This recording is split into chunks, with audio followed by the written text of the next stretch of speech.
I'm very excited for coffee time today, by the way. I've got a new bean to cup coffee machine. It's very nice.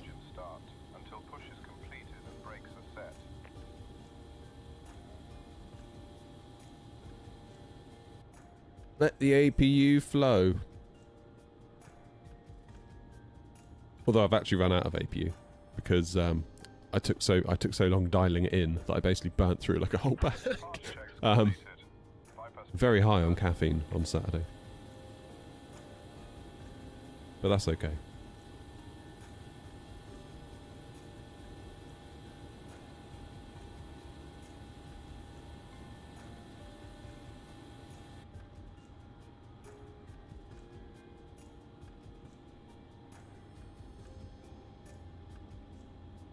Flight plan and PMDG FMC have a difference of 2,000 feet.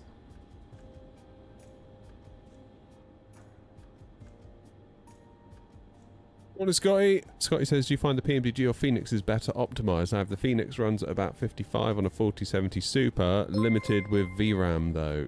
Yeah. Oh, Lanky, thank you, mate. 13 months. Damn. Legend. Thank you, Lanky. Please VRAS. No, I don't. No. I find, honestly, I find the PMDG and the Phoenix are roughly the same.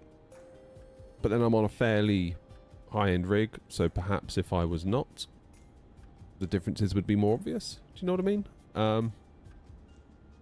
Yeah, they're roughly in the same camp. I don't really fly one and be like, oh, this is so much worse than the other one. So the way I look at it is if you want to fly Boeing, it's PMDG. If you want to fly Airbus, it's Phoenix. Those are the correct answers. You know, it's... Oh, there he is. Look, he's ready to go. Look, you can't wait. Don't worry, buddy. We'll get you to Stansted. We'll get you to Stansted. Don't you worry. Right. Is there anyone around me? No, there is not.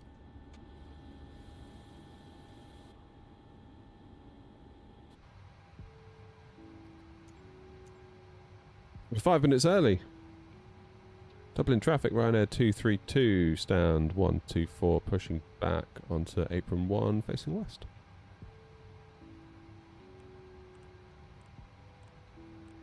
Nose left, tail right.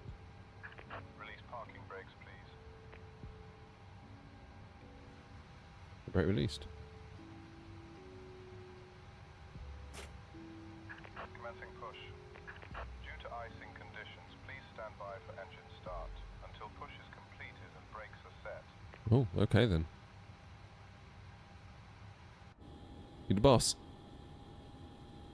Couldn't hear you. That's alarming. Dublin traffic, Ryanair 232, radio check. Oh shoot, I know what it is. 121.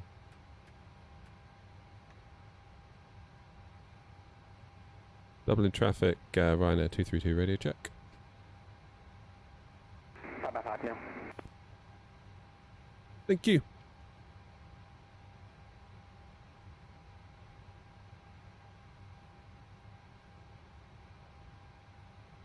For those that couldn't hear me before, Dublin traffic, Ryanair 232, pushing back facing west on apron 1. I think there's a button somewhere that is changing my frequency. And I don't know which one it is. I don't know which one it is. In Dublin traffic, in State Australia, we are going to yield to the departing Ryanair 737 before beginner taxi.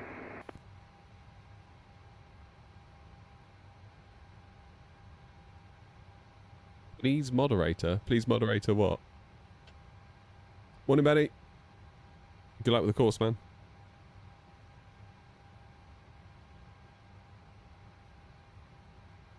Please set parking brakes. Right.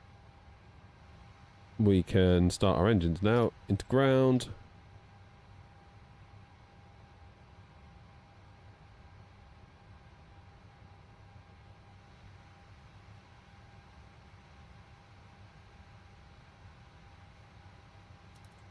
Start the APU bleed.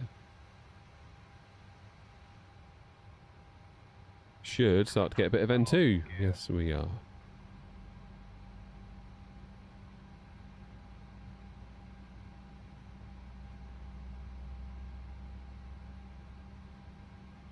Keep saying moderator, please. What do you mean, moderator, please? You want to become a moderator? Or you want a moderator to do something for you? Dublin traffic, Air 056 Tango, push and start from stand 108, pushing back facing west on to Charlie. Morning, Stu. How you doing?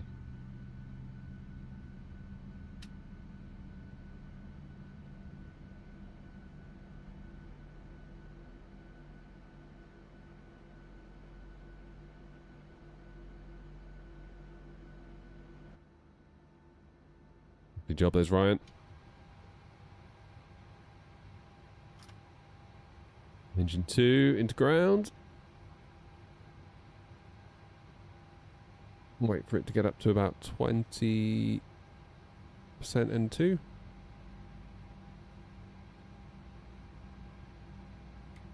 Fuel.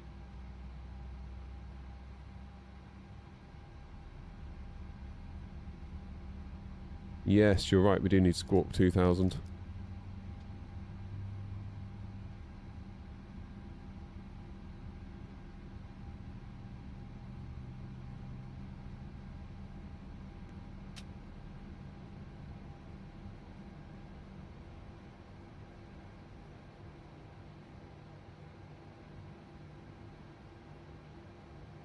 Righty. Rejected takeoff. Let's go flaps 5.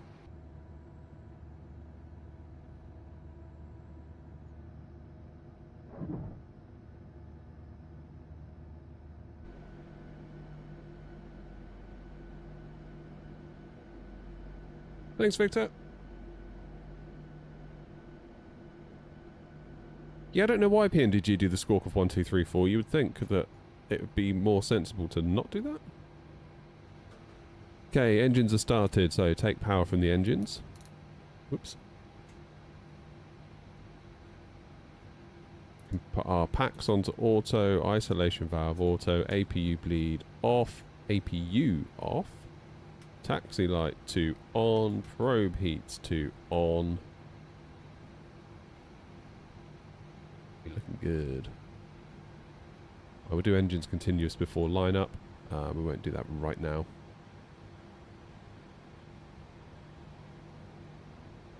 Great.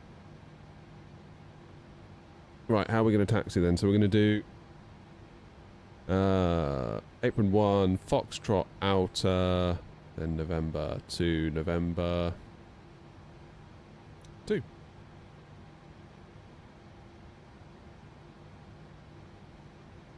Dublin traffic, Ryanair 232 taxiing to runway 28 right via apron 1, Foxtrot outer, and November for November 2, Dublin traffic. Dublin traffic behind the departing Ryanair 737, not 360, we're going to taxi via link 4, Foxtrot outer, and November for runway 28 right, Dublin traffic. And Dublin traffic, Ryanair 6, Tango Bravo, turning final 2X.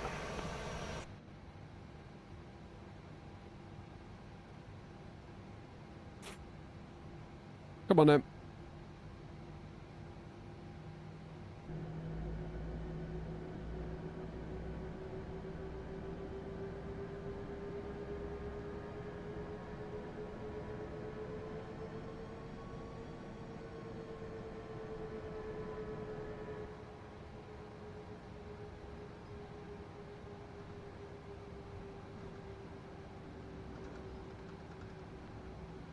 Second right then, isn't it? Second right onto outer.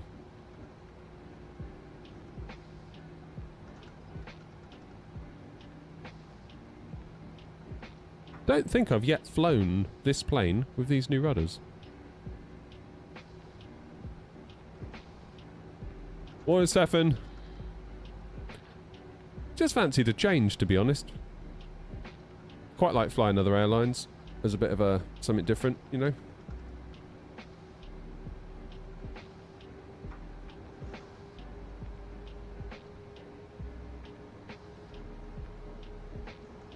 Also worry that people might get bored if it's constantly like air not this, air not that.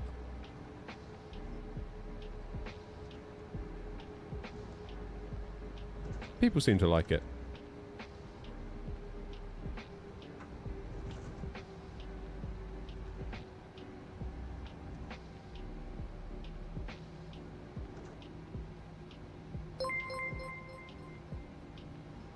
Cheers, sniper. Must get my Tobii eye tracker fixed to work with chase plane. Need to figure that one out. Job for tonight, I think.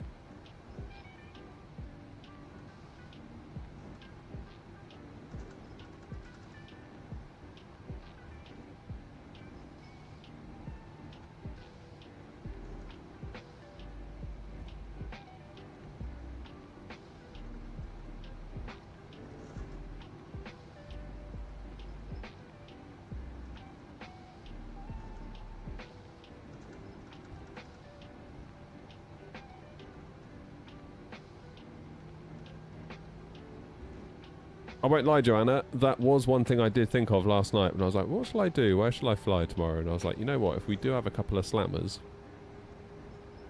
maybe Ryanair?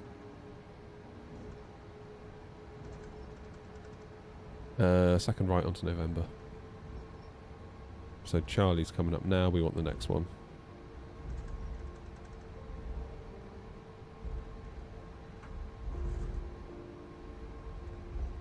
You having trouble with chase plane? I've been quite lucky with it so far.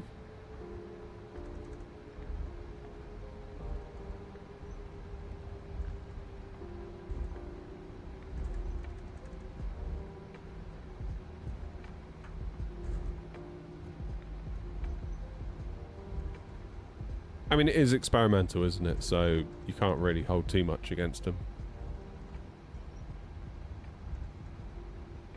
Foxtrot outer, right onto November. Left is clear. How you doing, mate? Right is clear.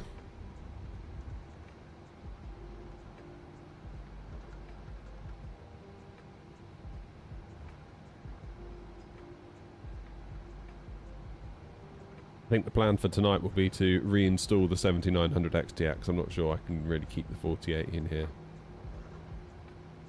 Even at 1440, it's feeling a bit jittery.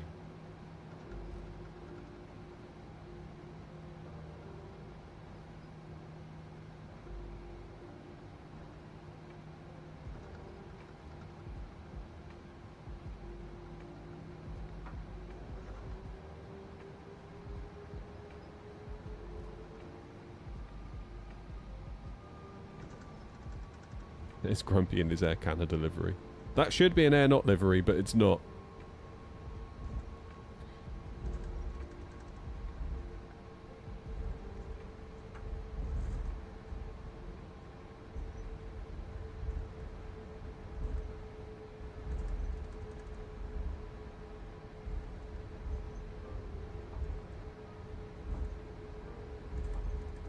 But I'm going to go full length.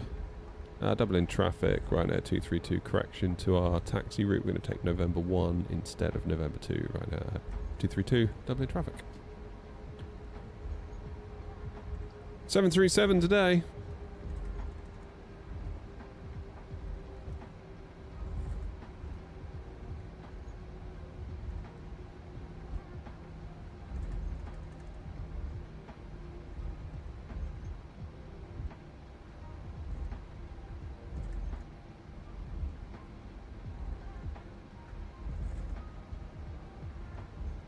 That's him indeedy.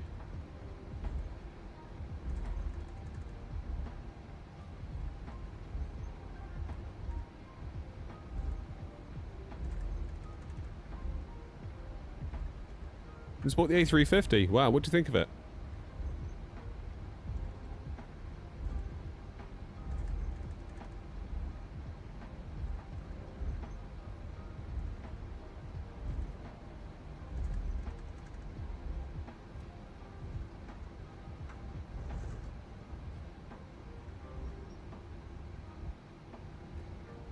Still not sure about the A350, to be honest.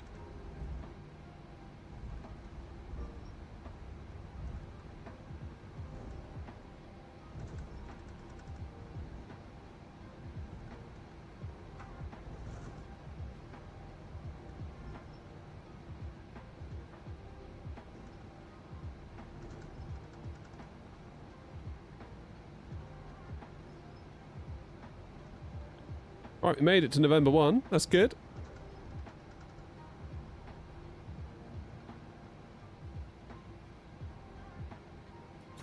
Parking brakes on. Where's my browser? There's my browser. In my other window, that's why I couldn't see it. Right, who've we got then? There's me, there's Ryan, there's Grumpy, there's 707 by the look of it. Coming to join us.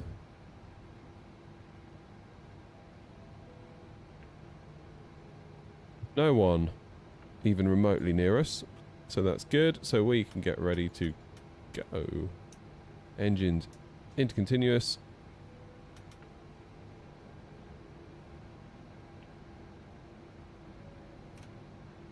Tara. Start the clock. Whoops, wrong button. That's better. Done it again. 121.8. Why has it done that? I want 122.8. What button am I pressing that's doing that? That's concerning. Let's have a look at that. Dublin traffic, Ryanair 232, lining up, taking off runway 28 right on the NDEC 3 Juliet. Departure, Dublin traffic. Dublin traffic behind departing Ryanair 737, and after returning lining up runway 28 right behind Dublin traffic.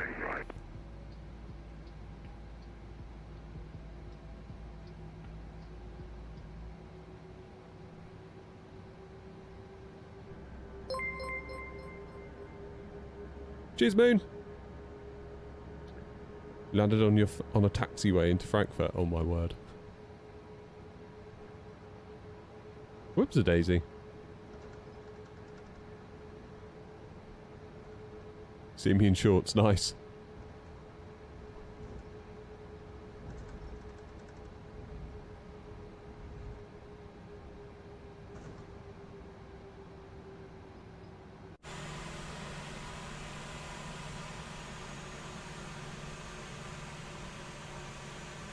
Let's go to Stansted.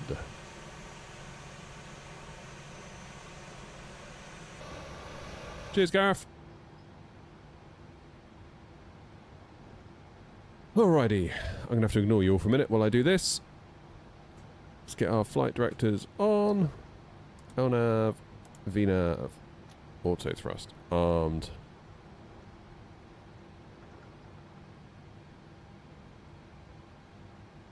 Hold it on the brakes.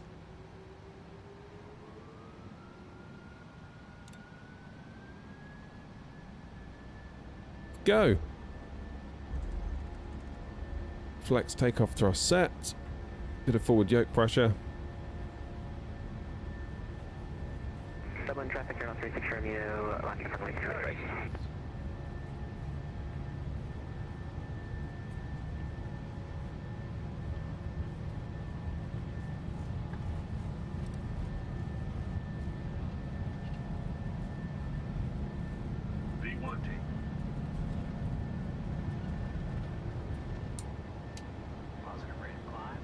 You're up.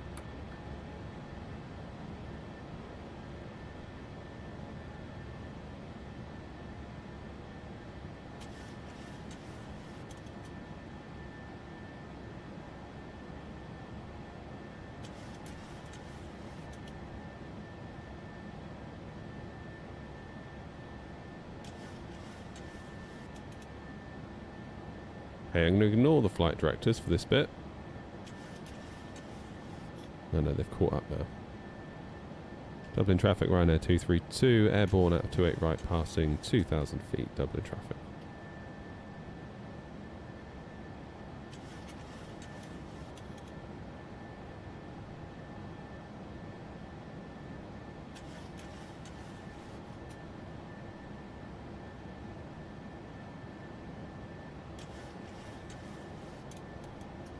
Somewhat concerning. Dublin traffic, Air 36 Romeo, taking off now, runway 28 right, index departure. Dublin traffic. Is that whenever I let go of my yoke, it wants to turn me to the right? Why is it doing that?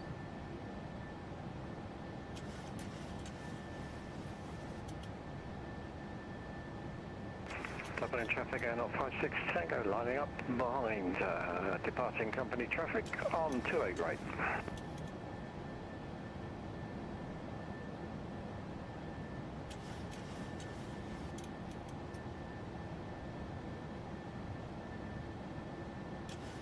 Is it my rudder trim, I wonder?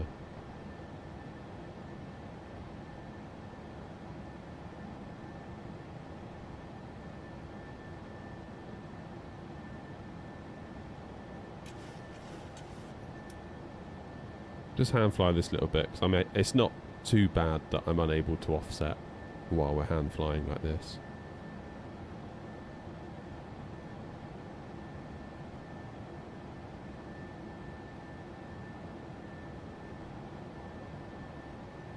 Dublin traffic, Air 036 Romeo, airborne now passing 2000, climbing now for 0270, Dublin traffic.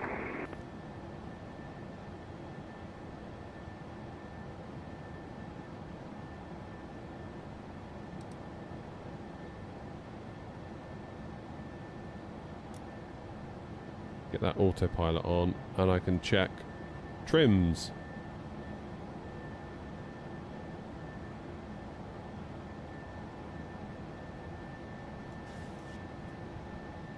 Yeah, there is a bit of trim, isn't there? How do I reset it?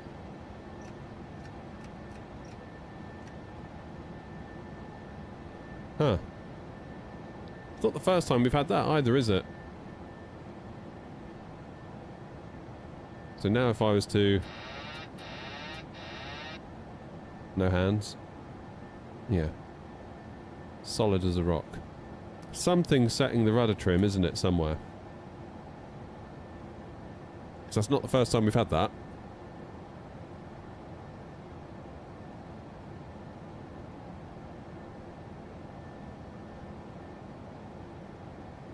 Yeah. Lee, I think you're right. You're right. It was rudder trim.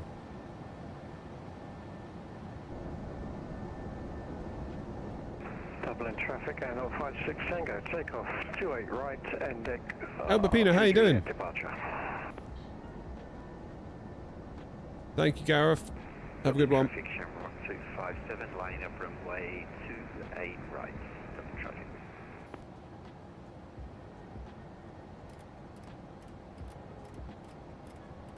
Okay, let's go straight up to 370 now. Dublin traffic, Ryanair 232, climbing now flight level 370, final call, Dublin traffic.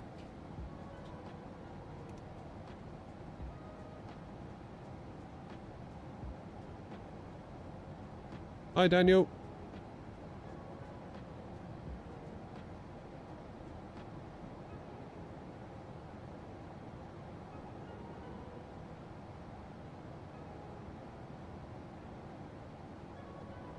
No MD-11 post weave, no.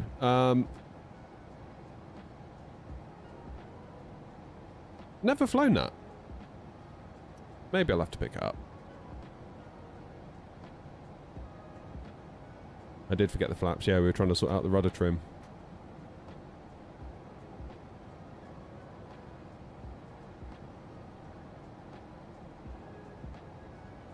That was weird with that rudder trim. That's not the first time we've had that. It's got to be a bind somewhere. Dublin traffic, Air 056 Tango. I would be... out of 28 right, passing 2000. I'd be willing to bet it's something in my keyboard. How do I... Assigned. Yeah, that's what it is. Aileron trim. Is there a way that I can just delete everything from my keyboard? Except for the things I actually want. Got so much, isn't there? Look at it.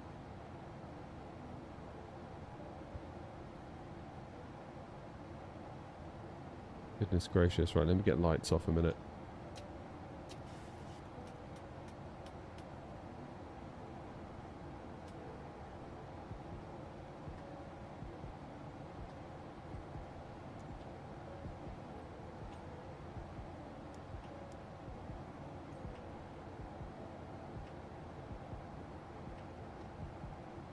Rudder trim. Num 0, control, and num decimal.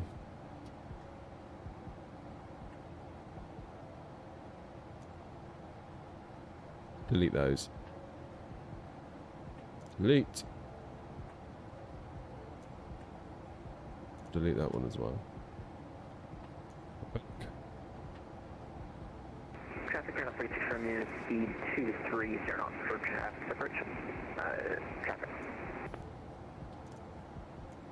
Delete that one as well.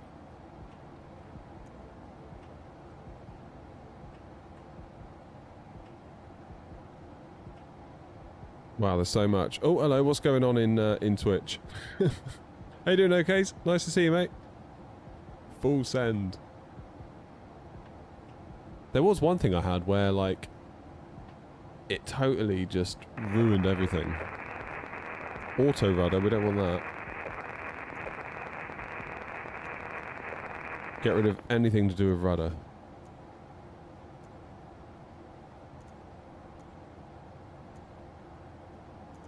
And I also want to find out if there's something that's messing with my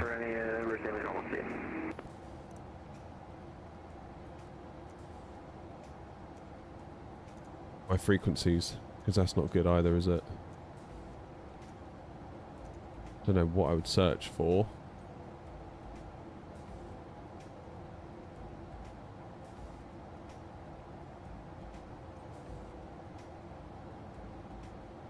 I search for frequency. No. What about radio?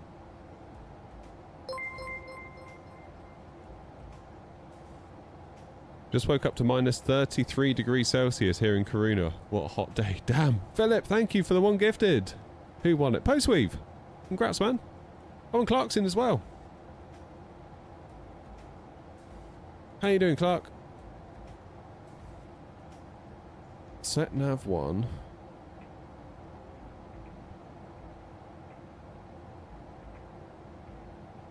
Definitely something, isn't there?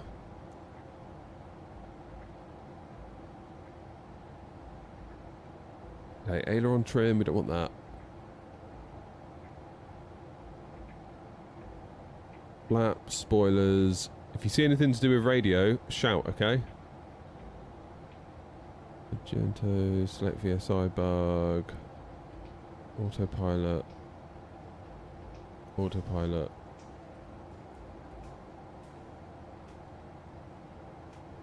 Mixture, propeller pitch, we don't want any of that. Landing gear, we don't want any of that. Brakes, we're not too worried.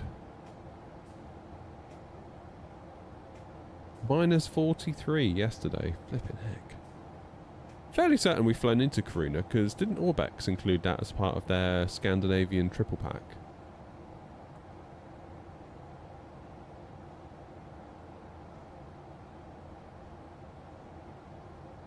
Oh, hello. Hello. I think we've set the rudder off again.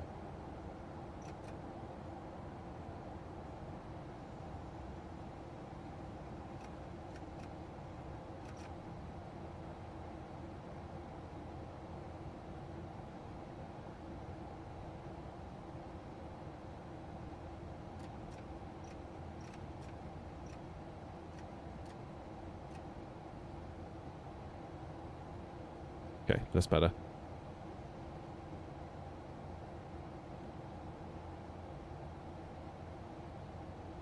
Not sure you're going to get S2 this year, Clark. As they progress less people than the position I'm in on the waiting list. Damn. Ah, yeah, it's frustrating, isn't it? But at the same time, you'd rather they did it right than did it quick. Transponder. Minus and plus. What does that even mean? Literally, what does that mean? Just going to delete those just to be on the safe side.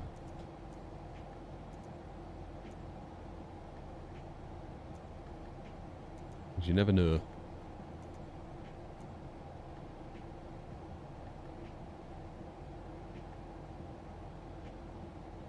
Sim rate. VR. Ah, ATC panel choice 1, 2 and 3. I bet that's what it is. Guaranteed. Well. You must love this, just watching me sort my controls out. I can subscribe. Okay,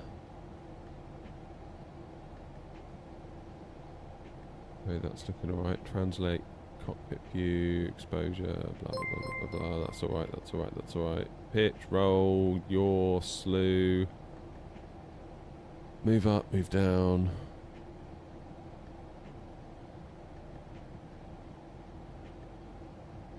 Fingers crossed, that did the trick. Fingers crossed that did the trick.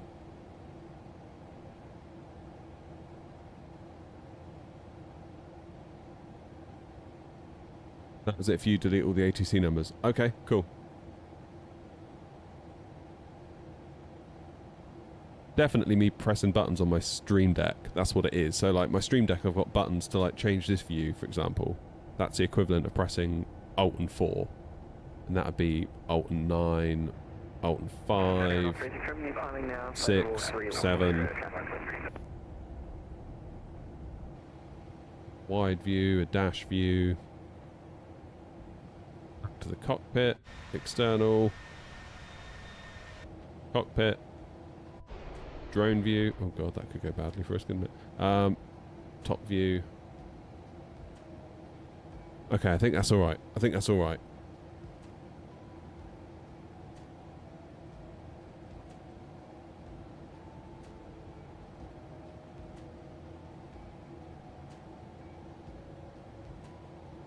That is a force of habit, Clark, because I think it was back in Sim Update 2 or 1 or something like that, where even if you press the backspace, it would look like it did it, then you'd go back and it would still be there. Whereas if you go in and click the delete, it goes away. So I'm always like afraid to not do it that way now. Which I know is silly.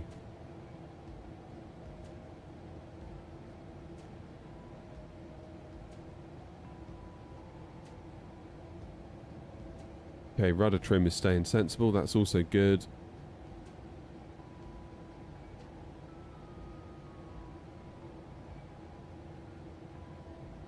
No, my rudders are twitching, aren't they?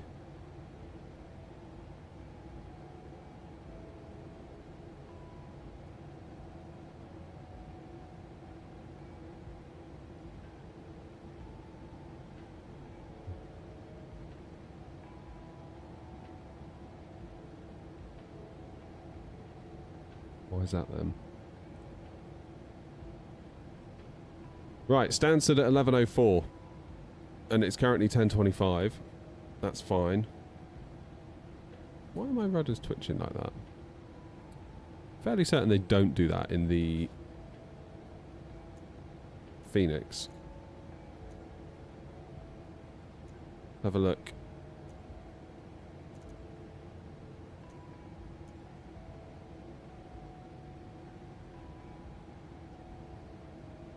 Maybe we just need a little tiny bit of dead zone.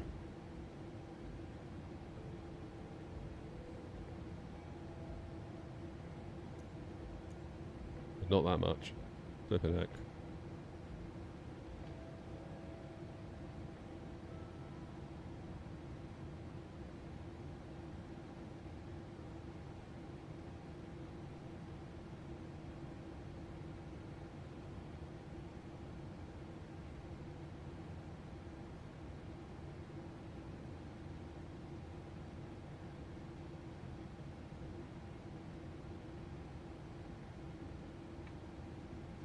Try that. Say that's better. It's really not, because now my rudder trim is... Why is it setting my rudder to do that all the time? Oh my god. What's going on today?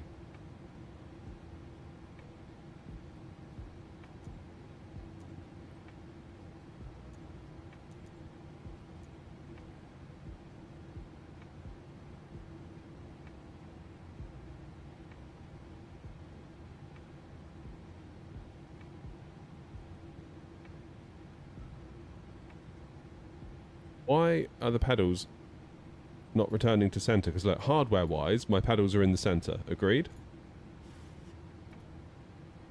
but the plane seems to believe they are not.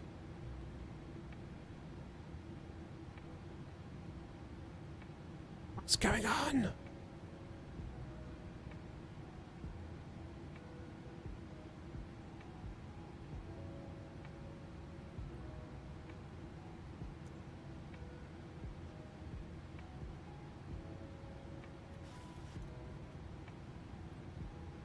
Giddy aunt.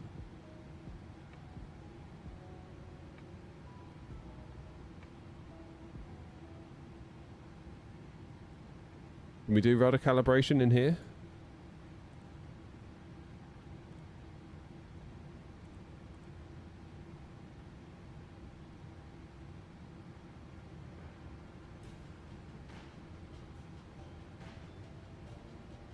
Bank angle. Right. Bank angle.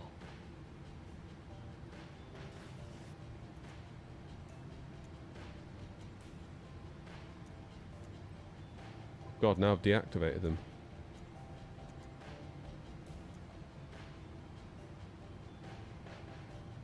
So let's just put in a huge dead zone, will that sort it?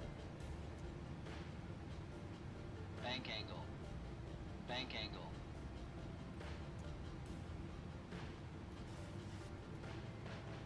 Every time it just wants to go there. Holy mother of... what's it?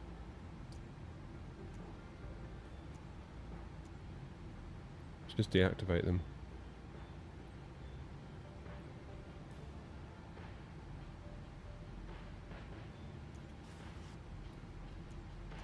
I'm so confused.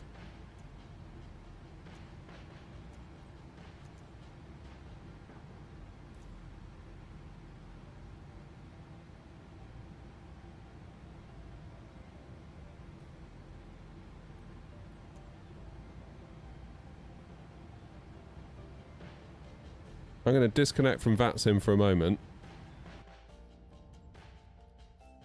Just go into here, because sometimes I wonder whether doing it on that panel and doing it through here are two different things. Oh no, it is there, to be fair.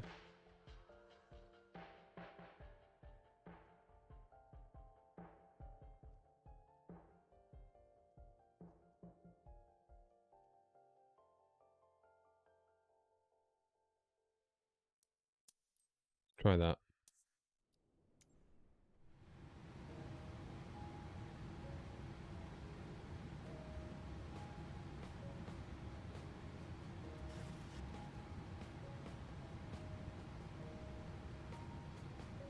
X and Y need to be the same. X and Y are the brakes, aren't they? That's all the X and Y is, they're the brakes.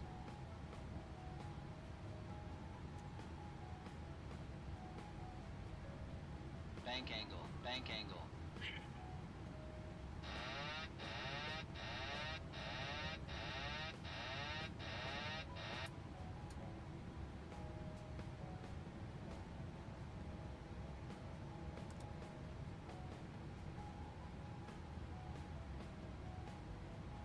Bank angle.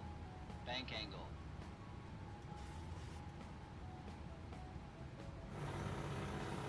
Oh my.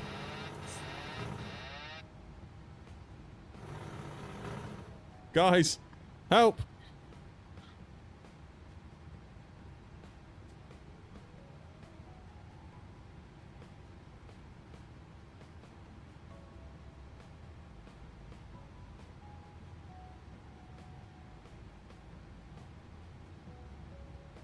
Yeah, it's like I've got to constantly give it a bit of...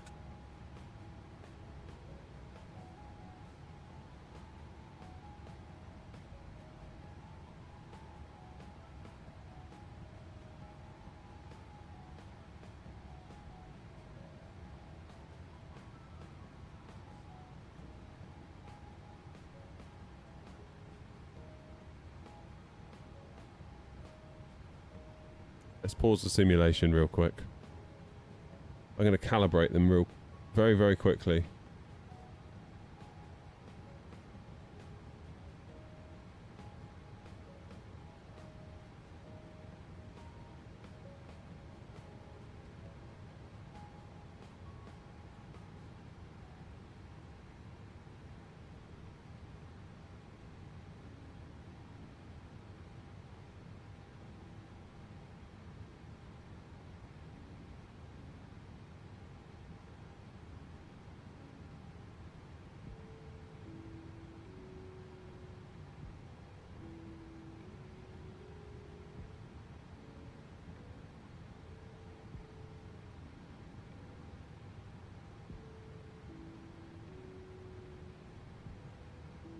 It still just wants to go full right, doesn't it?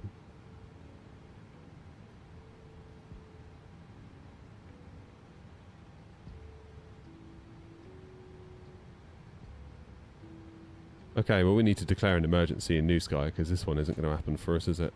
Bank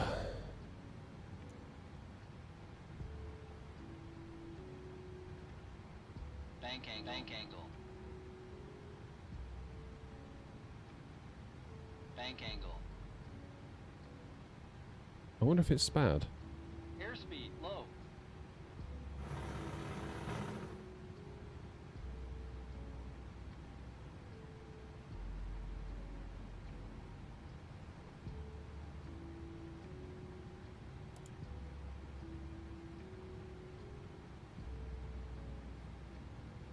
Bank angle. Bank angle.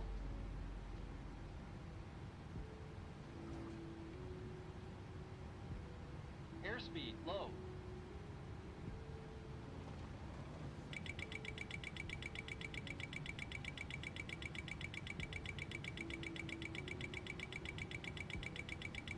Wow, wow, wow.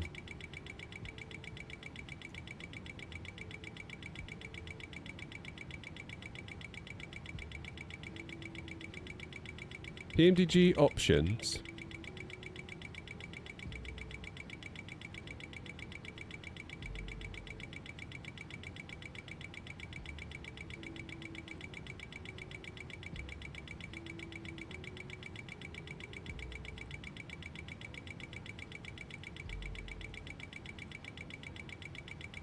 Pause at top of descent.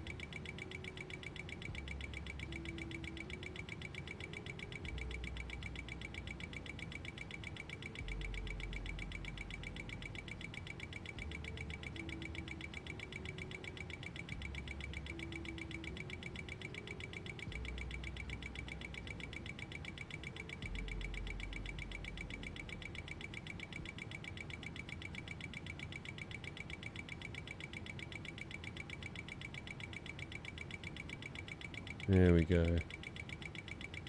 Don't give up the day job. Yeah, don't worry, I haven't.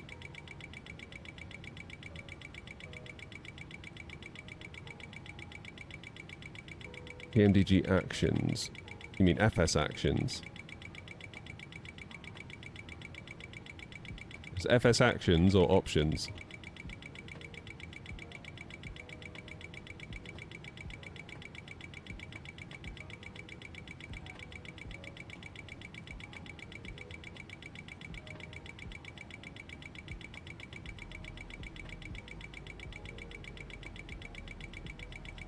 FS actions. There is no aircraft. It's fuel, payload, doors, cabin lights. You can do PMDG setup, then aircraft. Then equipment.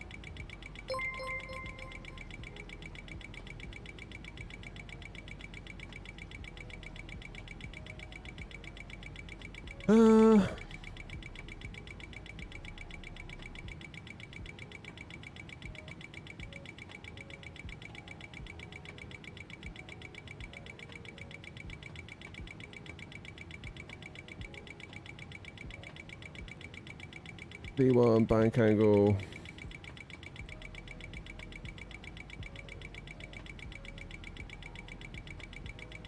I don't know. I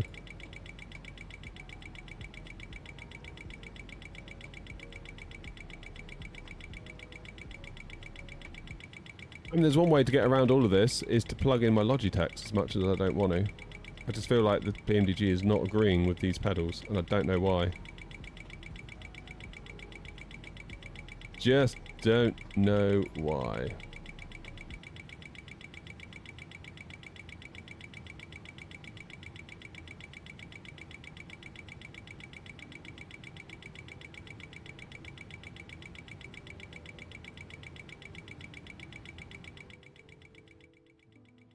That noise is annoying me.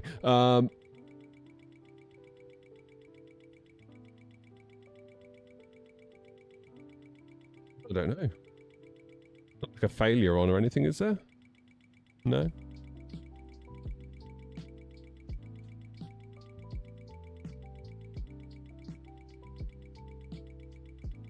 Hmm. Maybe it's the pedals then. That's so weird. Alright, I'm going to go into my desk a minute. 2 secs.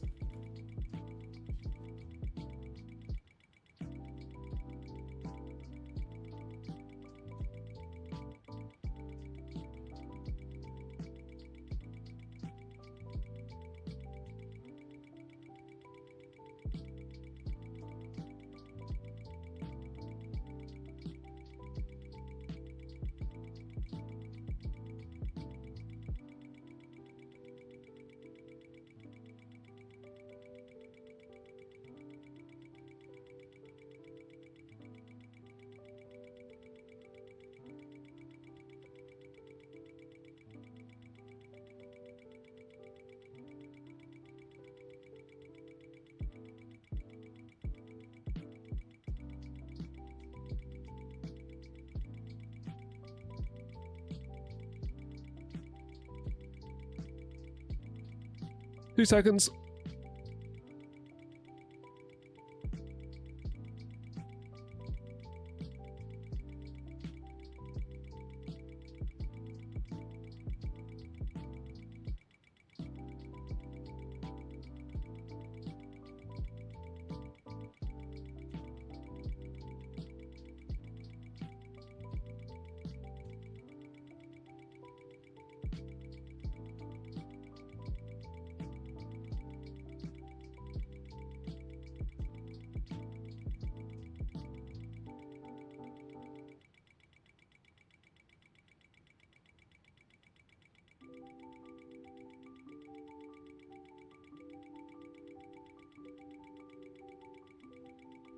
Okay, I've just plugged in my old Logitech rudder pedals and we'll see if they do anything. Has the sim detected them first of all? Yeah, there they are. And what are they doing hardware-wise right now? Okay. Maybe we'll just give it a little tiny dead zone. Just a little tiny one.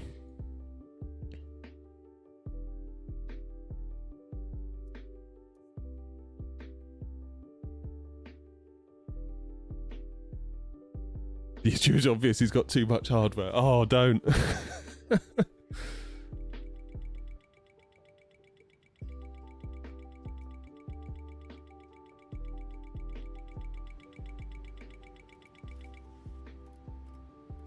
And it's fixed. Let me just heading select myself.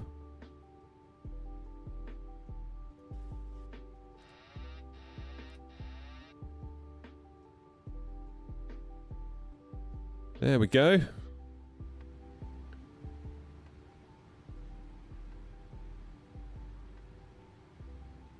was a turn up, wasn't it? I did not have that on my bingo card for today. Huh. Free drinks for all passengers. Mateus is paying. Very kind of you, Mateus, thank you. What a lovely gesture. Alright, so after all that, I don't even know where I am anymore. Probably should go direct to Listo. And should probably start descending while we're at it.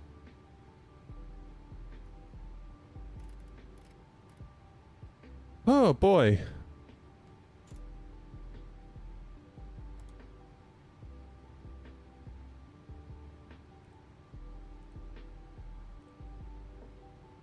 So after the Listo, let's just go straight to Pedig. LNAV, VNAV. Can't do VNAV at this time. Why won't it let us do VNAV at this time, I wonder? Altitude hold. Should go into vertical speed. Do it the old-fashioned way. Well, well, well. No, I can't do top of that's why. We haven't actually got to top of climb yet. Now it'll let us do it. There we go. Welcome to Ryanair. Oh, man. I feel like those Moser rudders were really causing a problem there, and I don't know why. So I don't know if you saw, I just ran out to the garage and grabbed my old Logitech ones, and the problem's gone away.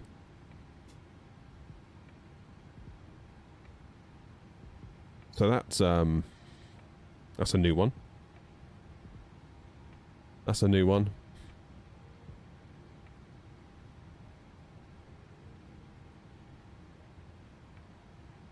I'm just wondering if it's safe for me to rejoin VATSIM after that.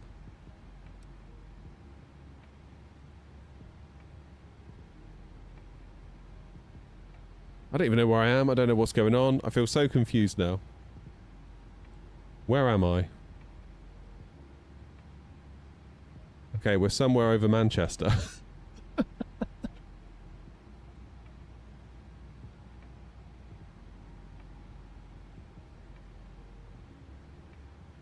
Somewhere over Manchester. Sunshade. How do we do the sunshades? Where are the sunshades button? I never use sunshades normally in the sim. It is one go for the sunshades. It's got to be a click spot somewhere. Isn't it up here? What's that rail?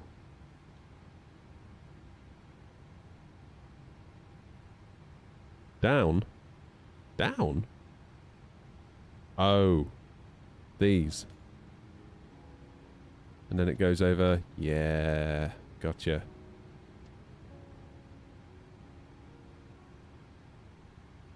Look at us go. There we go. Everything's gone wrong, but we got a sunshade. So, all I can think of then is that my rudder pedals were just giving continuous right input. Oh, sorry, left input. So left foot forward.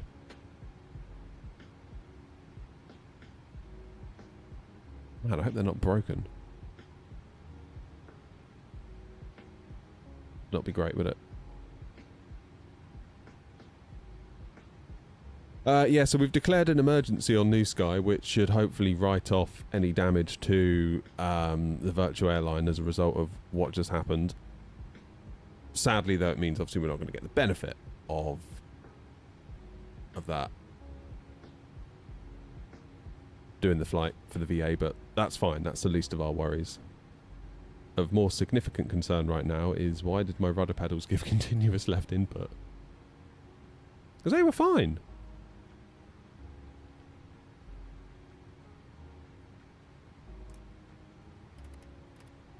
I'm going to start thinking about a descent, surely. Yeah, it's lost the cruise alt. Let's do cruise 370. If we tell it that, and go up to 370, will it give us then a top of climb?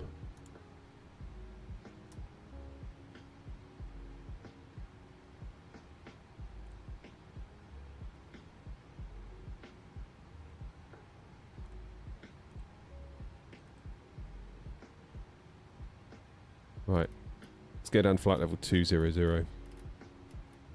200.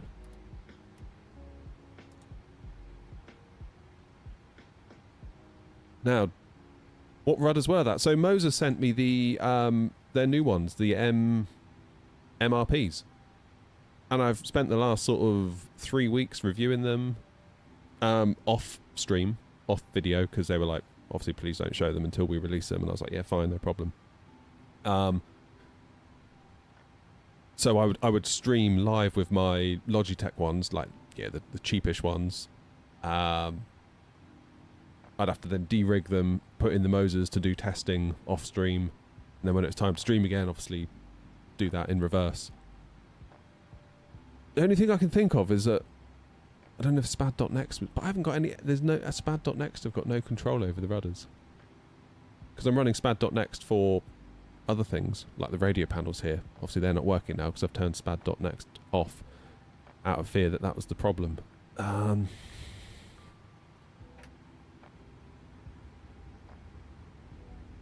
Weird. I will investigate further tonight. Because we did a flight with them last week, didn't we, in the Phoenix, and that was alright.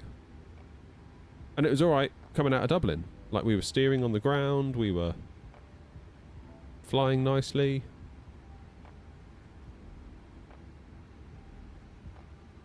Rudder trim here is set correctly. That was the other thing. As we came out of Dublin, it turned out I had a double keybind that was... One of my change camera view buttons was set to also the same thing that's doing the rudder. But that's all looking fine. And even in the Moser cockpit software, which is like their configuration software, I could see that the pedals were giving just continuous output. So I don't know. Don't know.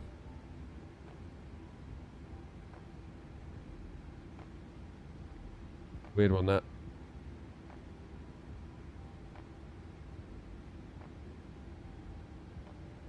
Still, Logitech saved the day. Which I never thought I'd hear myself say. Because I feel like I spent the last, what, like year or two whinging about those rudder pedals in some capacity or another.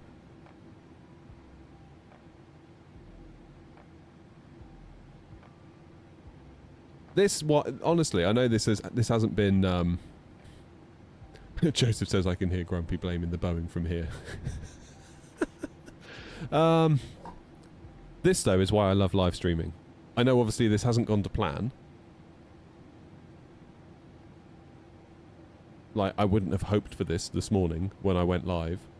I was hoping for something rather different. But this is why I love live streaming. Because there is nowhere to hide. There's nowhere to run. Imagine if I was making a video today. Me being a Ryanair pilot for the day. I was going to pre-record a little video. I could have just edited this out. If I wanted to. Or I could have spent the next 2 hours debugging it, fixing it, then just continuing on with the flight. And you'd never have known. But with a live stream, it happens. Like, you have to deal with it in front of people, and it's like there's nowhere to run, there's nowhere to hide. You see it all. And I really like that about it. Now, whether you like watching it, I don't know. But I think there's just like an inherent honesty that I really like. Not that I would hide things from you anyway. I would have included that in the video probably, but... yeah, it would never be my ambition to hide things from you. But... you know that I know that I know that you know that it's live. There's nothing more. You know? It is what it is. Can't wriggle my way out of it even if I wanted to.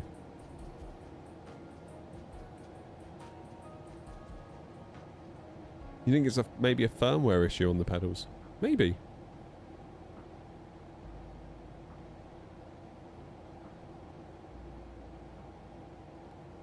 Right.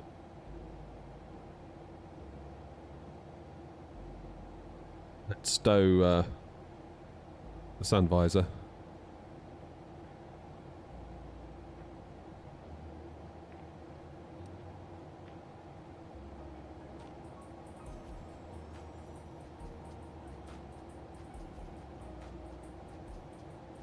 I'm just wondering, would it be safe for me to reconnect to VATSIM at this point? Because it would be nice to fly with everybody.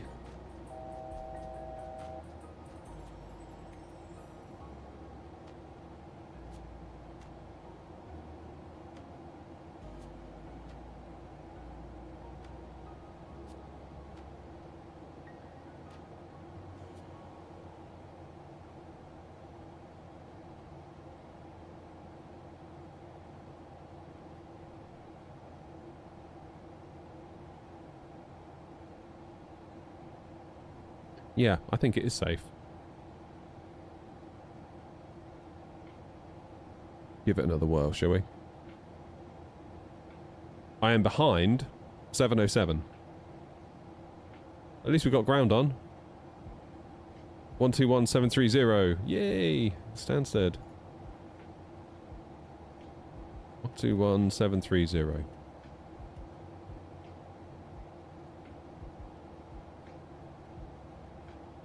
Well, I did reconnect them a couple of times, Stefan, under the desk. That's kind of why I went under the desk initially, thinking, oh, maybe that would solve it, but it did not.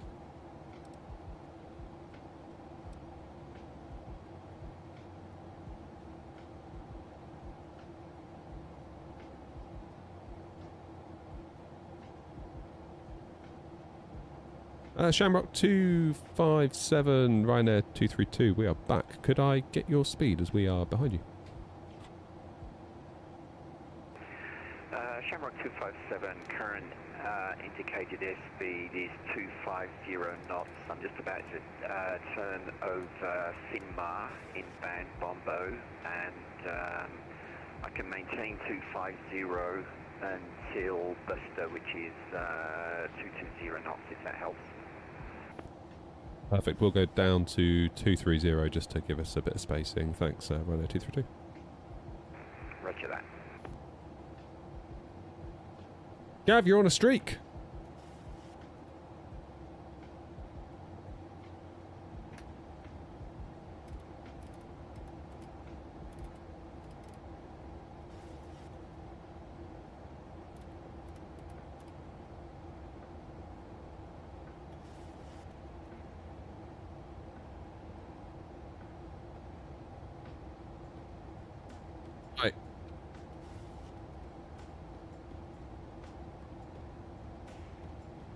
Right. Right.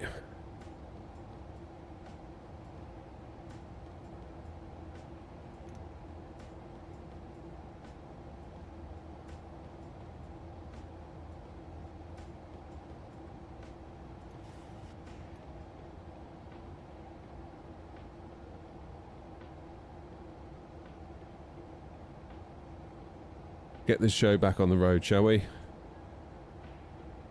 I want good vibes from now on. Traffic and off 16 Tango, also reducing speed to maintain separation with company traffic ahead.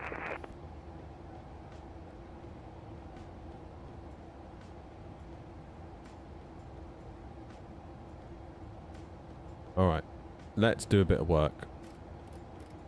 22222 for Stansted.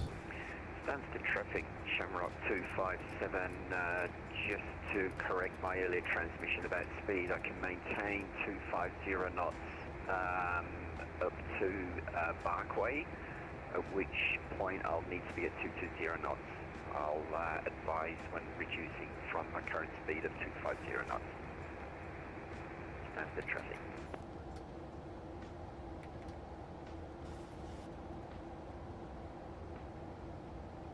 Just logged in, what went wrong? My rudder pedals gave me continuous left input.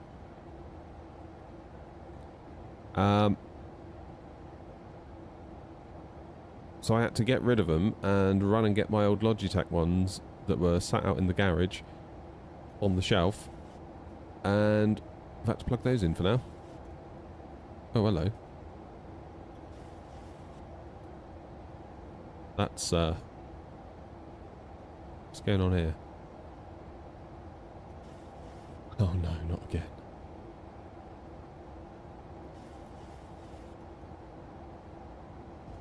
Still doing it. It's still doing it. Is it doing it?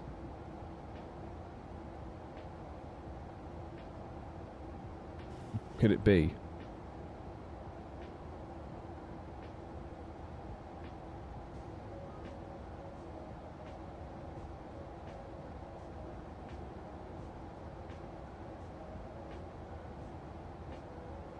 I mean, finally, I suppose all those people that come and join from like YouTube Vertical and TikTok that say do a barrel roll, they almost got their wish, didn't they?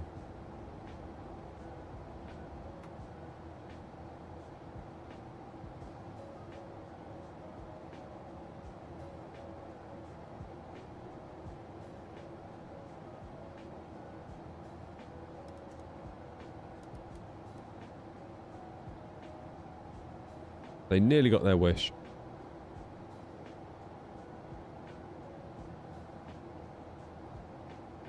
Okay, ILS is 110.5, which is handily the default, isn't it, in the PMDG? Definitely not the pedals then. Okay, so it looks like the Mosers maybe have been exonerated. But then it is behaving with the Logis. That's the thing. It's definitely something else then that is conflicting. But what is it?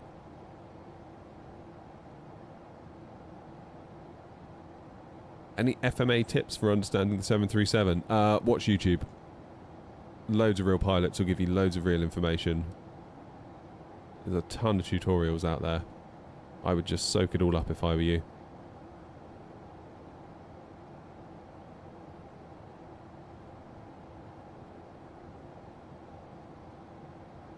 Reset the rudder. Let's have a look.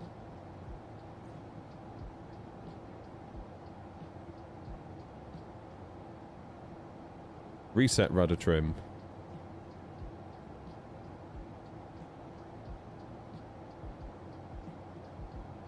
What key should I use?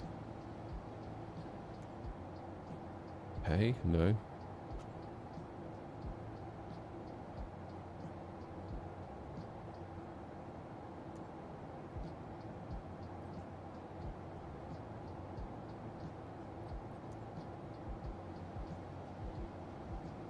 Did that do anything at all?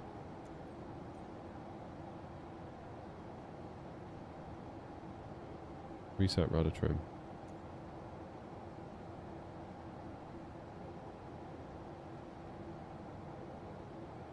Yeah, it's fine.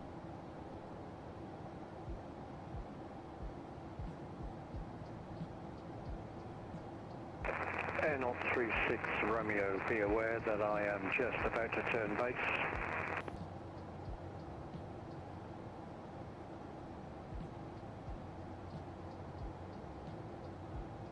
Air 036 Romeo, also be aware there is an aircraft behind me some 10 miles.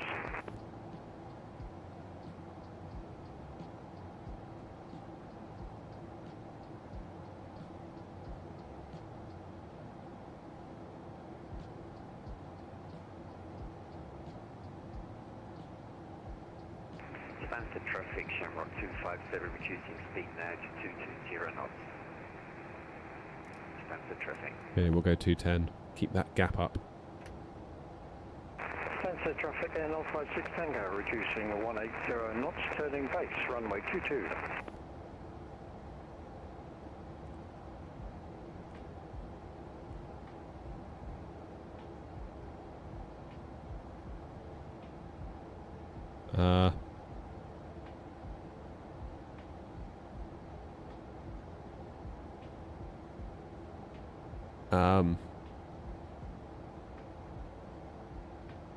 You guys.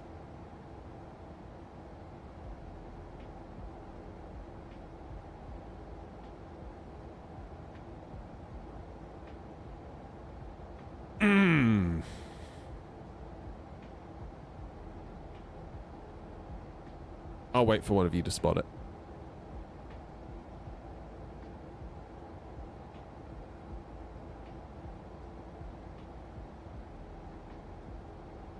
I think I'm just going to go out on a limb here. I think my sim's about to crash. Or has crashed. Come to that.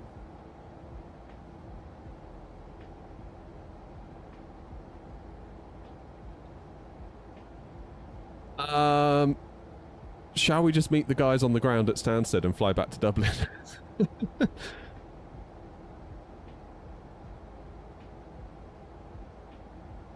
Yeah, it has well and truly knackered itself, hasn't it?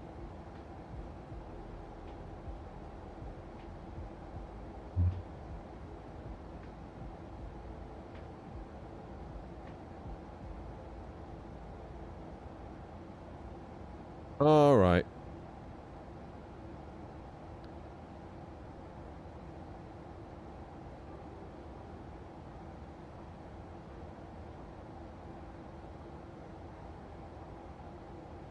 Let's disconnect from VATSIM then.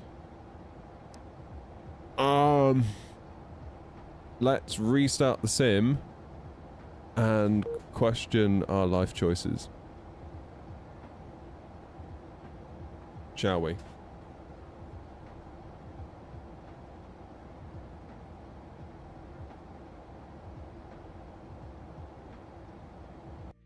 Oh, there it goes. Oh, no.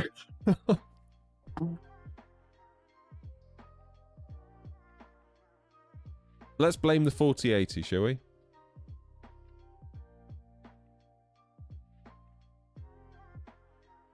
I'll see you all on the ground at Stansted. On the plus side, the glass cockpit isn't blurry. There you go. Ever the optimist.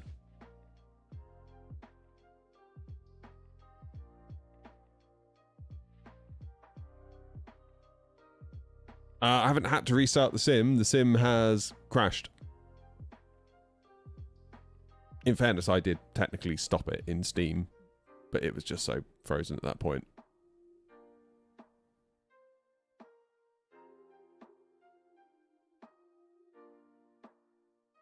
He's having the right moment here, though, at the moment. That's all right. We'll watch everyone land on VATSIM radar. Grumpy's on final. Connection lost. How do I close the flight? So I've declared an emergency. So how do I now get rid of this?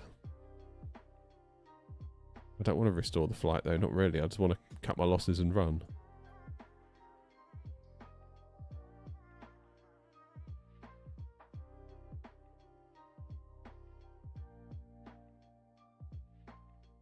BT Whistle, how you doing? Not good, mate. We've just had probably one of the worst flights in a while coming over from Dublin with weird rudder input issues, and our sim's just crashed. So we're going to reboot and hopefully go and meet the guys at Stansted and fly back to Dublin. Let's just exit Steam. Steam is saying that the sim is still running. That's how messed up things are right now.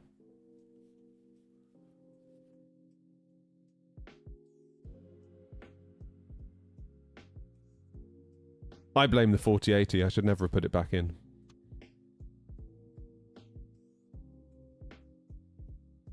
There it goes. Right, let's reboot the sim.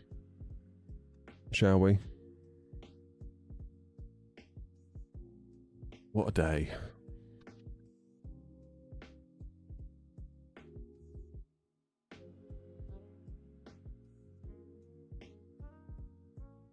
SEJ2C, that's me. Where's that? Where's that? Where's that? Where's that?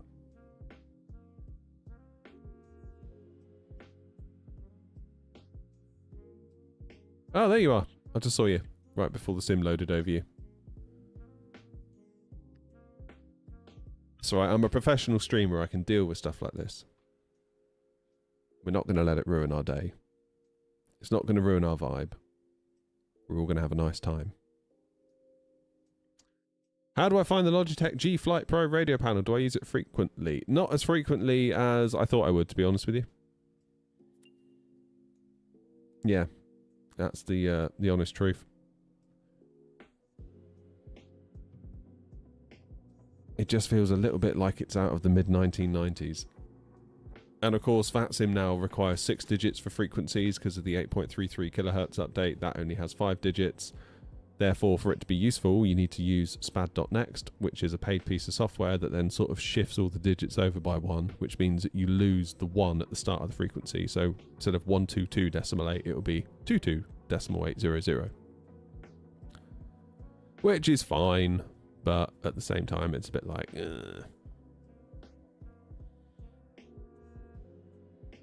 And it took Logitech forever to deliver it as well. I ordered it direct from Logitech, and then I got an email being like, there's a problem with your order, we're working on it. And it just took forever to get an answer out of them.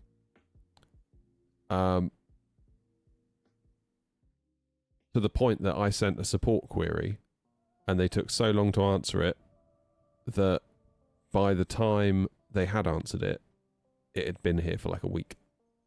And it had already been delayed up to that point. So I emailed back being like, they sent a how did we do email. And I was almost like, are you serious? Like, like it was awful. Like, it's one of the worst experiences I've ever had ordering. It was like, I said, this is basically why people order from Amazon. Like, because you don't get this kind of rubbish. Say what you want about Amazon. You don't have to like Amazon. I get that a lot of people don't. I understand. But at the same time, you press a button and it's here tomorrow. And if there's a problem, you send it back and you're refunded almost immediately. So I sort of went on a bit of a rampage. And then they sent me a $100 gift card, which I thought was jolly nice of them. But I was like, well, I don't want anything from Logitech, really, to be honest with you. There's nothing I really want. Right, Charlie 4-3, shall we?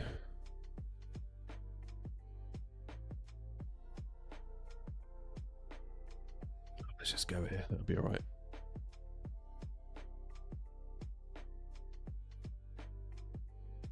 Cheers, Stefan. Yeah, so I used a $100 gift card to buy the camera that you're now seeing here on YokeCam, which was conveniently $100. How can you not like Amazon? Well, I mean, let's be real, there are some questionable ethics that go on. But the customer experience is beyond compare.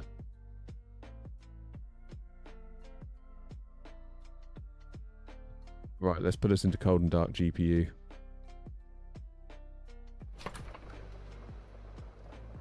What are the rudders doing now?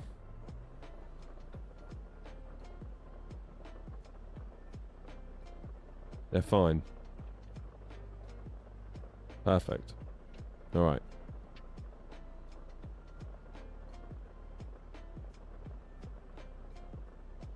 Should we go again? I honestly don't know who or what was at fault for that crash. It's one of those where people are going to blame whatever they want to blame, I think. But what are you going to do? Was it the sim? Was it the plane? I guess we'll never know.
Right, let's make a new flight plan, shall we?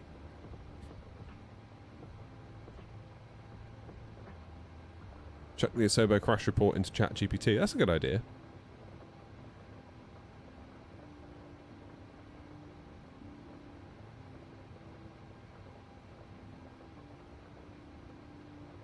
Right, there's our little route. That's fine. What I might do is just add some more fuel.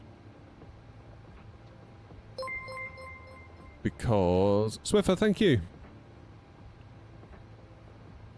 Put in an extra 30 minutes.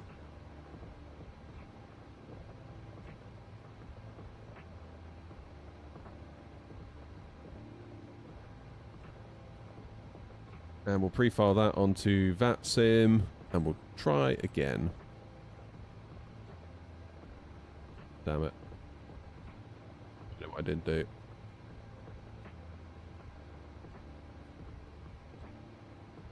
Didn't change these, did I? That is how you hack it. Generate a flight plan at a new sky with air not, and then just change your call signs.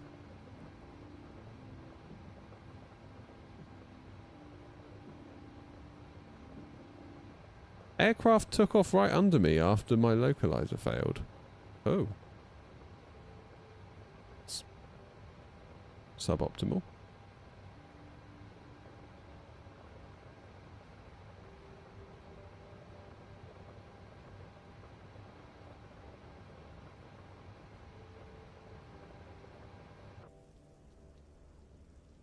Right, we're connected to VATSIM again. Fingers and toes crossed. Yeah, so I'm a bit confused then about that last flight. I don't know whether it is the rudders or I'm starting to think maybe it wasn't. It's grumpy.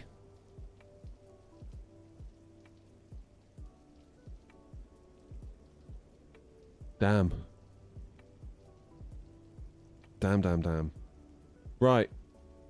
It's 11:15. It's been a very hard morning so far. I think I deserve a coffee, to be quite honest with you. I'm going to make a coffee with my new coffee machine, which I'm very excited about. I'm going to come out, we'll have a coffee, we'll get ready to go, and then we'll fly back to Dublin, and we're going to have a nice day. I'll see you in a minute. See you in a minute.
Right, I'm back. Shall we go Dublin?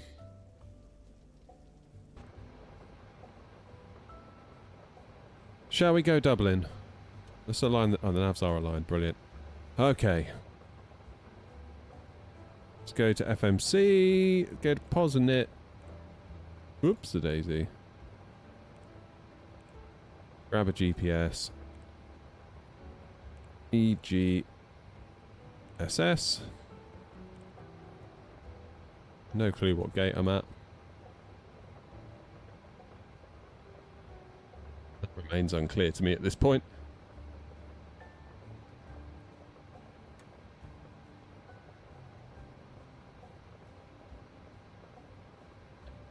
Yeah, it's pretty bad going, Ryan, isn't it? That neither of us has managed to do a flight. That's not ideal. What am I at? 6-3 right is what I'm at.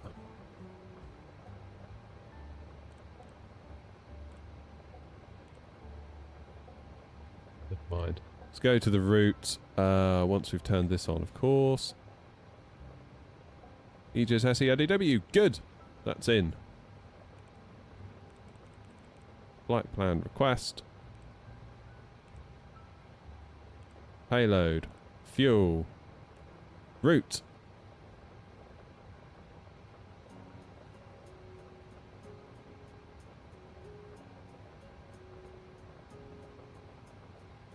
That's a coffee and a half, that is. I love that new coffee machine.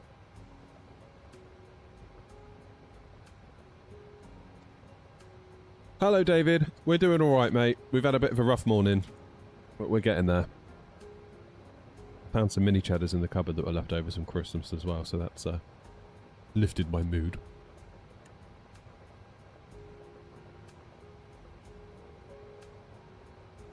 Okay. Activate. Execute. Is ground still on? Runway news 22. What information are we on?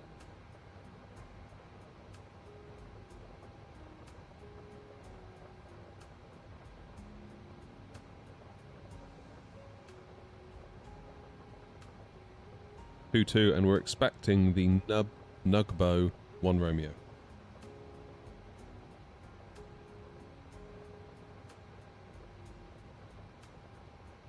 We've got information Echo.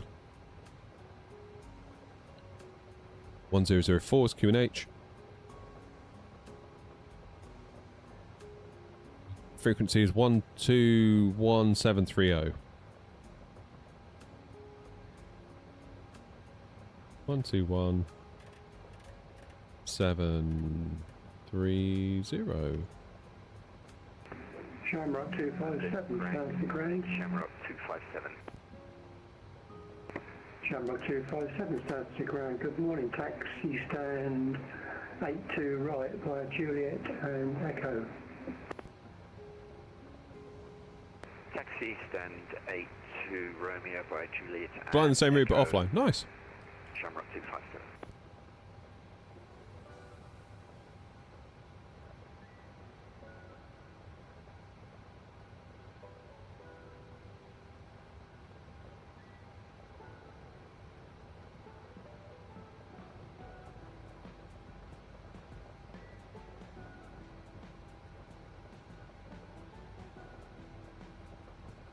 Nice, nice, nice.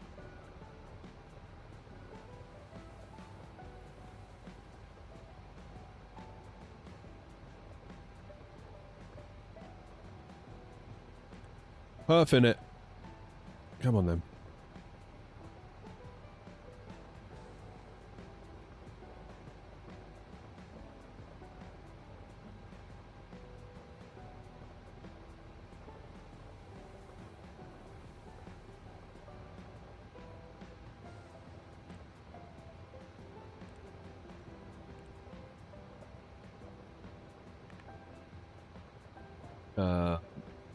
Runway 22.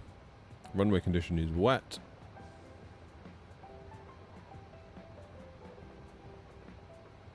On 004.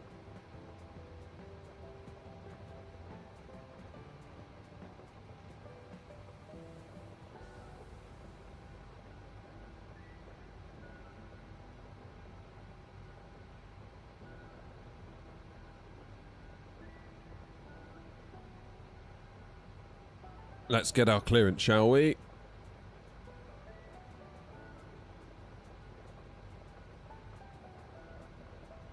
And Southside ground, this is Tomjet 57 Whiskey, ready for push and start, stand 2-1. Tomjet 57 Whiskey, stand 2-1, push and start approved. Push and start approved for Tomjet 57 Whiskey.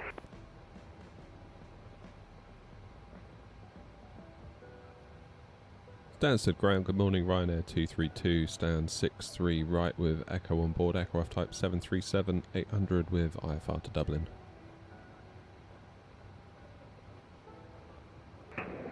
Ryanair 232, Stansted ground, good morning, cleared to Dublin on the Nugbo 1 Romeo departure, squawk 7635. Clear to Dublin on the Nugbo 1 Romeo departure, squawk 7635, Ryanair 232. Ryanair 232, repeat correct.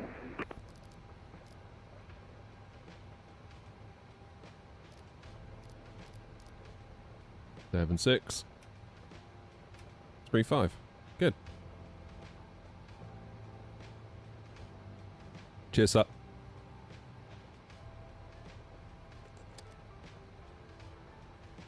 Okay.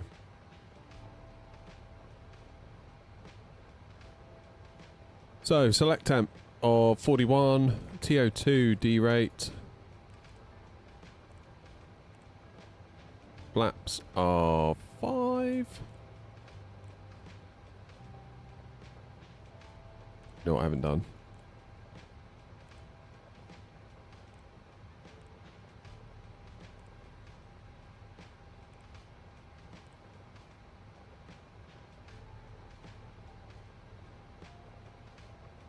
Coming into Dublin, we'll do 28 left via the Dublin 4 Lima, and we'll transition at Pizza, however you're supposed to say that.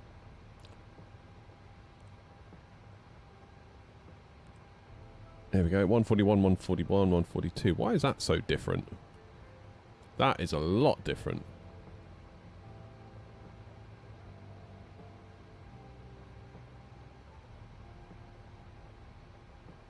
Is that because I've set the runway condition to wet?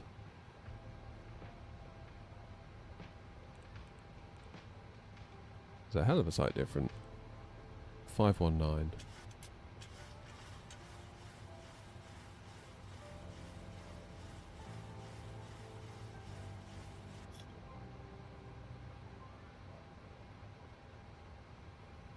Yeah, we use GSX.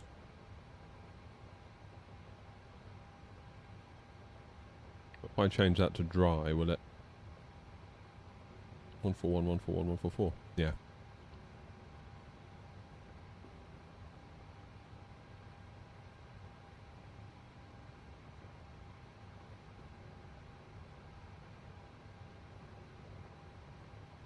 So how can I get this to take into account that it's wet?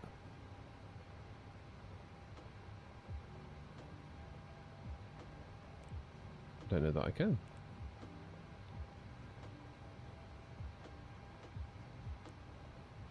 Anywho, let's get that APU started, shall we?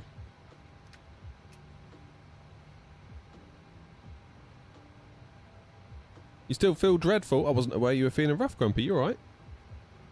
Sorry if I missed that.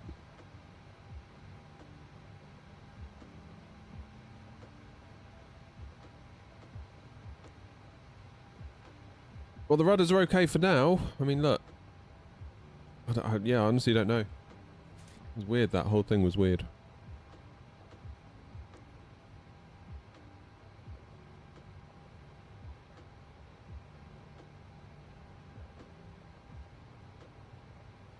To bring the EFB up in the centre, you got to click this little screw.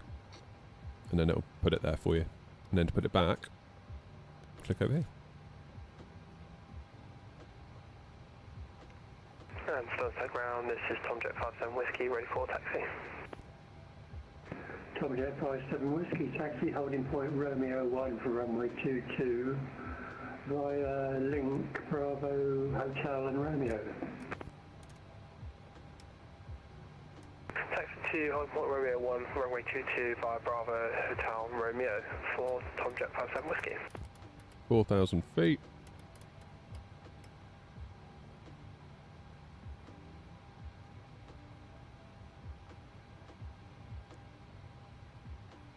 He got COVID. Oh no.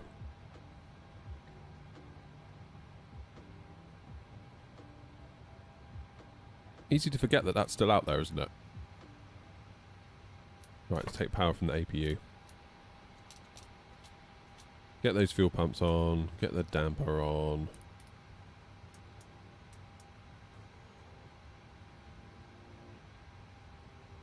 Now, what am I flying at today? And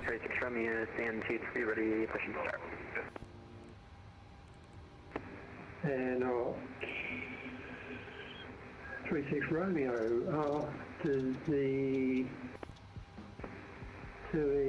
737 has passed behind you from left to right, stand 23, push and start approved. After the departing 3 jets from left to right pass behind, and 36 Romeo cleared for push and start.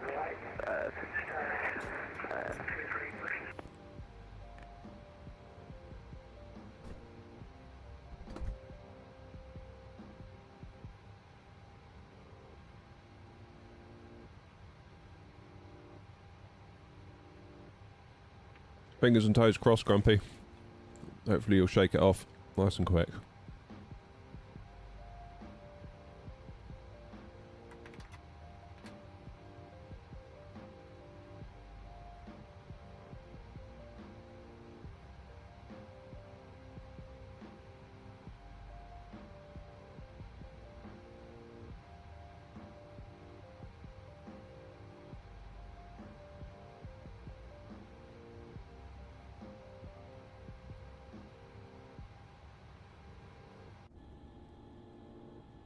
Right, let's get GSX on the ball.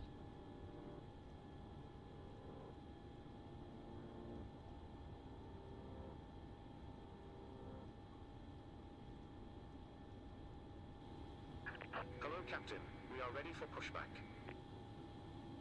You must be all grumpy if you know you don't want to sim. There are certain things that when I'm ill... 57 Whiskey, no further ATC, monitor Unicorn 122.8, have a good flight. Over to Unicorn, thanks for the service, Tom Jet 57 Whiskey. Yeah, if I'm ill, there are just certain things I'm just not interested in. Then you know you're ill. Bypass pin inserted.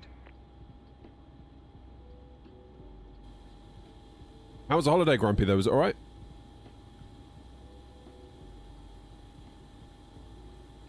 My wife is in full-on searching for a holiday mode. Like, every night, it's we're going somewhere different. Where have we gone so far? First of all, it's going to be Tunisia. Then it was going to be Egypt. Then it was going to be Dubrovnik. Then it was going to be somewhere called Belek in Turkey, near Antalya, I think. No, Ankara. Then it was going to be Crete? No, Corfu. Then it was going to be Tenerife. Like I said, once you've decided where I'm going, just let me know. Good morning, taxi stand 83 left via Juliet and Echo. Over Juliet, Echo stand 83 left. So yeah, I've got no idea where I'm going. My job on the holiday is to drive the car to the airport, get on the plane, and then turn into a complete diva, basically. Ground, Ryanair 232, stand 63, right, ready for push and start. Ryanair 232, stand 63, right, push and start approved. Push and start approved, Ryanair 232, thanks.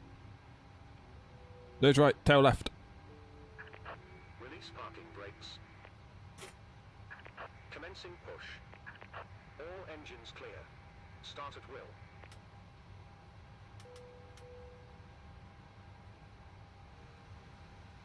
Okay, AP bleed on.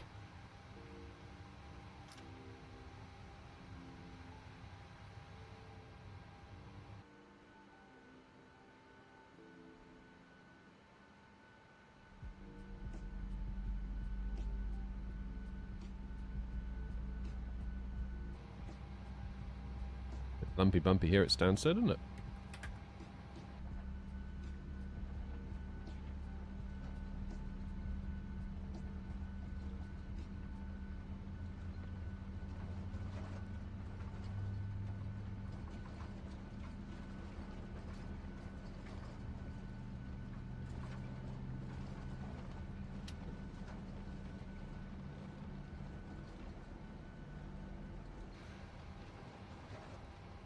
Engine number 2.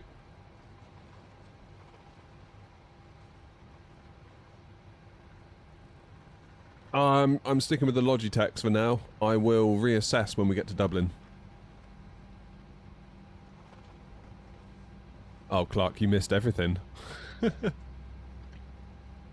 We didn't even make it to Stansted. We got a sim crash in the end.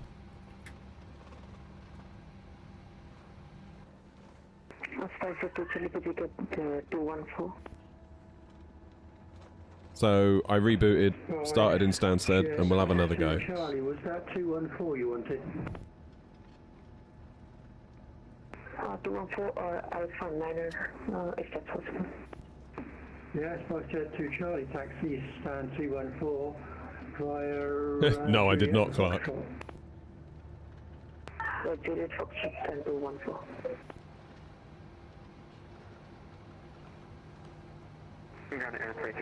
Heavy ready for taxi. Good. Let's take power from the engines. Get the AC back on. Do the probe heat. 36 Romeo, taxi Echo, hold short, Juliet. Taxi Echo, hold short, Juliet, and on 36 Romeo.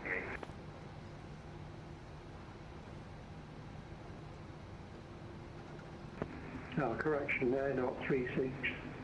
Romeo taxi, holding point Romeo 1 for runway 22 via Bravo and Hotel.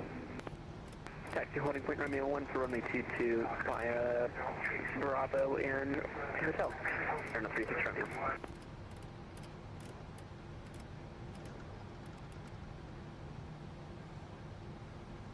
Let's get rejected. Takeoff on. I do believe. Good to go. No worries, 707. Thanks for flying. Sorry I couldn't fly all the way with you. It was a bit sucky, but what are you going to do? Ground Ryanair 232 ready for taxi. Ryanair 232, taxi holding point Sierra 1 for runway 22 via Juliet, Link Charlie and Sierra. Taxi Sierra 1 for runway 22 via Juliet, Link Charlie and Sierra, Ryanair 232.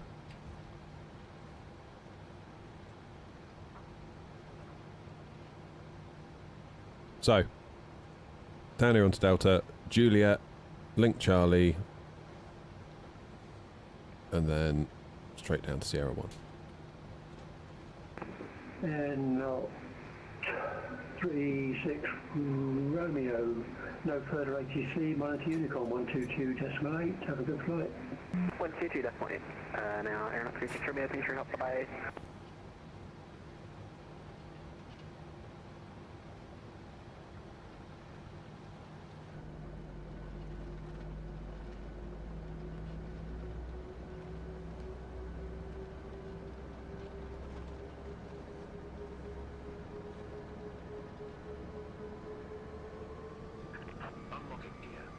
Ah.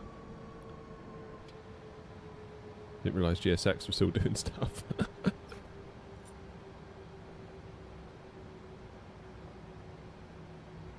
That'd be why we couldn't move. Tow truck disconnected. Bypass pin removed. Left is clear. Right is clear.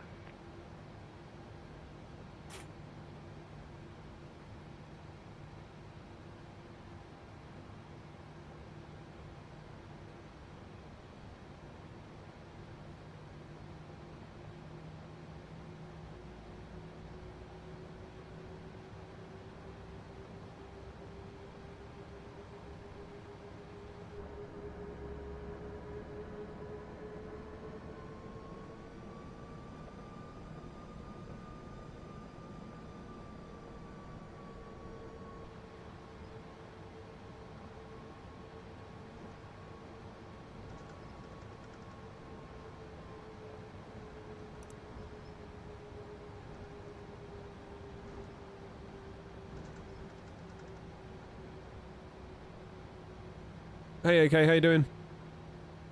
Right, where am I going? Left on Juliet.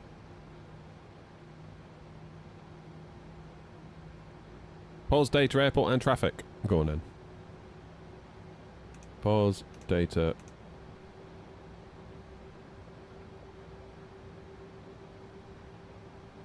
Morning, Bobby. Been a very stressful day.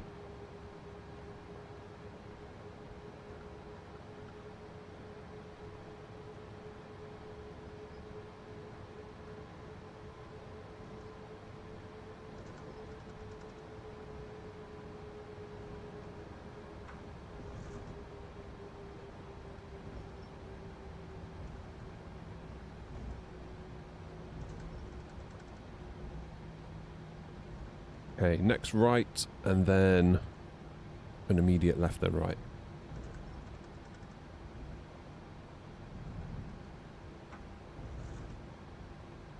We will check the rudder trim before we take off, of course. We had a crash, Bobby. Well, we had many things go wrong. It seemed I was getting continuous left rudder input into the sim, and I don't know why. I suspected it was my Moser rudder pedals, because they are the new thing in the cockpit. Swapped them out for my Logitechs and we had the same issue.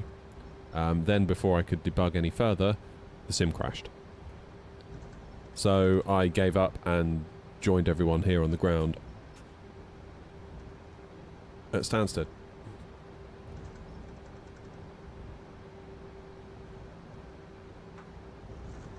So we're going to see if we can get back to Dublin.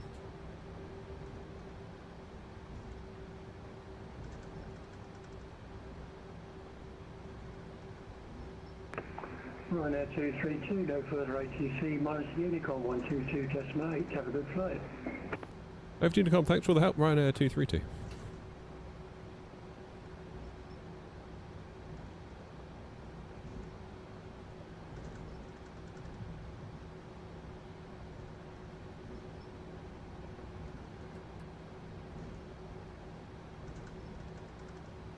I'll do that when I get to Sierra 1. I don't fancy doing that. Morning, Lee! Don't fancy doing that while we're on the turn. That might end badly for us.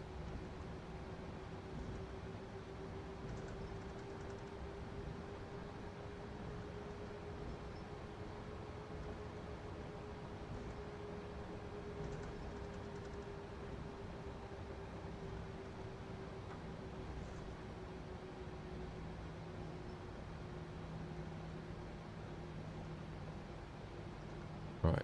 I'm going to stop here for a mo.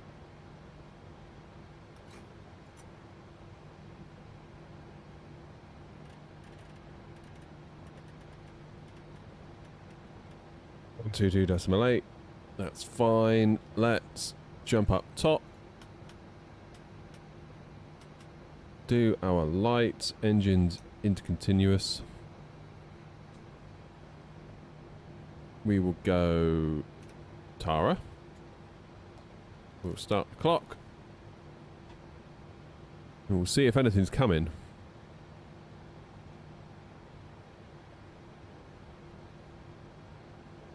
Doesn't look like there is. Where are you going? Stansted, you're quite a way out. I'll be alright. Stansted traffic, Ryanair 232, lining up, taking off runway 22, Nugbo 1, Romeo, Stansted.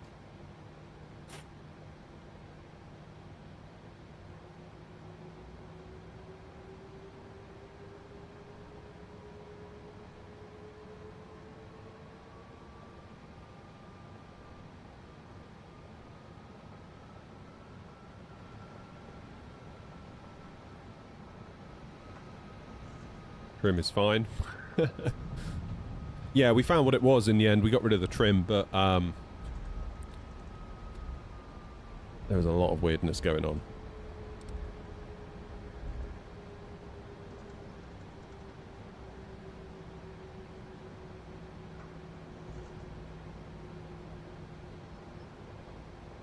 Right, can we get back to Dublin? We're now 11:45. Should be fine. Turn and burn.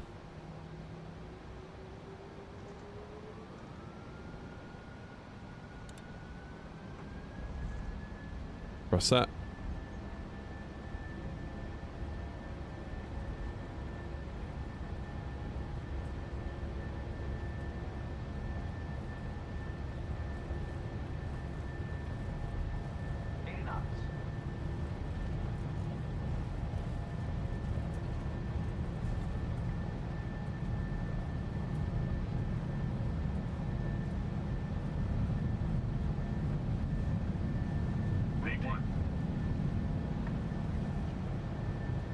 Oh, blimey, that was a few stutters there, wasn't it?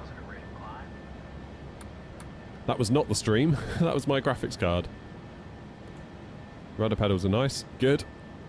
Gear up.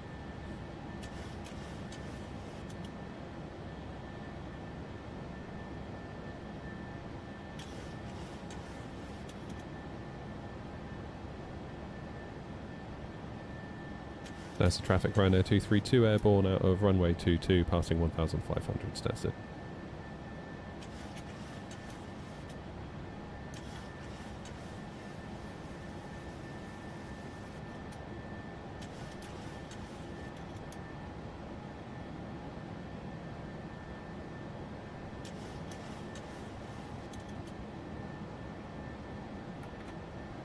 Get the flaps up.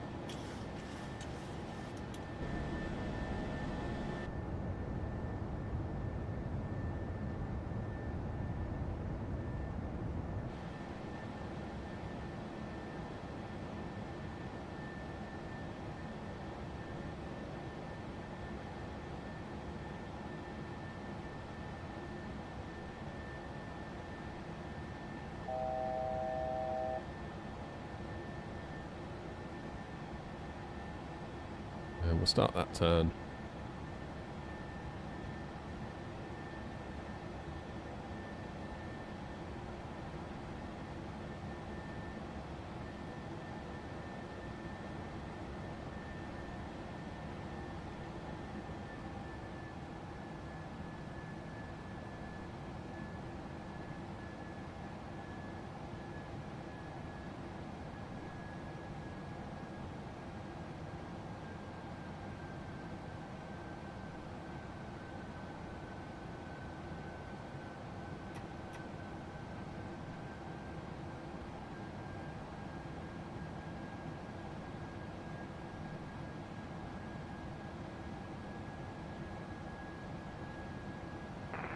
To traffic, Ryanair 7 Mr. Golf fully established, ILS 22, 8 miles, Stansted.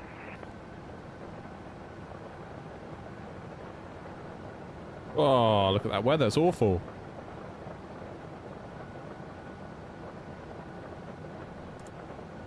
Autopilot on.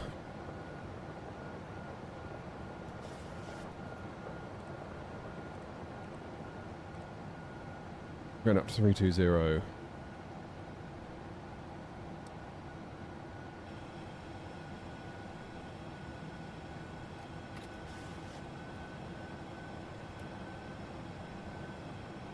Complaining at us about the air conditioning. Off-schedule descent? I don't think so.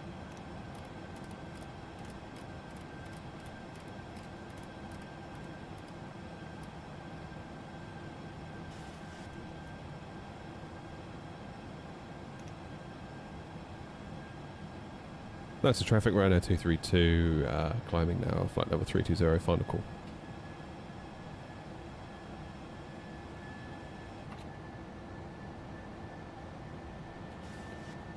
Right.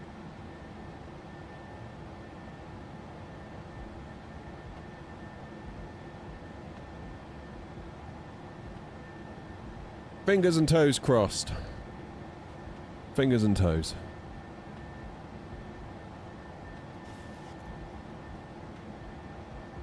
Dublin is the cursed airport, you're quite right. But I'm feeling good now. It can't be any worse than what we've just had. We've had a rough old morning so far.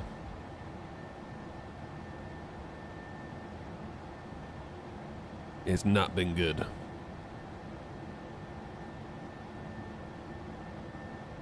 Okay, sound of pressure.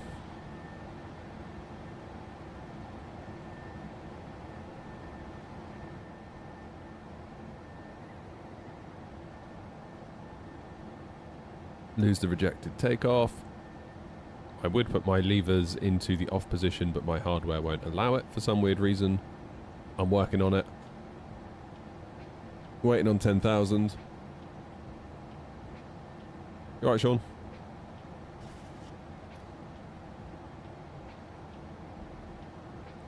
Okay, we're due into Dublin at 12:42, which is 50 minutes. That's fine.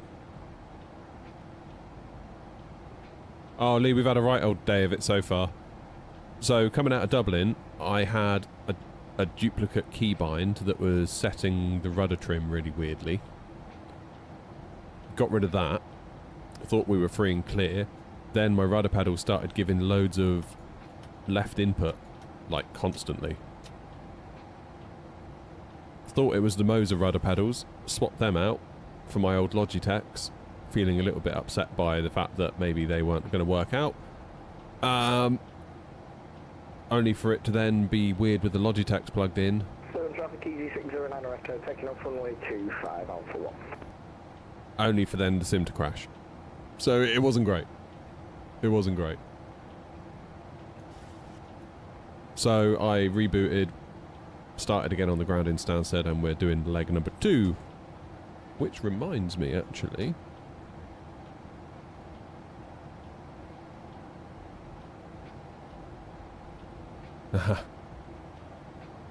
Always does this.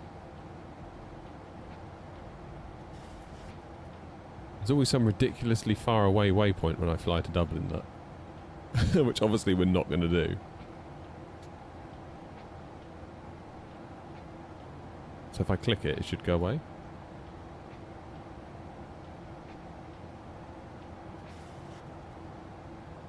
Weird.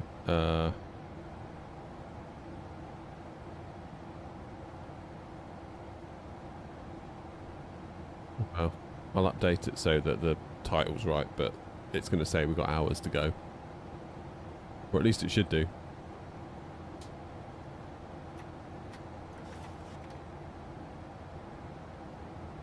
What was that? I totally just heard a noise then, didn't I? What was it? I feel like I'm just freaking out at the moment. Just like any little thing, I feel like, oh, that's going to be it. Look, what are the flaps doing? Stop it! I'm not touching anything.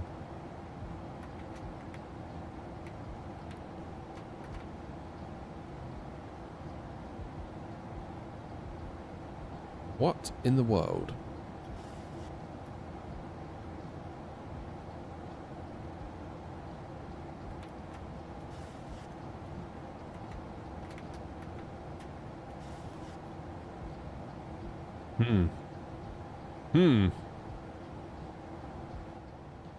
How's the 4080 handling it? Let's have a look. Keep in mind we're at 1440. We are not at 4K because 4K seems to bring it to its knees. Getting around about 50 FPS. Which is alright. That's alright. That's fine.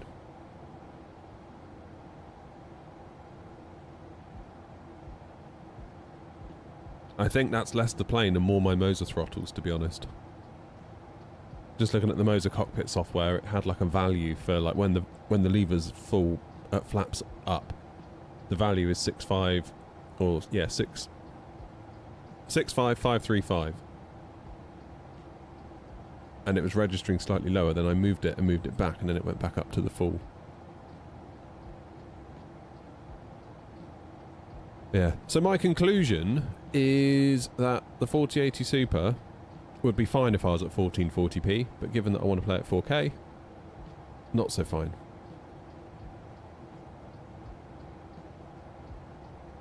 That's kind of what I've concluded. Maybe I just need to buy a 5090. Should we have a look?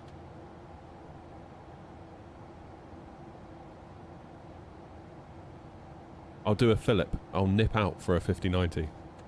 Yeah, I'm going to swap back tonight. I'm not keeping the 4080 in here. The 4080 can go back in the inside PC, where it is more useful, in fairness, because I do a lot of video editing on it, and the whole like NVENC and codery stuff is kind of good for that.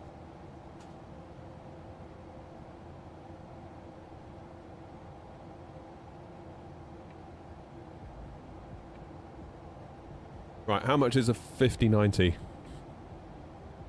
Latest update. Due to previous weather conditions, a small number of deliveries have been impacted. Minor disruptions may continue today and into this week, however... Okay, good.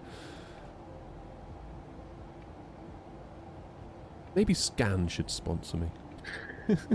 Philip, nip over to Scan. See if you can get them to sponsor me.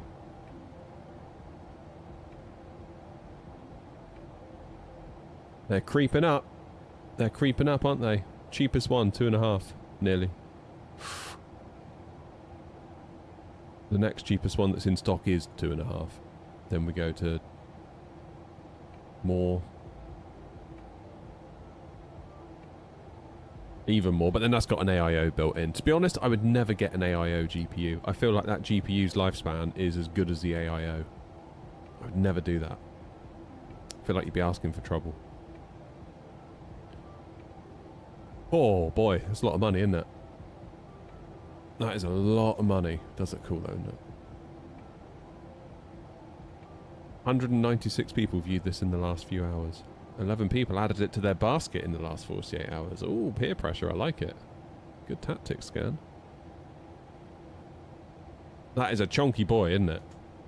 That is a chonky boy. Look at it.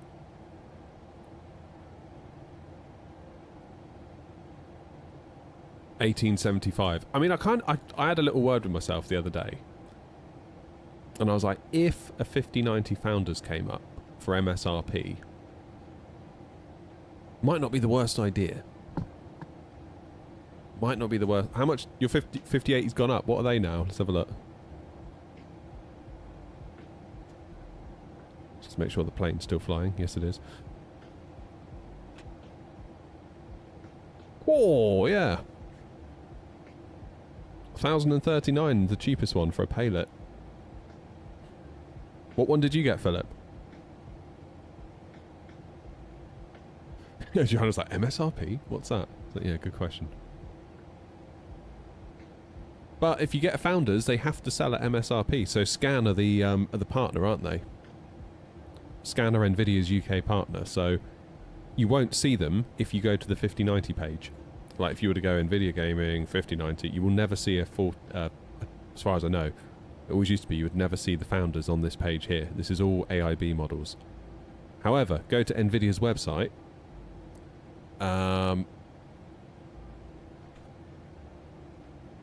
Go to shop. Go to shop now. Yeah, obviously it's out of stock. $17.99. If that button ever turns green and goes to like buy now, if you click it, that'll take you to a landing page on Scan, where Scan have to sell it at $17.99, and they go like that.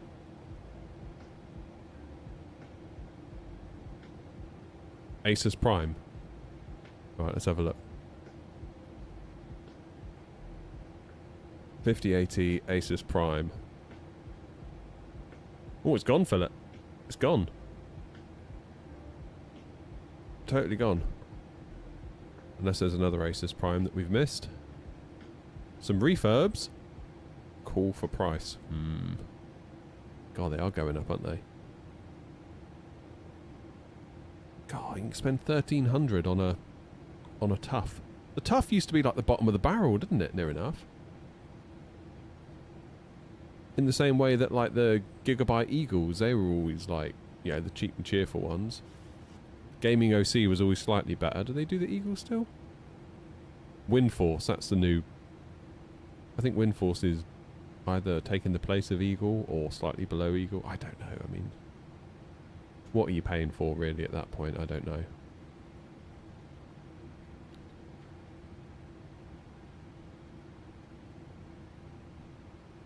Absolutely wild. What do I think of Australia? Looks cool. Never been though. Probably wouldn't love the spiders and the snakes, if I'm being totally honest with you. What's 5070 Ti? 720. Yikes. They ain't cheap, are they? They're creeping up. Should we have a look at RAM?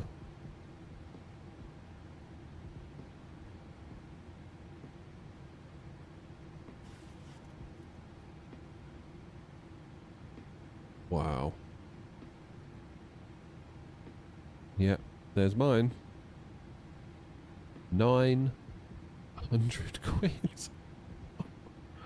Oh, AI, what have you done to us?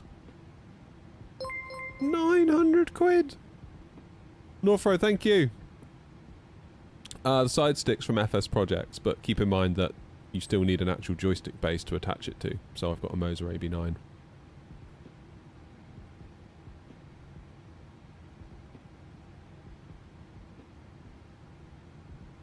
.707 says Australia's great. The spiders would legitimately worry me. If I was there on a daily basis, the thought of bumping into a hideous spider would be always on my mind, I think.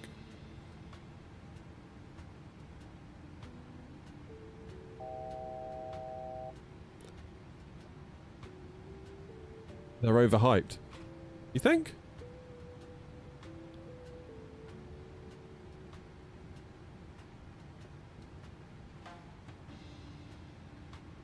Trying to think what I paid for mine now. I'm going to look it up.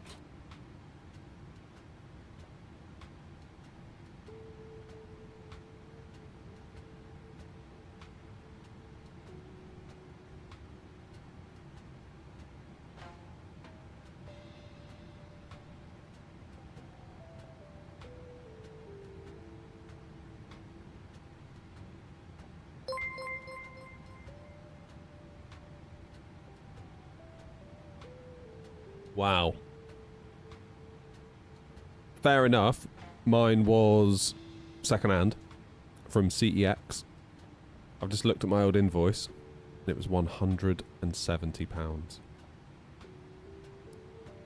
Flippin' heck.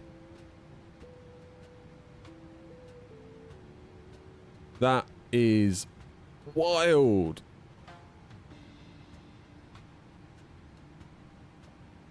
Yes, we made it to 30k, Stefan. Thank you. 100k next. 30% of the way there.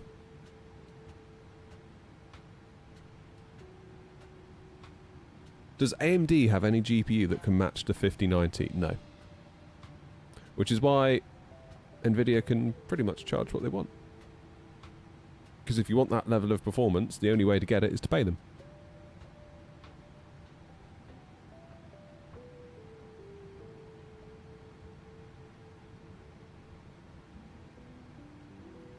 Oh yeah, the RGB one is a bit more. But then RGB does make your PC faster, doesn't it? So it's definitely worth getting it. There's no denying it. Right. There's Ryan. There's me. Both of us desperately trying to get a flight in.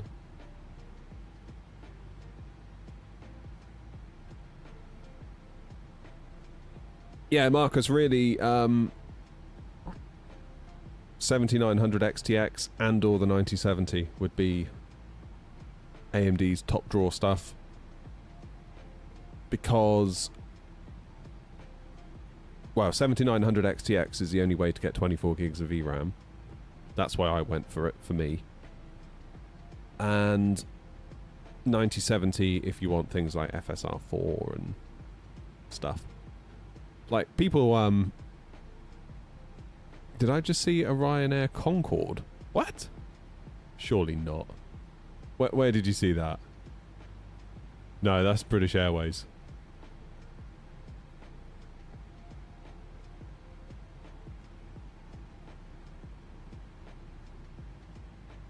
Wow. Do you know how to fix the WASM bug in the A350? It's not really a singular bug, it's just like an ongoing problem for the simulator, not really the A350. I mean, the A350's obviously had a lot of trouble with it. But then so has the PMDGs, so has other planes. I think really the change needs to come from within when it comes to the sim, really.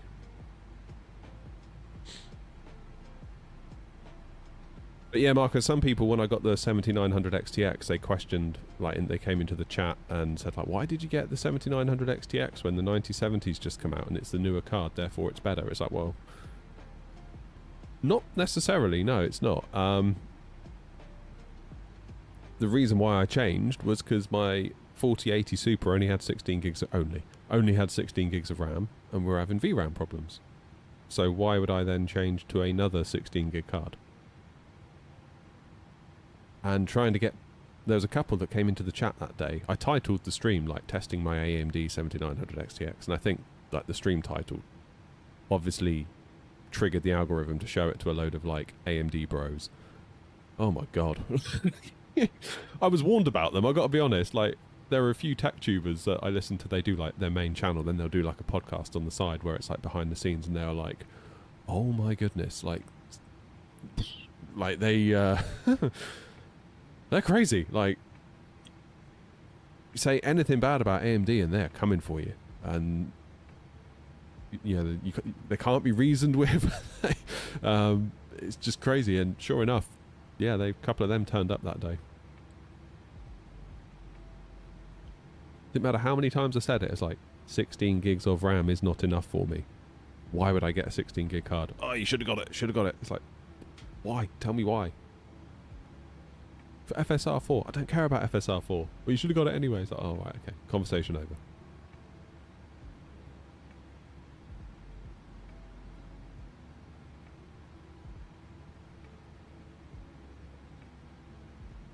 Hopefully, I mean, there was rumour, wasn't there, of like a 32 gig 9070 XTX, for example. But that never happened.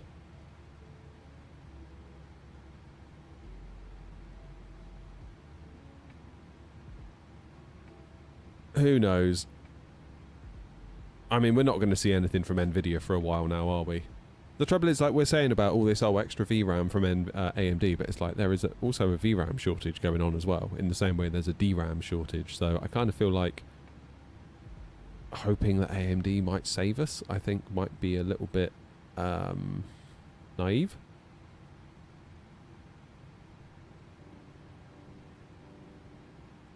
Yeah, Joanna, this doesn't make a lot of sense to me either. Like, yeah, companies are not your friends.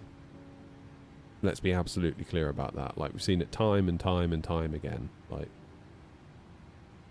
you think a company's your friend, and then sooner or later they turn out not to be. It's like, rather than Team AMD or Team Intel or Team Nvidia, I am Team Wallet, Team Bank Account, Team me, basically. And it's great if a company makes a product you like. It's fine to really love the product, but I would be very, very careful about loving the company that made it.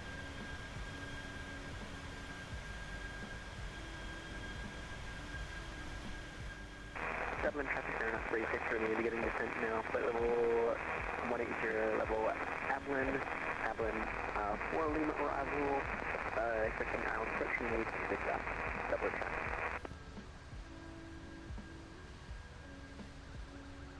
Oh, hello. What was that? There's a 4080 struggling.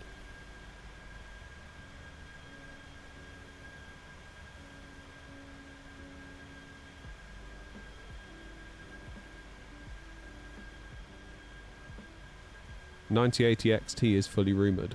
Is there a rumoured release date, or... I mean, really, if they were going to show it off, last week would have been the time, surely.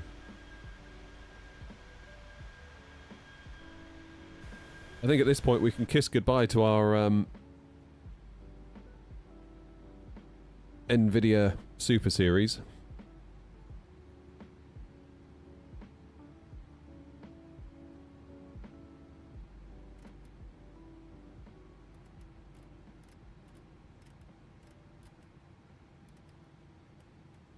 Okay, let's get 150 in the window, then when we reach top of descent, we will be all good.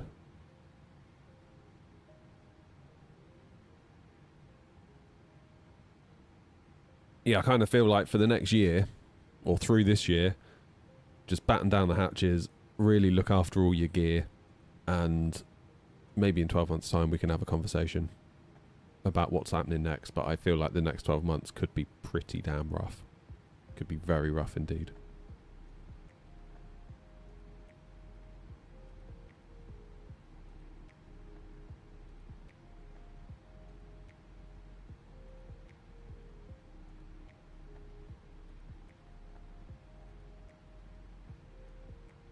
Because I was hearing that the Super Series might be delayed until like Q3, Q4 26. And it's like, well, surely Q1 27 will be 2 years since we've had 50 series. So does that imply then that we're going to go on a 3-year, onto like a 3-year cadence for new GPUs? Super after 2 years, 60 series after 3. Maybe.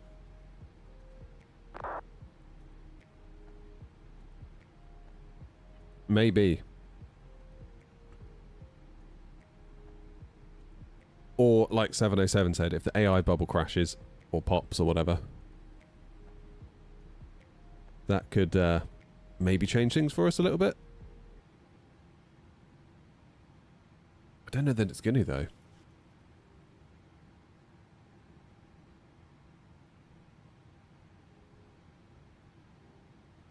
Maybe if like the VC money dries up, but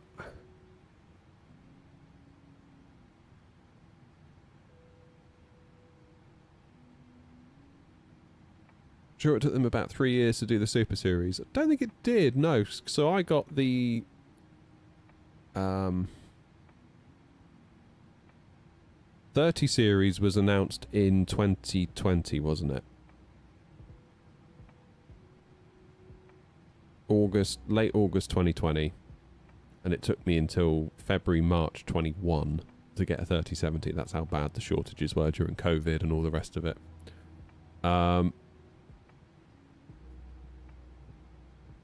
Then 40 series was in 2022,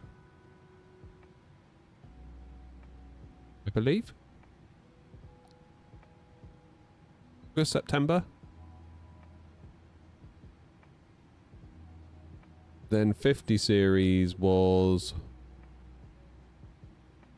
January 25. Because it went like 2.25 years. Because everyone was like in sort of August, September being like, why isn't Nvidia doing a keynote to announce 50 series? And then it was like rumoured to be January time. And sure enough it was. So we're now 1 year on from that, which would typically be when you'd get the super refresh if they're going to do one. And the super refresh doesn't really add much more in terms of performance, but what it does do is it kind of resets the value proposition in terms of VRAM and price.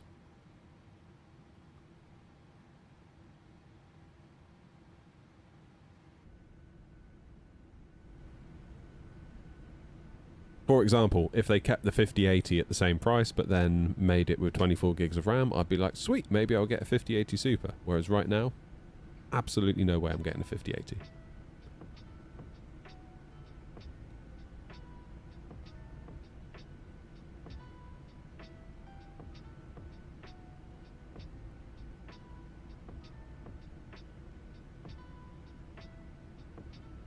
I mean, had they done the original 5080 with 24 gigs, I might have jumped. But as it stands right now, hey David, as it stands right now, there's literally no point. And the 90 series is just too much money. Where are we flying to? We're off to Dublin. Hopefully.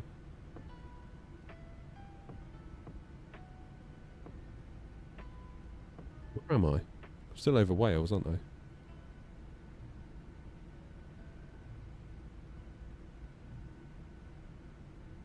Yeah, it's rough out there. I would not want to be building a PC right now.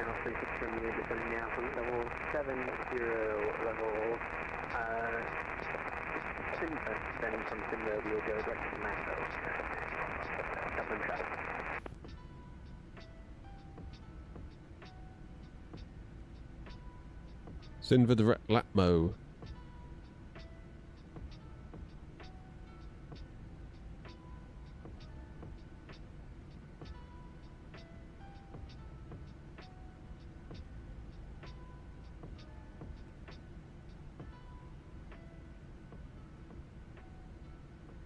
It feels like ever since like 2020, it's not been good. it's not been good, has it? Not really. Like, first of all, there was COVID, and there was the chip shortage, followed by Bitcoin mining. Who remembers that? Like, there was all those rumours and, like, pictures that would appear on Reddit of, like, pallets and pallets and pallets of, like, 3080s, 3090s just being shipped directly to some warehouse that was like a mining facility, not even getting close to a retail shelf. Dublin traffic, Ryanair 232, flight level 320, descending now via the Ablin for Lima. After Sivna, we are going to go direct Latmo, Dublin traffic.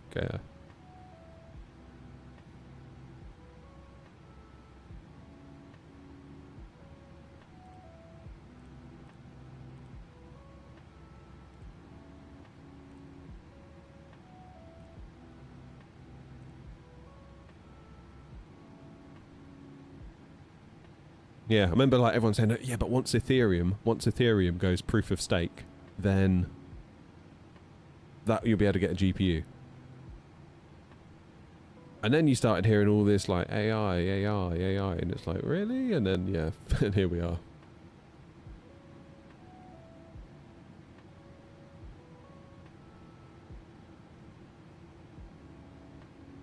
Is it still profitable then, Grumpy, doing Bitcoin mining on GPUs, or do you have to use ASICs now?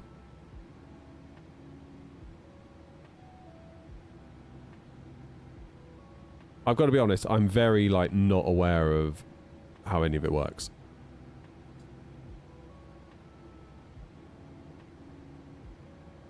Hey Alf, how's it going?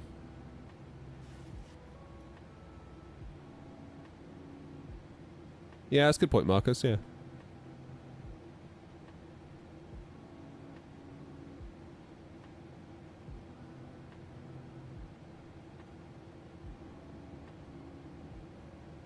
GPUs, no. Bitcoin mining on ASICs and finding cheap electricity is the key to profit. Yeah.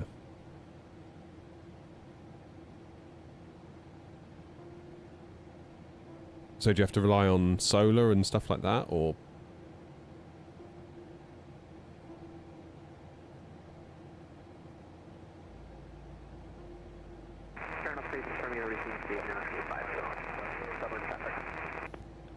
Because there's only a finite number of bitcoins, isn't there? So once the final... So how far away are we, do we think, from the final bitcoin being mined? And then there is just the maximum amount in circulation. Because after that point, surely mining goes away, right? Or does it? Because someone still needs to verify the network. So does it then go to proof of stake rather than proof of work?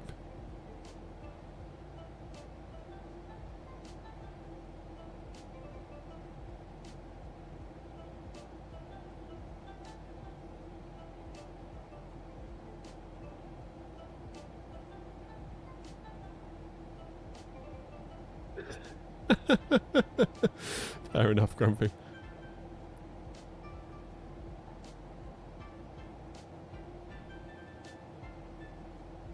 Long way off of BTT stopping.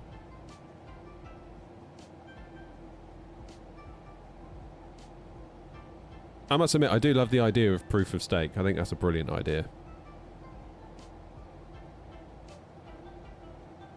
Because then you can just have like, you know, you could just go down, you could pop into Curry's and buy a laptop for like $399 and just have it sat there verifying transactions on the Bitcoin network. If you're willing to stake your Bitcoin to do it.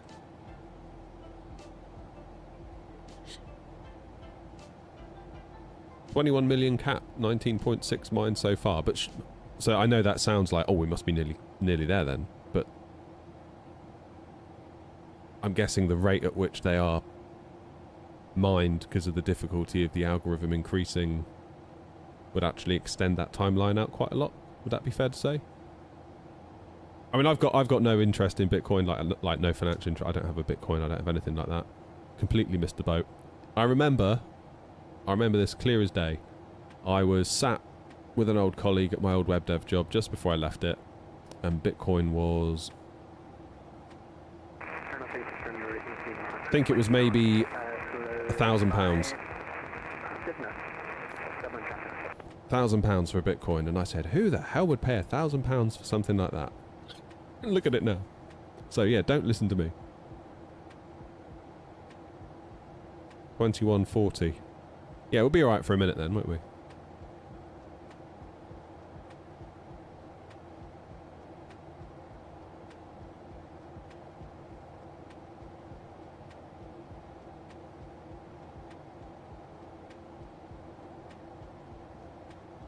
I saw on BBC News actually that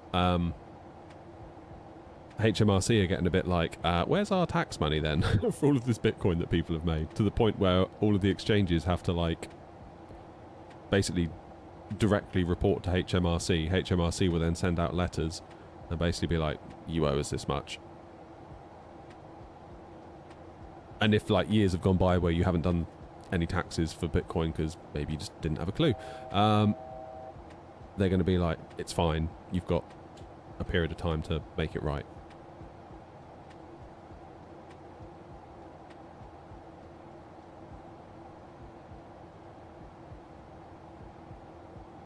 It's weird though, because if you imagine, if you bought one Bitcoin at 10 grand and you bought another Bitcoin at 20 grand, and you sold a Bitcoin for 40 grand, which Bitcoin do you say that you've sold for taxation purposes? Have you made 30k profit or 20k profit? HMRC tax people in the UK.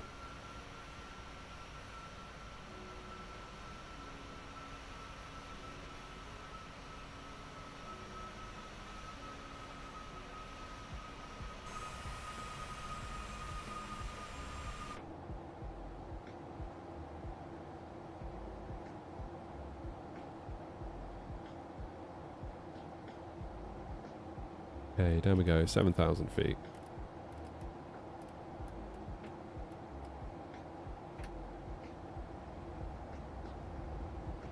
In Australia, you pay based on the first in and first out.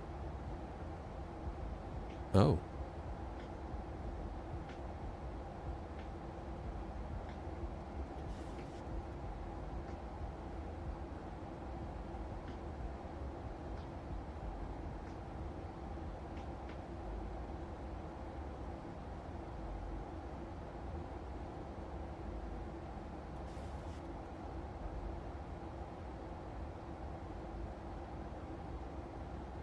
First in, first out. So what does that mean? So the first one you buy versus the first one you sell, those are the pairing for the tax burden. Is that what you're saying?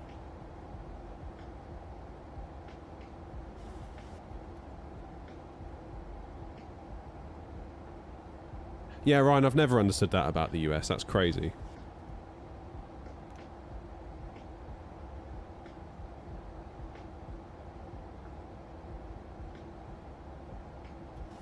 Surely if they know how much you owe, they can just tell you.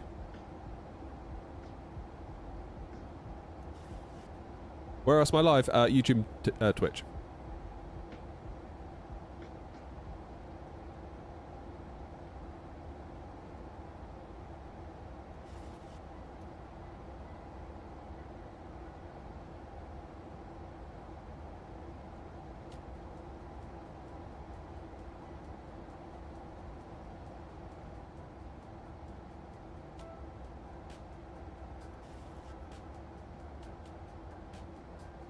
Yeah, if the IRS know that you owe them $1,000, can't they just send you a letter and saying, please pay $1,000, rather than making you calculate, being like, I think it's 1,000? And then they're like, oh no, it's actually 1,100, sorry, you lose. Like, what's that all about?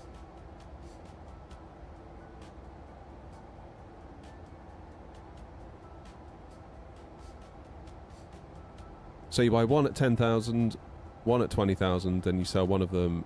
It's deemed you sold the first one that you paid 10,000 for. Okay. But then if you sold a fraction of one, you're still selling a fraction of the first one? God, it gets confusing, doesn't it? You could see how the tax authorities could just also not get it. Like, be like, oh, I don't know, it's too much work. Forget it.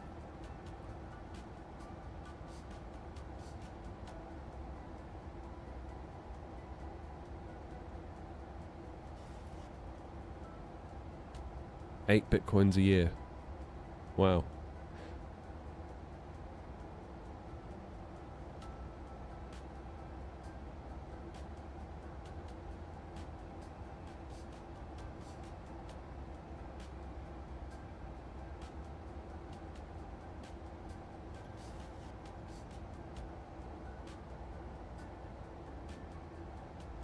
So Ryan, in America, if you just work for... If you just go and work for a company, just work a regular old job, a jobby job, do you still have to file taxes yourself? Because here in the UK, like if you just go and work for a company, you have what's called PAYE, pay as you earn. So every month, that company works out your wages, they work out the tax, they withhold it, and they give it directly to the tax authorities, and you never have to do a thing. You just take your wage slip and run home.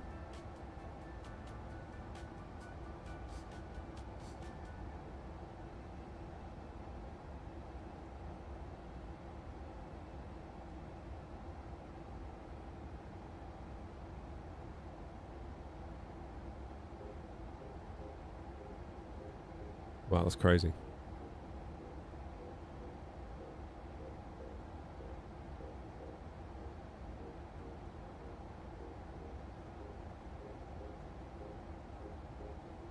Again, it's like reason number 4,798 to just get an accountant, isn't it? Just pay him.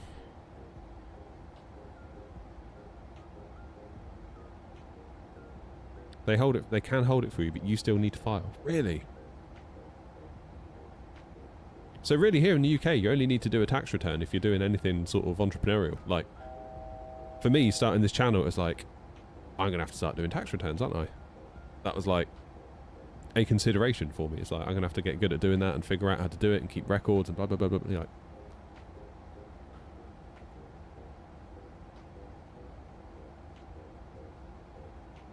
what's the in-flight movie today? Me.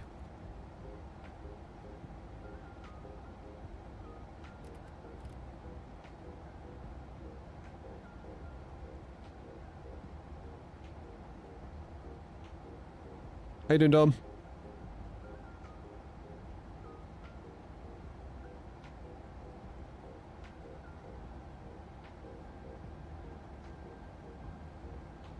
Okay, Sivna is coming up. Turn up 36 from you, reducing speed now to 0 knots, step on traffic. Was that 200 knots?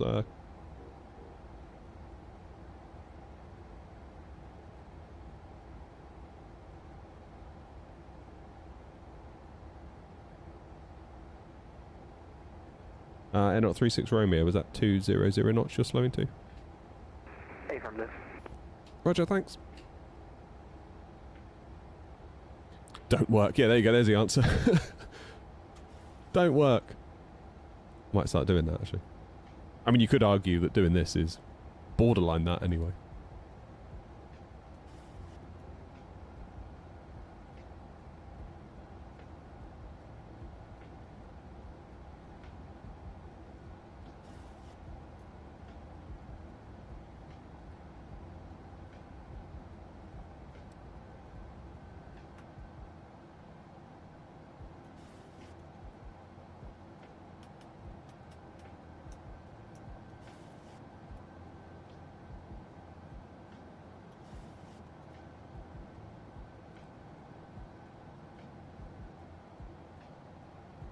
Dublin traffic, Ryanair 232 going direct Lapmo.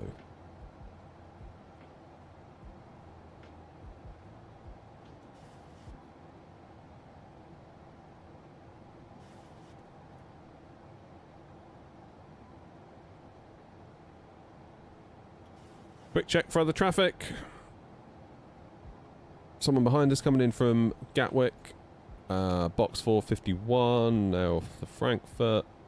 Don't think there's anyone else we need to worry about, especially.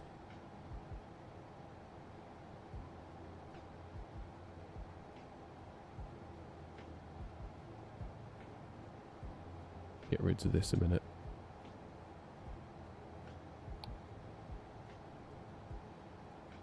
Yeah, that's fine. We're good. We are good.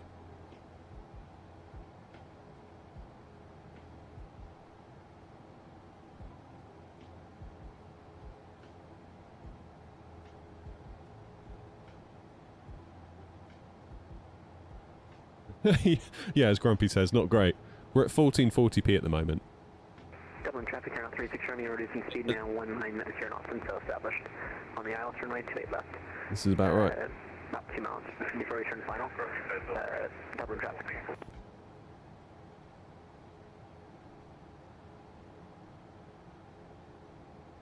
No, Dom, I paid for it.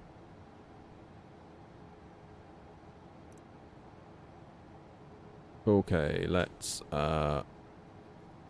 landing en route 1003.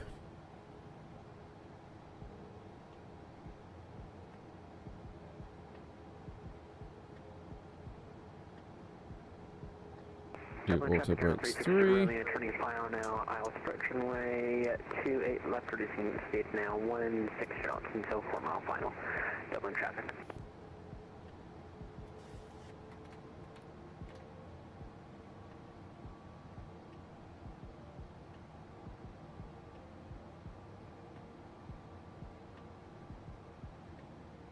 One 11135.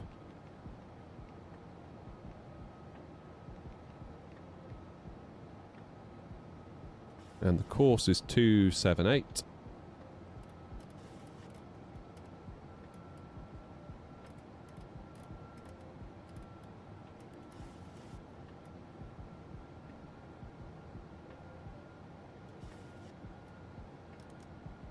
Okay, I'm going to slow to 180 knots.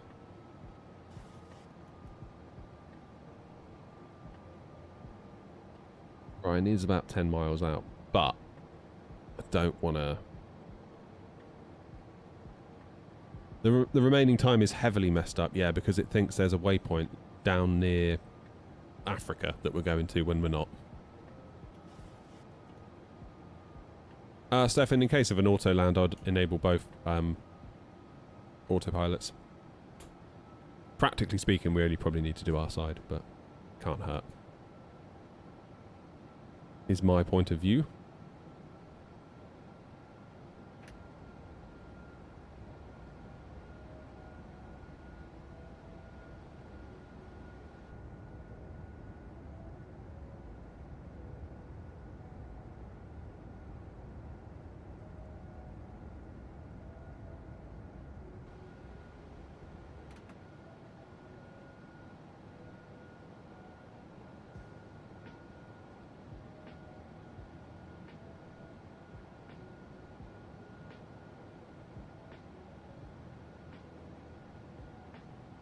Okay, good. Ryan's on the approach. And there's a nice bit of distance between us. That's good. Dublin traffic, air 36 from you now, 5 mile final. I'll switch from the 28 left. Dublin traffic.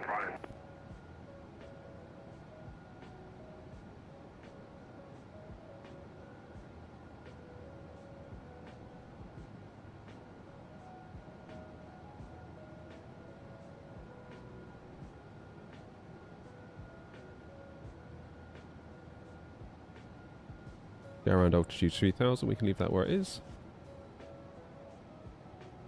Dublin traffic, air 36 from you now, short final. I'll switch from the 28 left, reducing final port speed now 133 knots.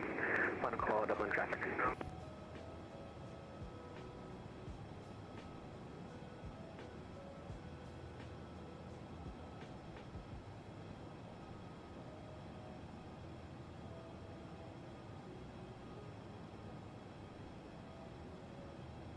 Minimums is set. Do a flaps 30 arrival.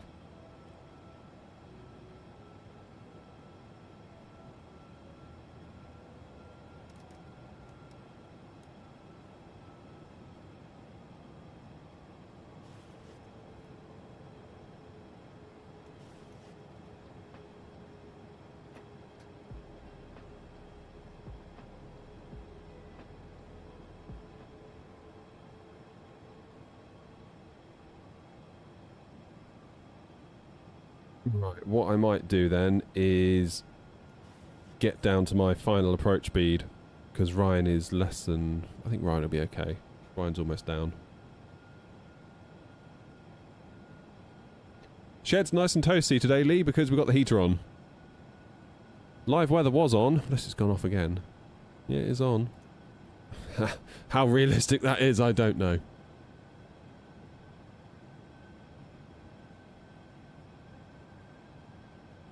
Dublin traffic, Ryanair 232 established on the ILS 428 left, 9 miles to run.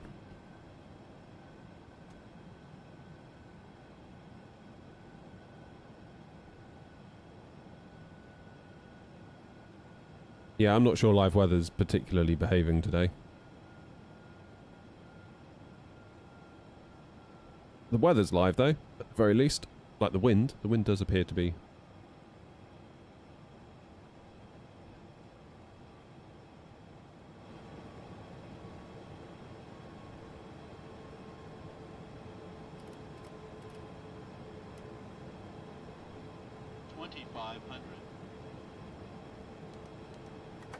Get that gear down.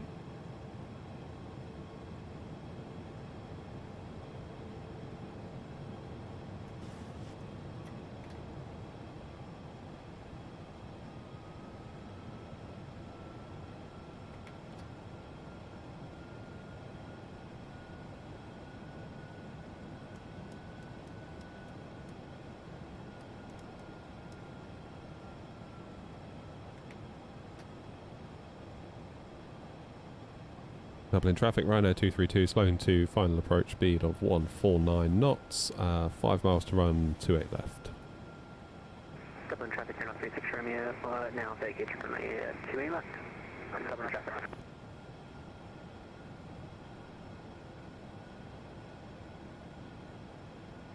Okay, so weirdly, it looks like we're a bit too far to the left, to the right even.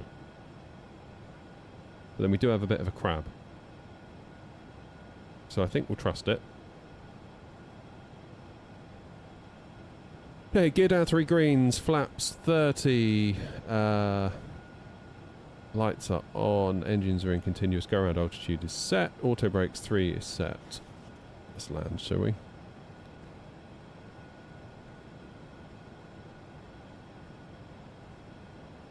Feels a little bit like we're too far to the right. It really does. Even with the crab.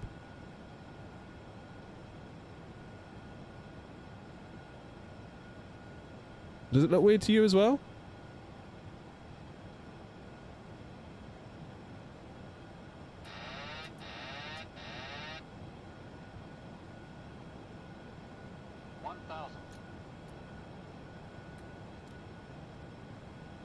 It's a mile off to me.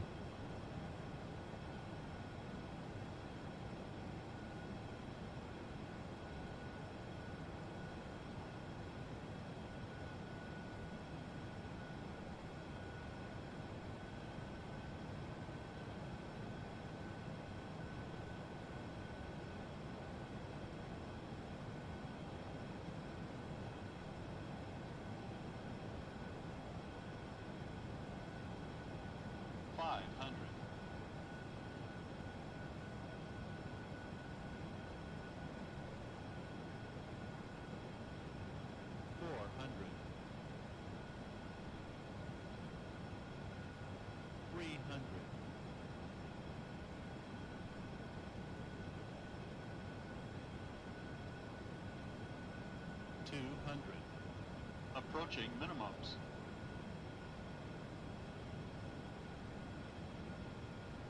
Minimums. Continue.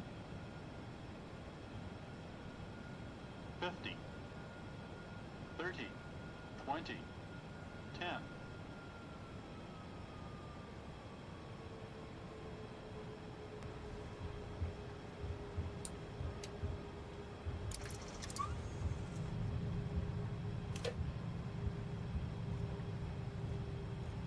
And we are down. Get those auto brakes off.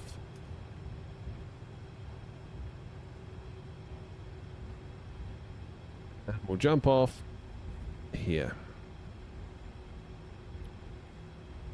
That was alright. You're all saying very nice. I feel like I went a little bit floaty. I'll take it though. That'll do. Dublin traffic, you're not 36 Romeo, taxiing now, stand 406 via Sierra, cross runway 34 and Bravo and Echo. Dublin traffic.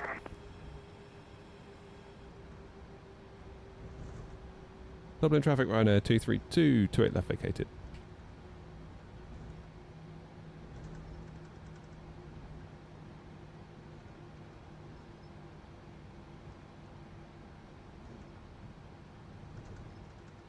Right.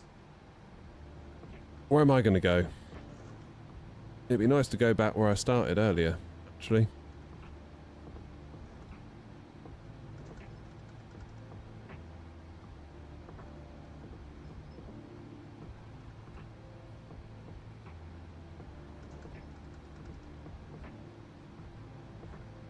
Dublin traffic, Ryanair 232, taxiing to stand 124 via Sierra, Whiskey 1, Hotel 1, cross link 4, then apron 2. We're doing another leg. Yep, we're going to Dublin. I'm on my way to... not Dublin. Edinburgh is what I meant to say. You're not the one coming in from Gatwick behind us, are you?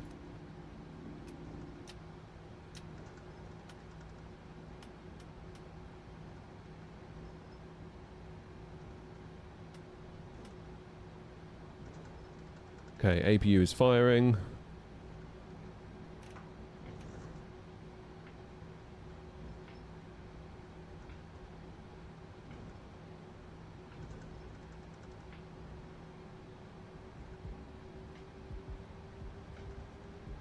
Happy days. Let's go. That was an okay landing. It was smooth, but... Dublin traffic, you're not 36 Romeo, crossing right now, runway 34. Dublin traffic. I do feel like I dipped below our VRAF, which I'm not happy about.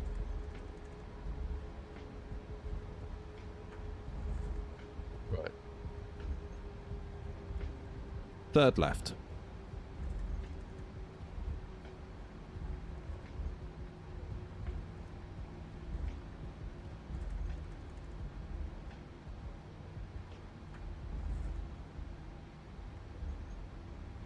Dublin traffic, you're not 36 Romeo, now clear of all runways.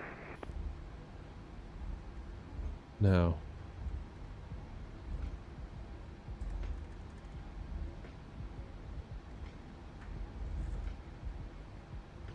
Two, 4.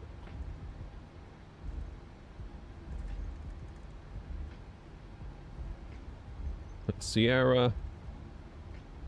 Whiskey 2. Next, we want Whiskey 1. Dublin traffic, Ryanair S7 Dolphin, final runway 28 right.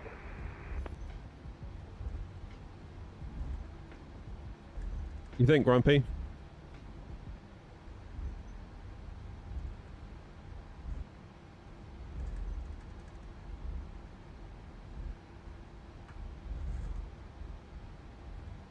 Ryan's getting down there out the way. He's like, I'm not going back to the where I was earlier.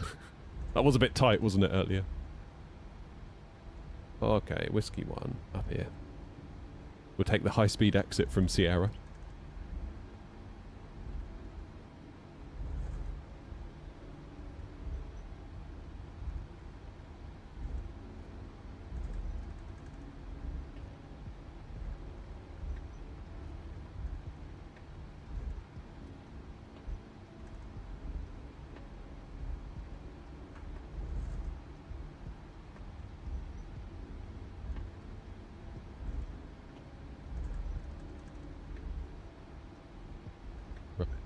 No one coming in, is there? Dublin traffic, Ryanair 232, crossing runway 1634 at Whiskey 1 for Hotel 1.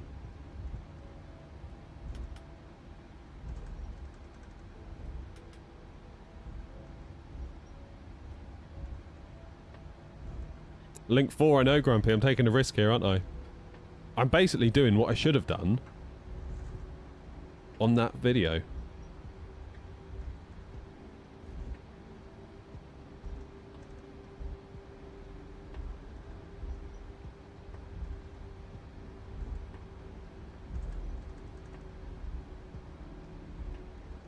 Did you see that poll? You guys talking about wind... I almost said wind control. You see Gav's poll that he put out on YouTube, community post? I thought that was very interesting.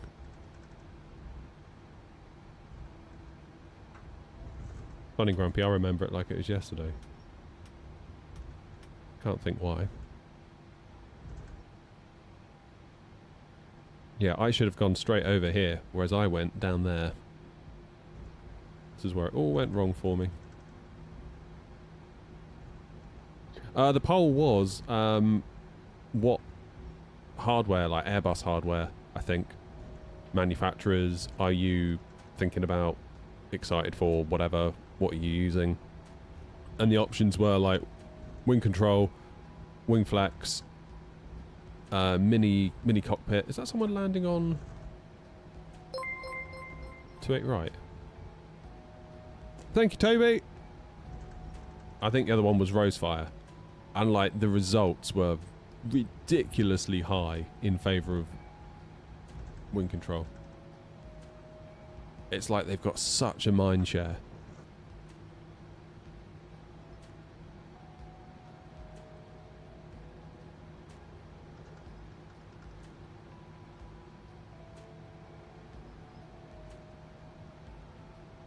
Now I'm hoping we get a 10 from New Sky.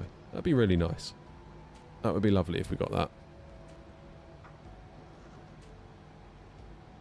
My only issue with wing control is like, they say, oh, we're making this, and then it's ages until you can until they release it, and then B, until you can actually buy it.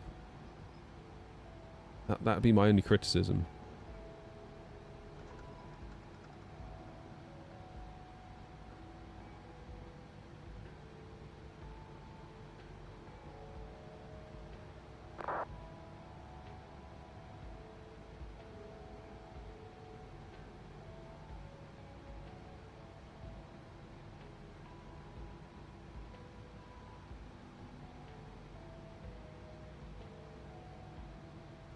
Stop.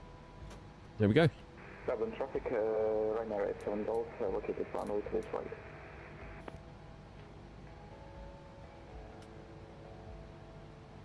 Okay. Engines off.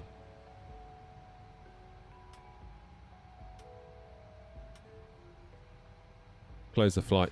See what they made of it.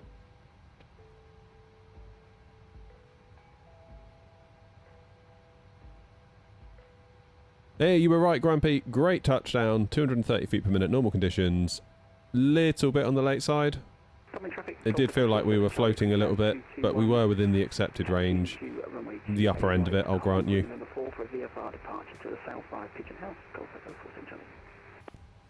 Oh, well done, Toby. Well done for doing your first VATS in flight. It'll get easier, I promise. Not immediately, but it will get easier. Right, book a flight. Is there a scheduled flight I can do, actually, from here up to Eddie? Yeah, but there's only an A320 for me to do it in. Alright, fine. Fine. You win. Free flight it is. Ryanair 233 will be today. Dublin. Edinburgh.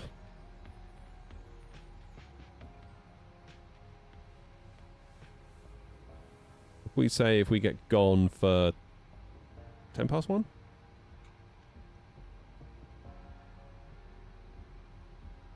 That should be just the right amount of time.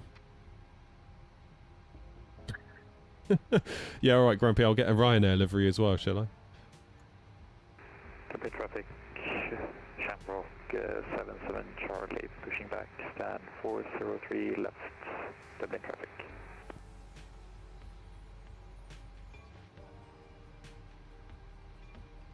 Now, can we expect anything once we get to Eddie? Is there anyone online? Zilch. That's alright. That suits me. Quite busy here at Dublin. Look at all the people on the ground. Going all over that. That's cool. Right, I could really do with a ground power unit.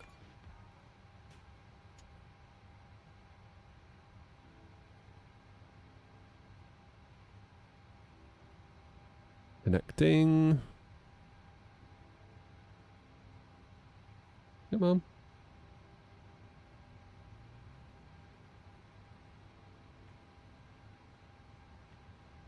Connected. Good. We're now on power. We can turn that off.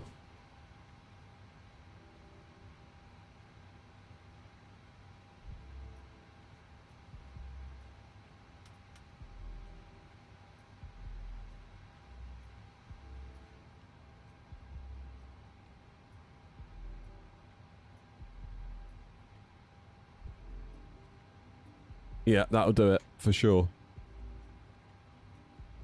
Let's edit this. So we're cheating. Well, we sort of are. We sort of aren't. Depends on your point of view.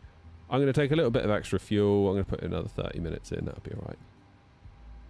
What's the plan? Out of 2-8, right, arriving 2-4. Lovely.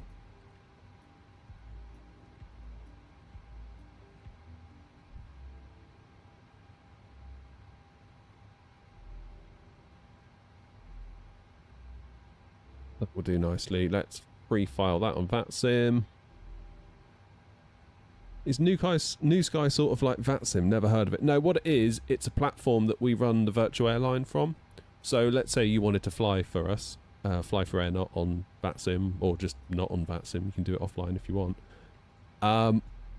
You get yourself a New Sky account. This is New Sky. Then you would see this page here. You have to do one flight with the New Sky Academy, which is like a way for you to train. Then these are all the different airlines that are hosted on New Sky. And we're not doing bad, actually. So, I mean, that one's really active, isn't it? 1, 2, 3. There's Alpaca. 4, 5, 6. Osprey's number 7. We're number 8, which I'm really pleased with. That's really good for us. It's good going. That's good going. So yeah, you can join loads of different. I mean, look at them. Like it goes on and on and on and on and on.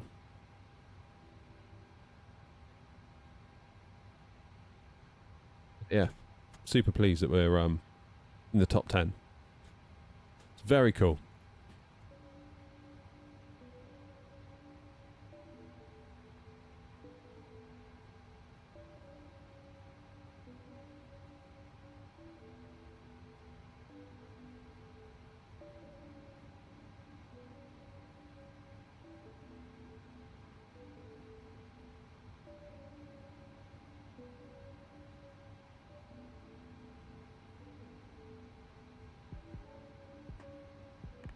So now we can go into the EFB and bring in our new flight. There we go. Dublin to Eddie. So now we can go to the route page, flight plan request. Set our payload, set our fuel, no mucking around waiting for GSX. Oh, that would be quite cool, wouldn't it? If I was to get GSX to board us now, would it just do it? It would still do it. It would like do all the animations to like be like, we're loading you, even though obviously the plane is technically, from a numbers point of view, loaded.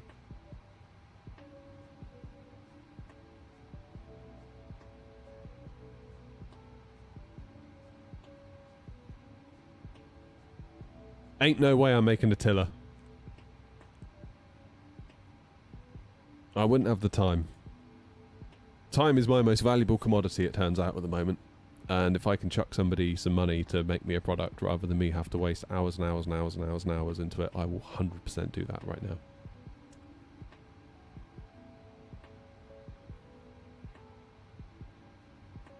$100%.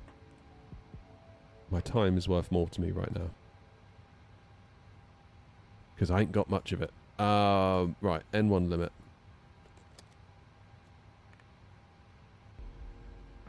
It'd be nice if this was at more of an angle. But I get why it's where it is. 28 right. Import from aircraft.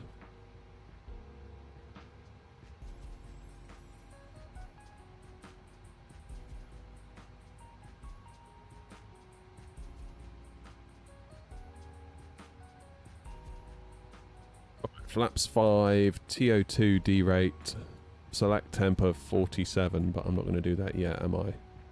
Because I haven't done my departure runway.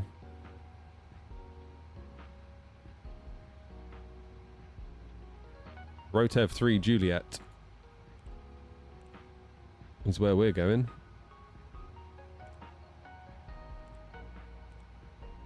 Let me guess. Oh no, I thought it was going to be the Impit 1 Echo, but it's not, it's the Tunso 1 Echo. ILS 24, Tunso 1 Echo.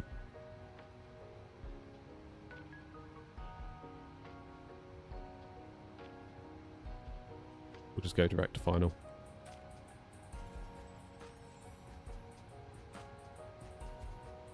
Okay, select temp 47. Dublin traffic, Shamrock 77 Charlie, taxi runway 28 right, Dublin traffic. It's looking good. Trim 517. Oops, bring that back a bit.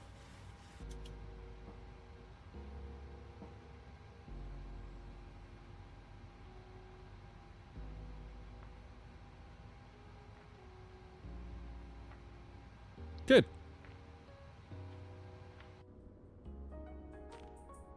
There's an air not next to me. Use that.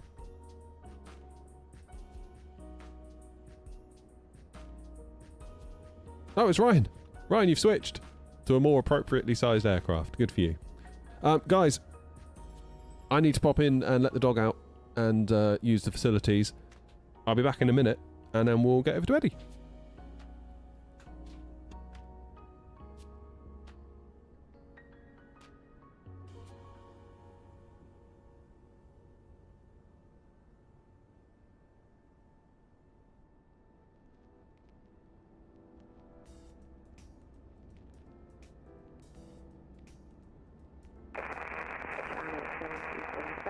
Cruising out, flight level 220.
Aeronaut 36 Romeo radio check. 5. Thank you.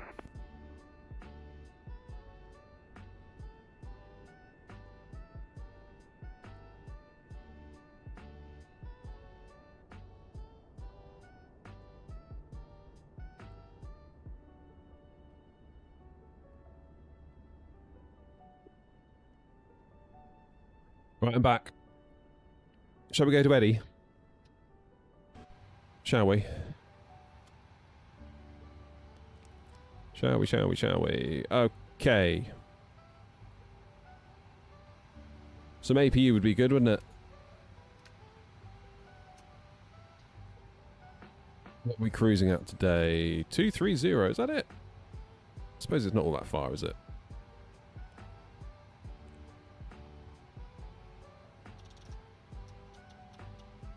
.230 is, and into Eddie, runway height is 100 feet. That's good.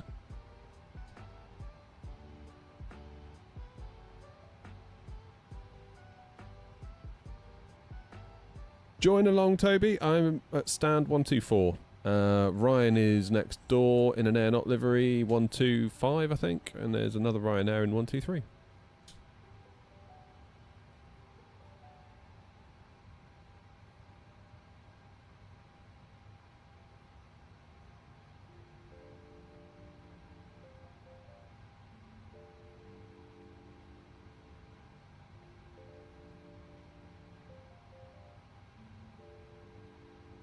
London controls on. But that would appear to be it. Yeah. See, we'd have had that coming out of Stansted if we waited a bit. Never mind. What are you going to do?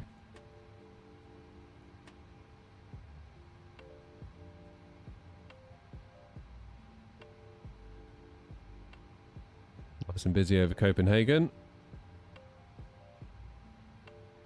And into Germany, northern Germany.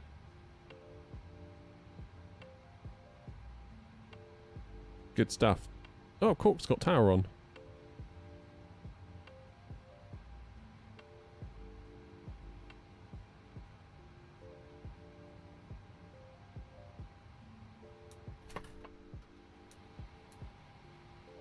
Take that power from the APU. Let's get rid of the chocks, which will in turn get rid of our ground power unit. V2 was 141. Put that in there.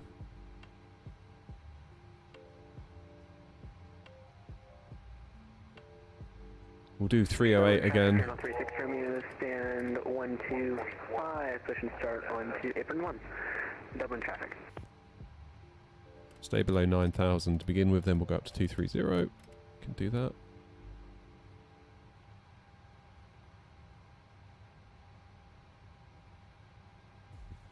Right, GSX. Dublin traffic, Shamrock 77 Charlie.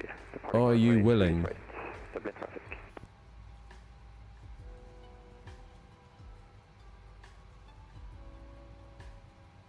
GSX. Hello,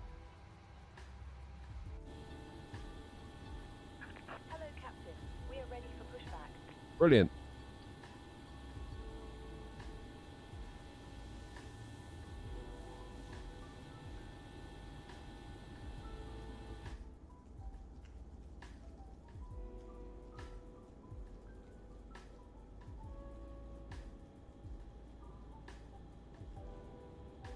Departure checks completed.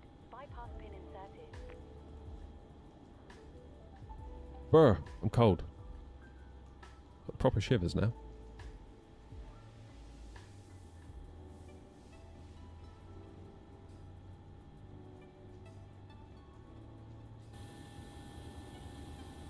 Is there anyone behind me?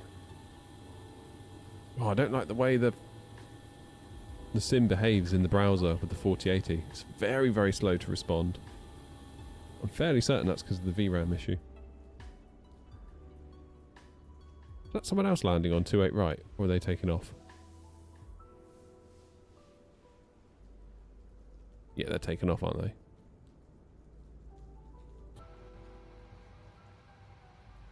Nose left, tail right. Double in traffic, Ryanair 233 pushing back from stand 124 facing west on apron 1. Caution, we are pushing here, not 36 from you. Oh, so you are. Ryanair 233, we will hold position.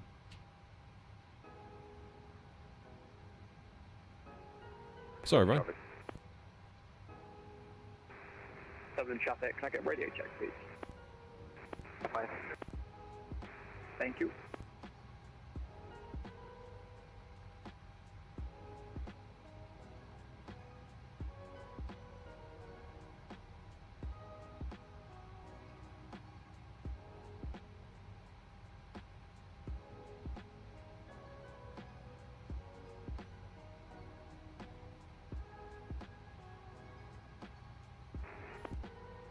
So driving Shamrock 168, we're pushing off 400 left to release point November.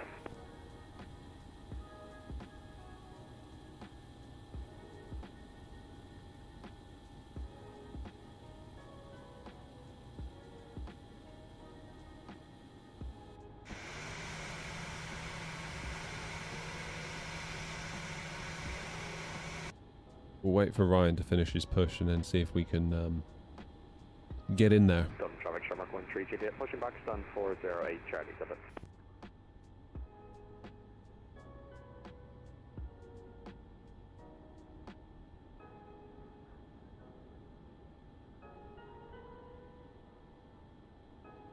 Oh, it does, doesn't it?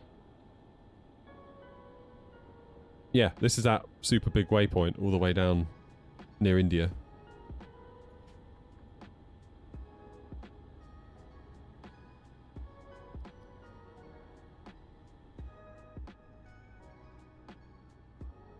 You alright, Cheddar?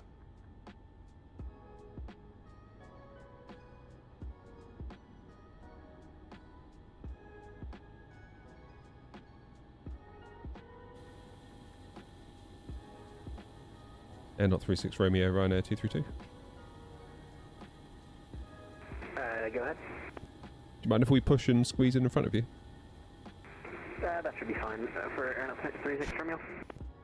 Roger. In that case, Ryanair 233 pushing back from 124.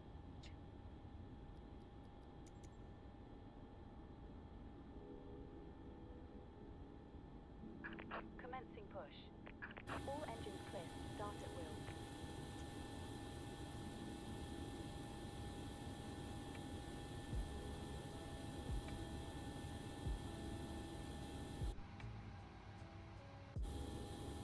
Okay, what I'd like to do is just keep an eye on where we're going and stop the pushback if it looks like we're going to smash into poor old Ryan back there.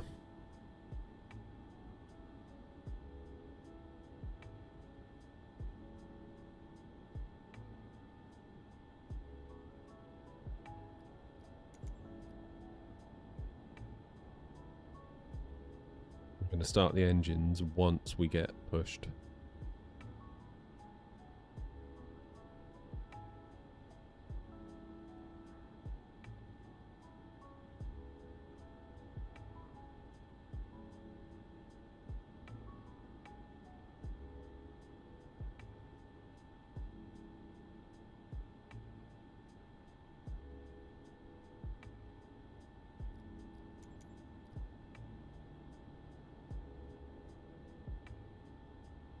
That'll do.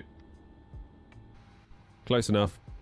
Dublin traffic, Iberia 181, taxiing to the south apron via Sierra Alpha, crossing runway 34, Dublin traffic. Please set parking brakes.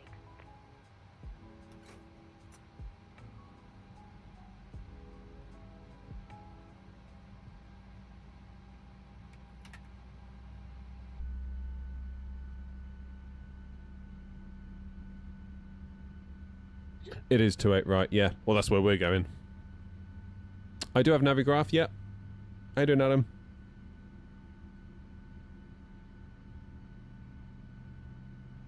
What do we need to do? Start new sky.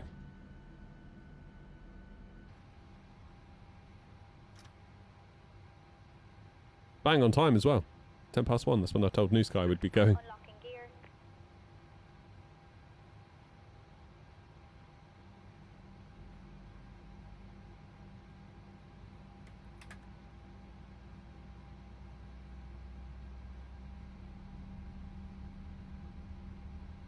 Taxi light on.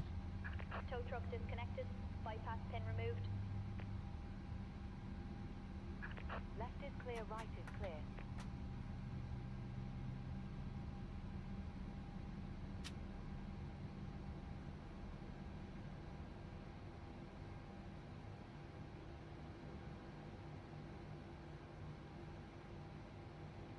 Delta traffic Shamrock 168, we're taxiing Valley to Foxtrot, November 2, holding point 28 right over.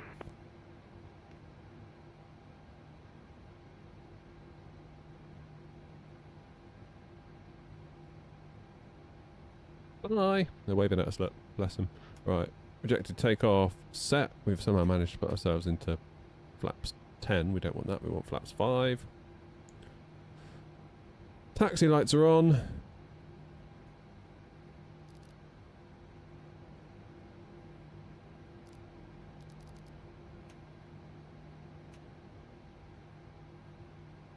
Let's go.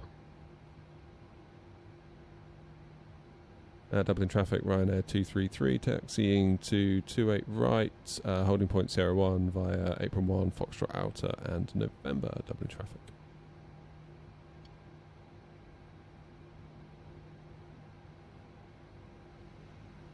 Take power from the engines. 13 Juliet, taxi holding point November 1, runway 28 right, via Tango, Foxtrot out in November and November 1, holding short 28 right, Dublin. Man, Dublin traffic, Colonel 36 Romeo will follow the departing Ryanair 737. Front taxi holding point November 1 for runway 28 right. Via Apron 1, Foxtrot Outer in November, Dublin traffic. Dublin traffic, Ryanair 32, Uniform Victor, pushing back, stand 108 onto taxiway Alpha.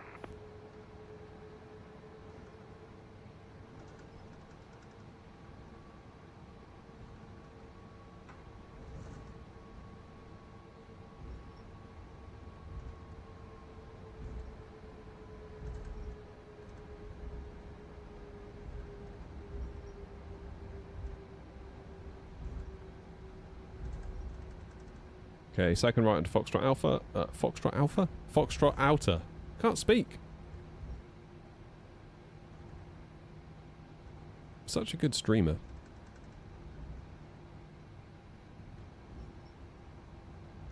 Are you being facetious, Grumpy, or is it actually nice weather?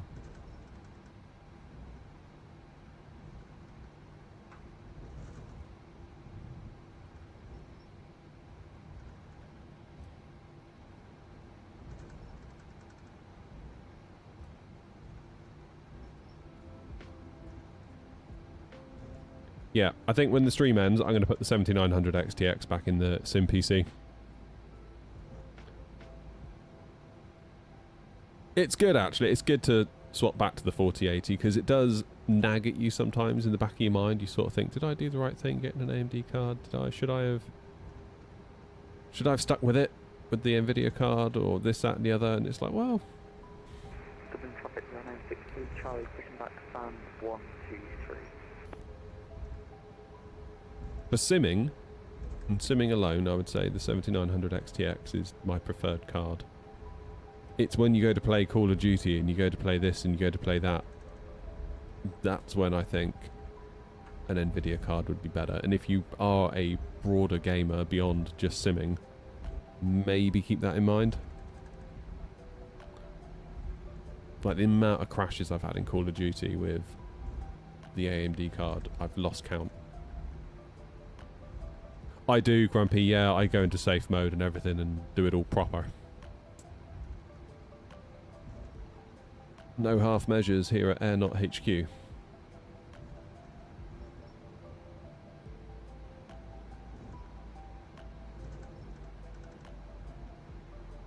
Oh my word.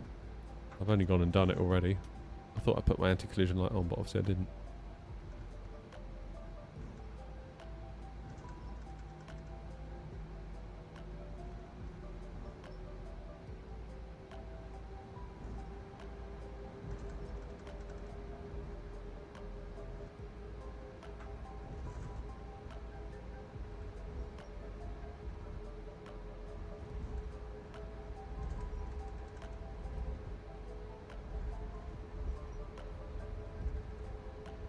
Oh, Rob, you've missed it.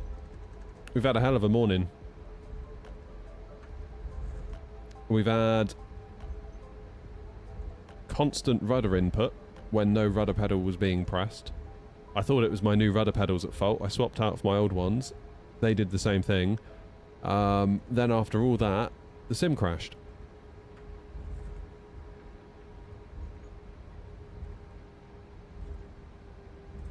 Yes, Grumpy, it may well have been. I could have sworn I clicked it. Obviously not.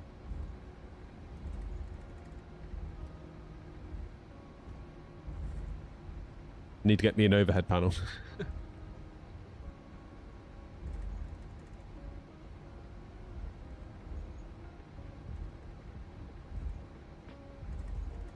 Skill issues, yeah.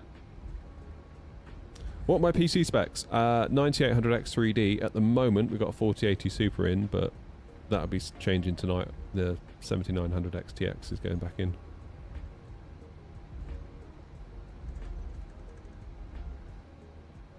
No return to the gate, unfortunately. Not with Ryanair. You can forget it.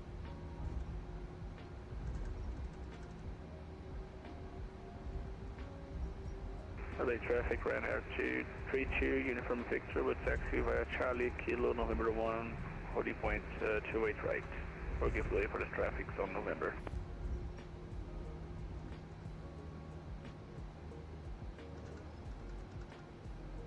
Hey, Noah.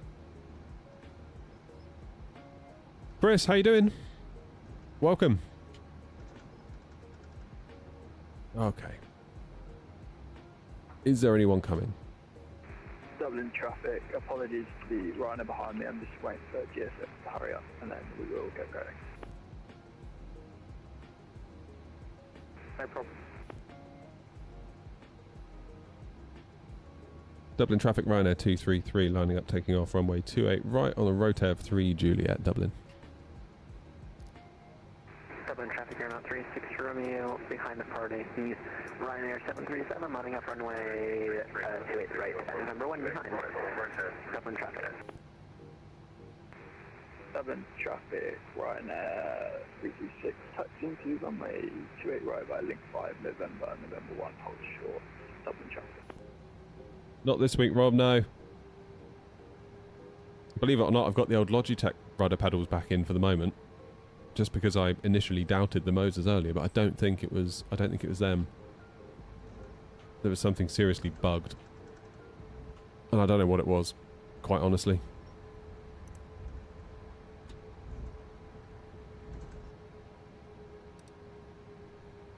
Oh my god, I've stopped. Why did I stop?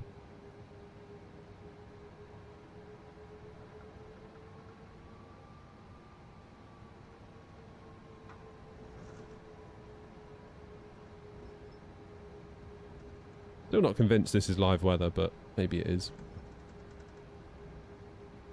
Okay, turn and burn.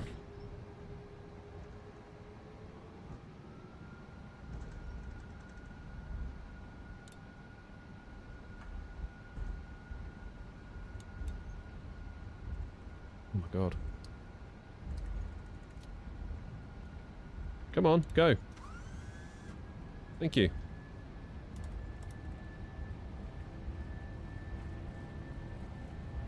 Nav auto throttle arm, that's what it was.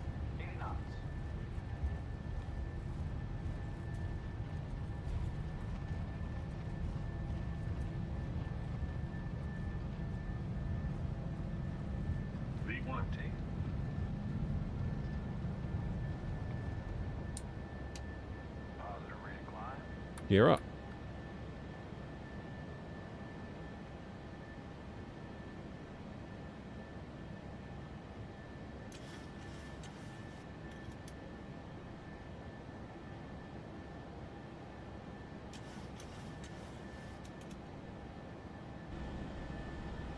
See you, Dublin.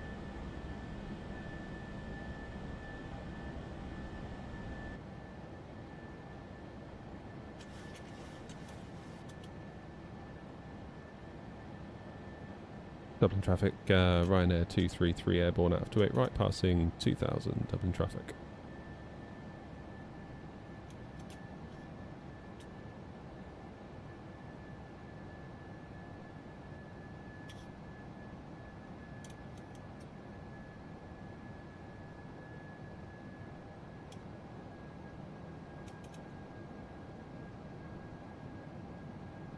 Dublin traffic, Air 36 Romeo taking off now, runway 28 right, route 3 Juliet departure.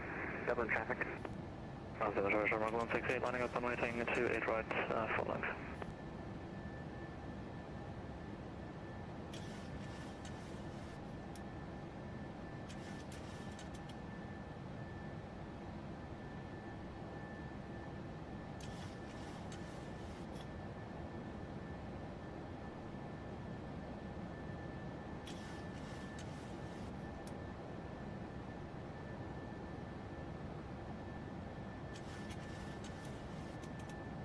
Right, chat. I am just going to ignore you briefly while I hand fly.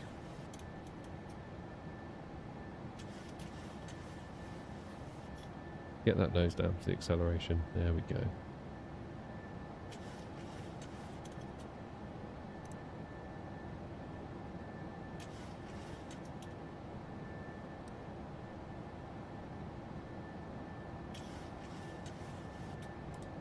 Lovely.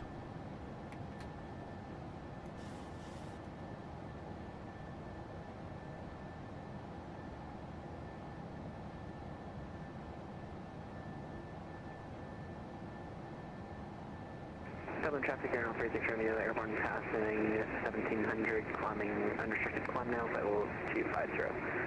Final call Dublin traffic. Dublin traffic, Shamrock 168, departing to it right on the end, 3 Juliet departure. Dublin traffic, Shamrock 13 Juliet, landing up and heading to it right.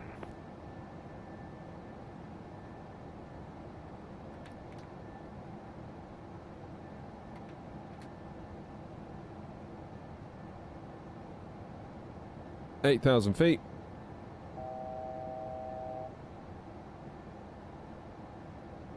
Yeah, the default airports are not it, are they? I feel like sometimes you can get away with them, like if it's a simple-ish little airport, like maybe it's a, I don't know, a little island somewhere with a single, like Rhodes, for example. Something relatively simple. Dublin traffic, Ryanair 233, climbing now, flight level 230, final call, Dublin traffic. You know, a runway and a taxiway that runs alongside it and a little turn off into a little parking area, fine. But if you try to go to a big one, it's... yeah, I don't think it's going to work out for you somehow.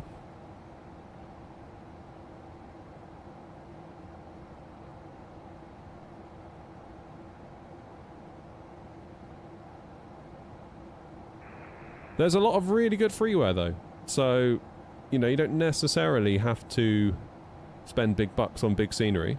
I think a lot of people feel like you have to, and there's definitely a portion of the internet that likes to shame you if you don't. Like in the early days of this channel, I never had any. People used to whinge like anything.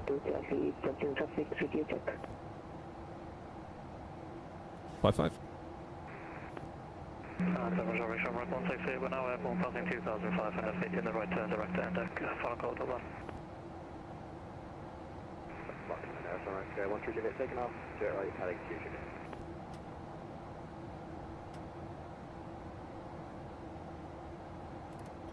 Dublin traffic, Ryanair 32 Uniform Victor, line up and away to runway 28 right.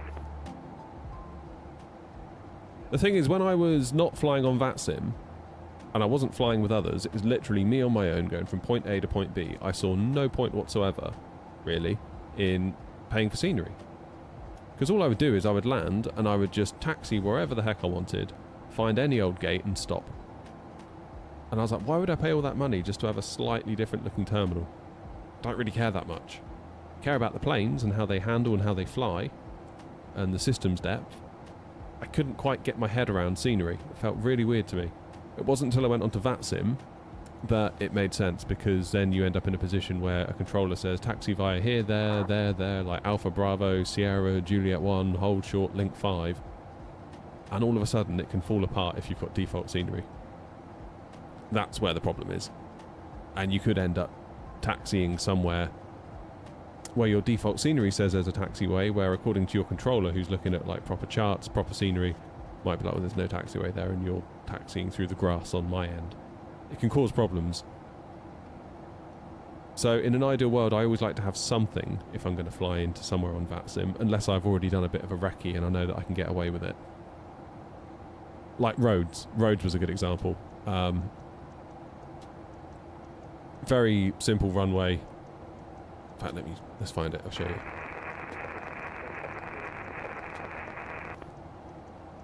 Where's roads? Where are you? Down here, aren't you? Rhodos, I should say. Like, literally, that's it. You know?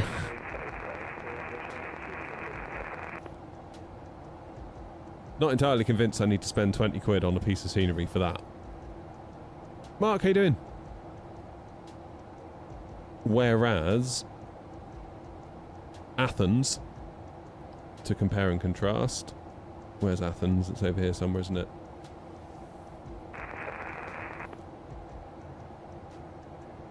That, to me, looks like that could do with some scenery. Do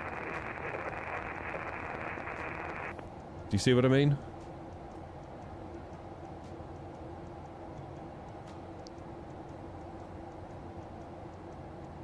So I try and take I don't know, a reasonable view, a pragmatic view. Like, I can't go around buying scenery for everything. Like, it's too much money. But your Gatwicks, your Heathrows, your Dublins, your Manchesters, those kind of places, do you know what I mean? If you're in and out of there a lot, on VATSIM in particular, then yeah, probably makes sense to have a bit of scenery, and you'll get the value out of it, because every time you're there you'll enjoy it, it'll be better. But I will quite happily take something off of flightsim.to if it just fixes taxiways and gates and aprons. That's fine. Absolutely fine. Like, I really admire what scenery devs do, but I do think a lot of the time we're paying for crap we don't need. Like with all the interiors and the check-in desks and, oh no, like, no thanks. Like, it's impressive, like, it is impressive. But is it necessary? Probably not. Unless you're like a cinematic YouTube channel, where like I want to do like cinematic intros of me walking through the entrance to Edinburgh Airport. I don't really see the value. And it kills your FPS. Like, if there's a switch to turn off interiors, I would normally always turn that off. Except for any interior you can see through a window airside. I see the value of interiors then. Because it's really nice pulling up to a gate, you can see through the window, you can see a coffee shop, you can see a Burger King, you can see a McDonald's or a Costa Coffee or Starbucks, whatever it is. Do you know what I mean? Oh, hello.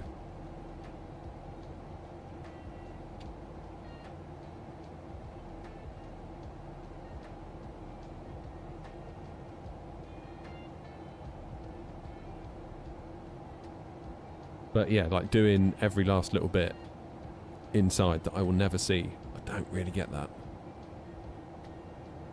I would much rather the developer didn't do that and charged us less.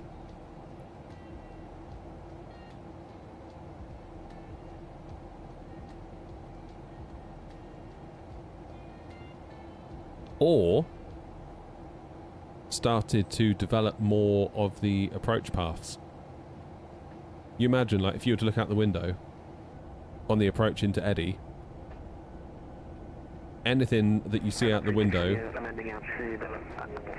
once you are below, say, 1,000 feet, maybe if they took a bit of an interest in that, if there was like a random house plonked in the middle of the field that the AI generated and put there, maybe clean that up. Maybe clean up the road network a bit surrounding the airport. I don't know. I would much rather they did that than gave us check-in desks that I'm never going to go and look at.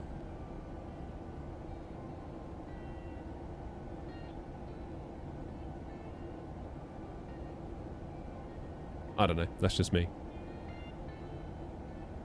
And I'm wrong a lot, so maybe don't listen to me.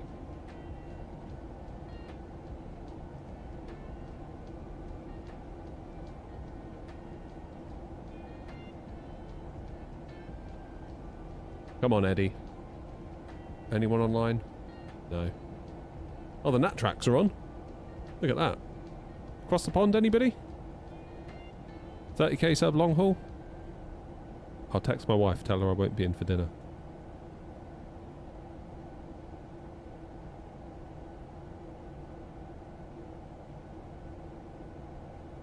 EGNX was needed for me. Yeah, so again, that adds the value, doesn't it?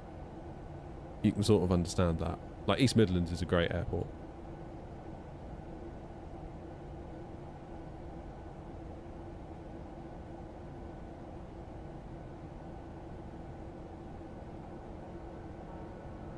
Baltimore. Oh god, I don't think so, Ryan. I haven't got time for that.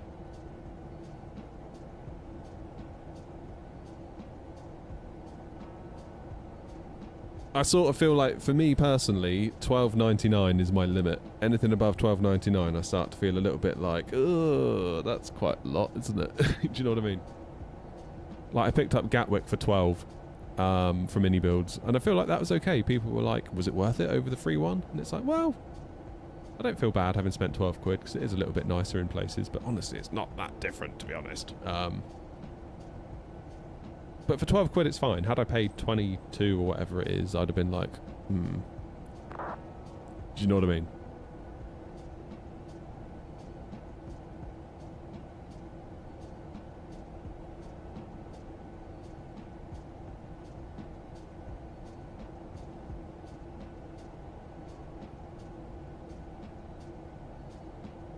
But there's a lot of good free alternatives as well. Like, Hamburg. There's a really great version of Hamburg. Amsterdam that comes with the sim is really nice. Frankfurt and Munich, I believe, are done quite nicely. Cork is great. Stansted is now great. Cardiff is now great.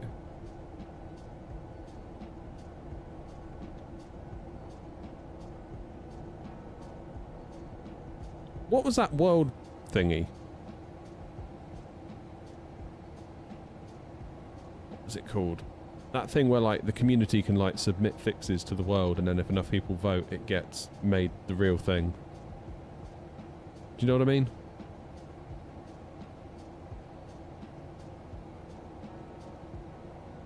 What's that called? I don't know whatever happened to that. Because that was supposed to be a thing, wasn't it? 18 miles to top of descent. Darn. Nearly there.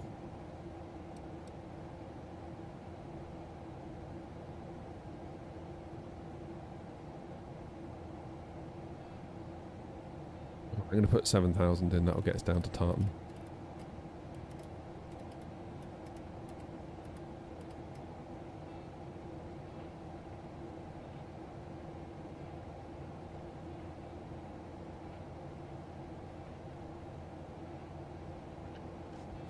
You're looking for an alternative to any Heathrow? Why is that, Ryan? Do you not like it? I thought Heathrow was generally considered to be quite good.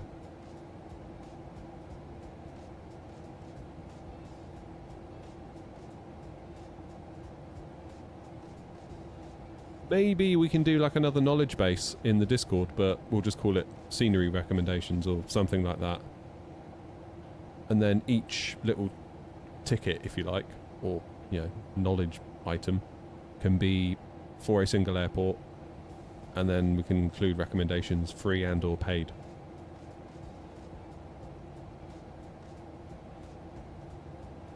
That might not be a bad shout. Then it's searchable and people can, it can evolve over time.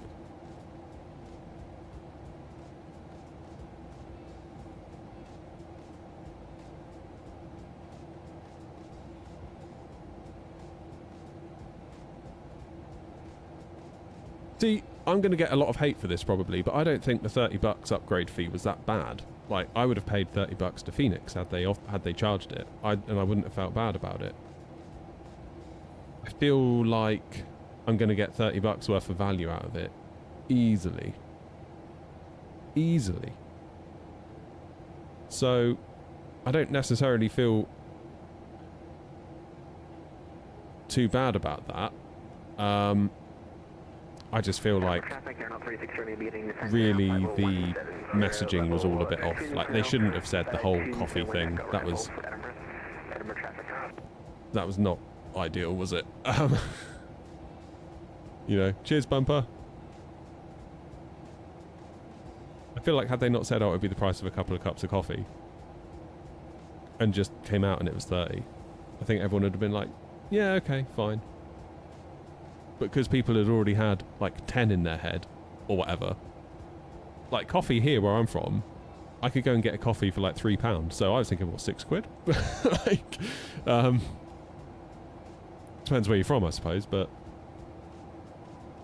Edinburgh traffic, Ryanair 233 descending now for 7,000 at Tartan on the Tunso 1 Echo 54.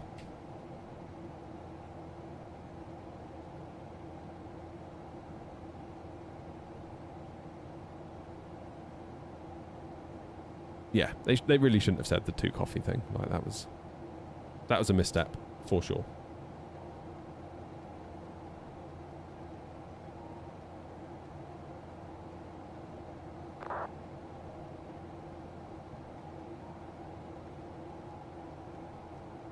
I mean, I don't really feel dissatisfied in any way with it, as it is.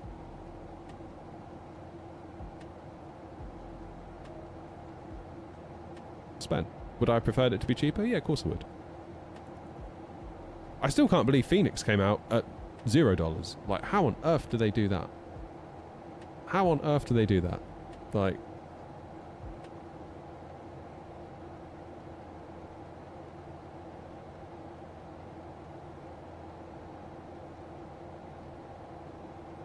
Again, Phoenix could have been like, we're going to need 30 quid for $30 for the BFU. I'd have been like, take my damn money. Like, thank you. Totally worth it.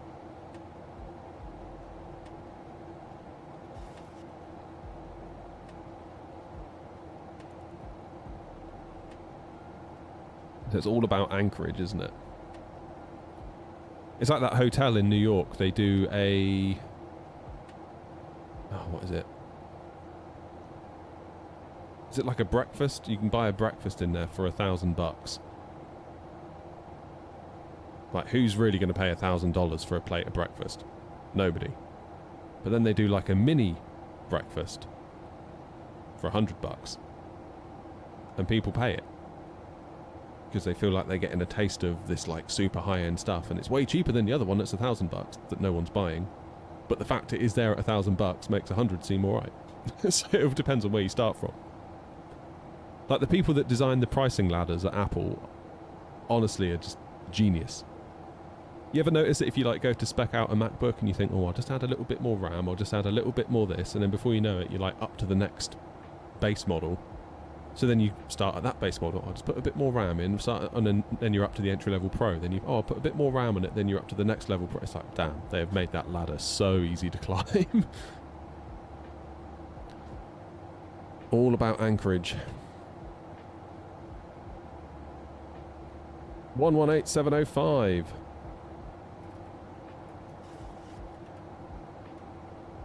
Or Tower.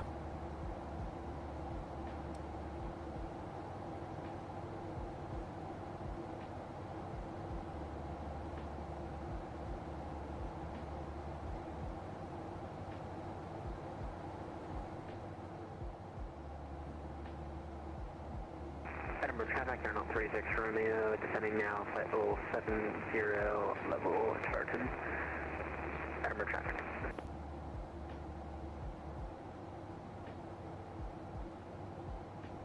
I do wonder how much the Neos are going to cost us from Phoenix. Presumably...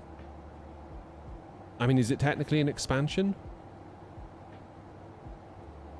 Or is it a standalone product? What do you reckon? $49.99 for either the 20 or the 21, and then, I don't know, $79 for both? What do we think? Boris, no, this is the 800, not the 900, buddy.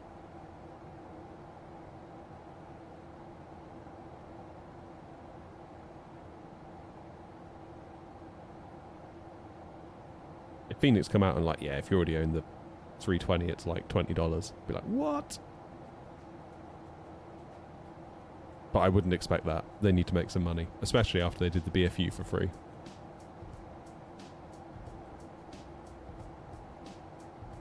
What's the whole A320 pack? 90, is it? I forget. Regardless, insta-buy. Insta-buy. Return of the King. I feel like once we got that, like just within Phoenix, there are so many variants, so many options, and I know it's all one family of plane, but they all fly very, very differently. Like the 19 is a very different thing to fly than the 21, and obviously the 20 is in the middle. Then you've got the Sharks, then you've got the different engine options, then we're going to have the Neos, and it's like, oh my word, like it's going to be so much to do. I think they're just doing the 20 and 21, aren't they? I think.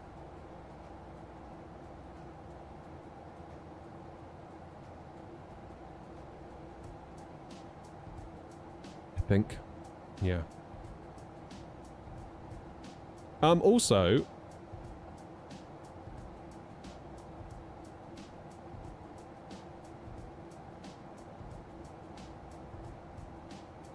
the XLR 21 Neo also. Cool. That'll be my new long hauler.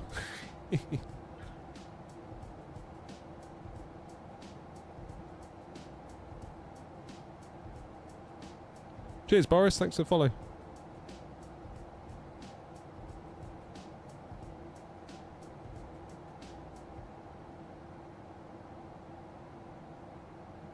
Right, let's do some fixes, shall we? EGPH24. Is it 24 or /24 in this thing? No.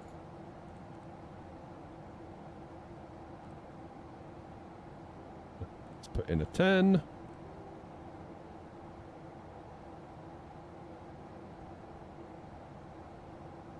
/10. I've forgotten. There we go. Do /15 as well. That'll do. Beautiful.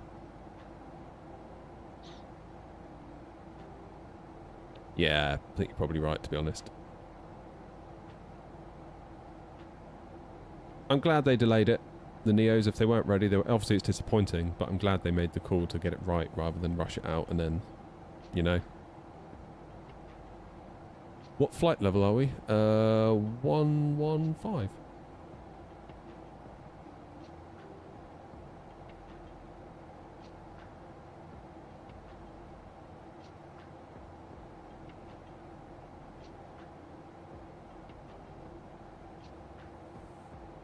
I don't think I'd be letting anything FS Labs run on my PC as a matter of principle, to be honest, after what has happened before, to be quite honest.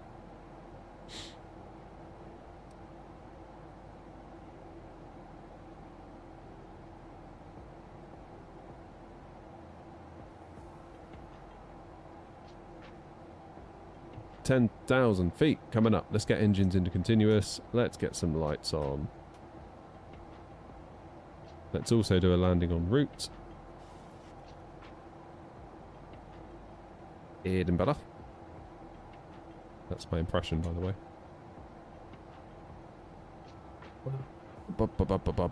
Auto brakes 3. Can we get away with 2? Don't think so. Auto brakes 3 it is then.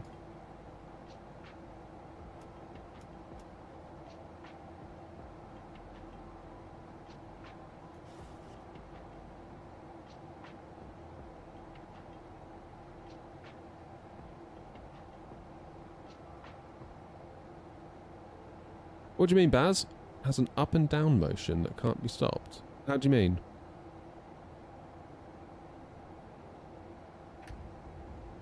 Edinburgh traffic, Airline 36 Romeo, reducing speed now to 5 knots. Edinburgh traffic.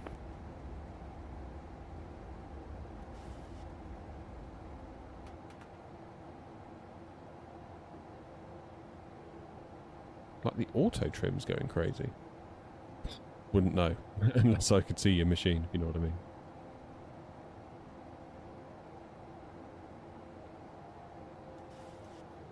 Folks, by the way, I'm looking for some volunteers to help me. Because I have made my FSLTL liveries, I think. I've made some VMR entries that I can add. Basically, I need to test out whether my FSLTL liveries work. My plan is to paste the liveries in the FSLTL folder, add some lines to their VMR file, and see if it works. So if anyone, after we land at Edinburgh, is up for helping me test by spawning in random aircraft at certain gates, that would be very cool.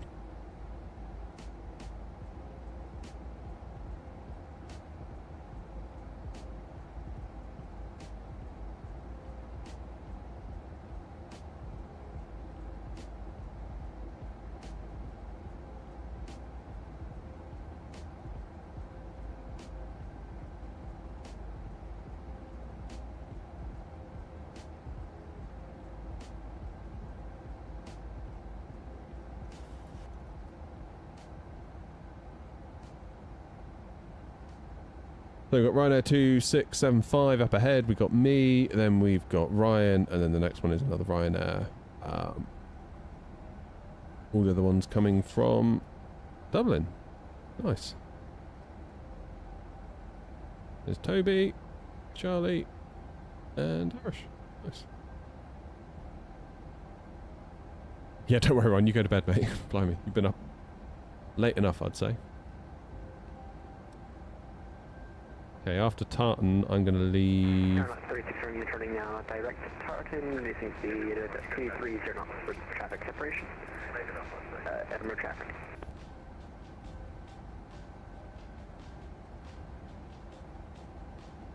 Edinburgh traffic, Ryanair 233. After Tartan, we are going to leave at heading 030 to Vector for ILS 24 approach. Nice one, Toby.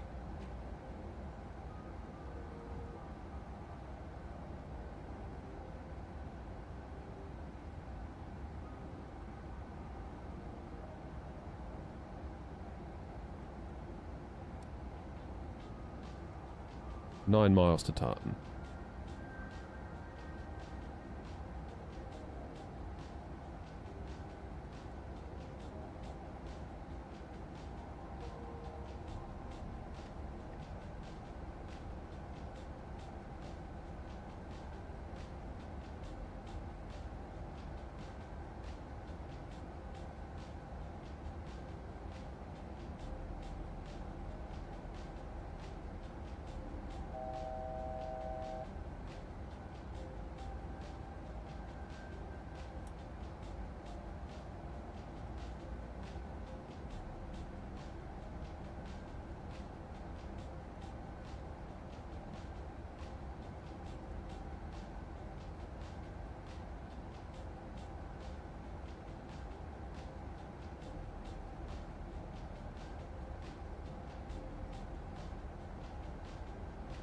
Right.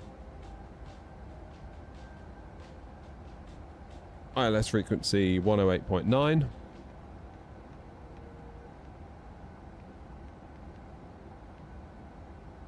We will do a flaps 30 arrival.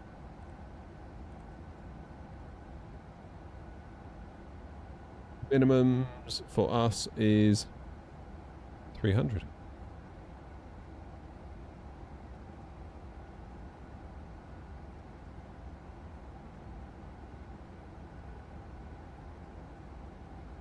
I probably won't be around at 4:30 to 5, unfortunately. Appreciate it, though.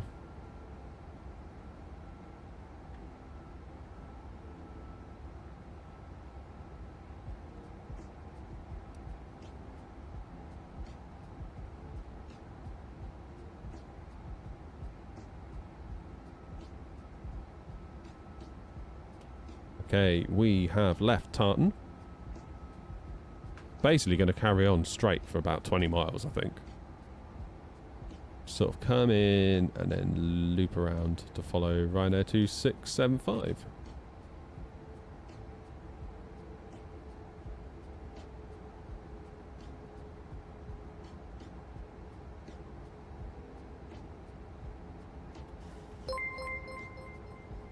Kingsman, thank you. Thank you for the follow.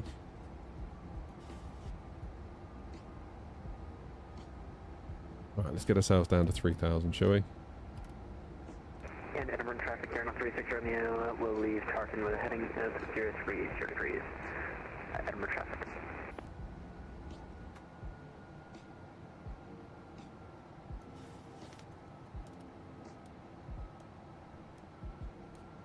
Edinburgh traffic, Ryanair 233, reducing speed now to 220 knots.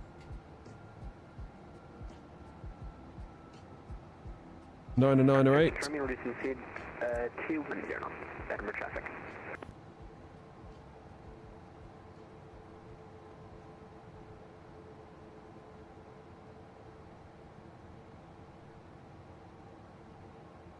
Just a random question. Do you have the AN225 in your FSOTL? No idea.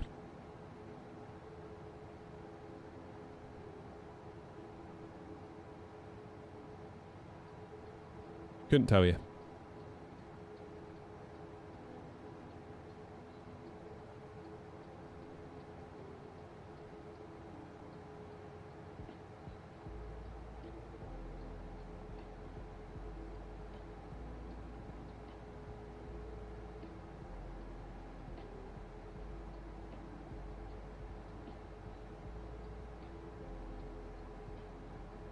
Runway needs 24, that's good.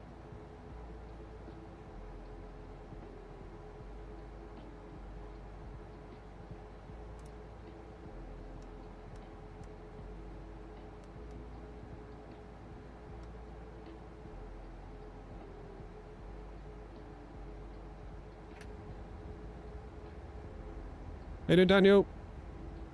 And Lachlan as well. Howdy, y'all.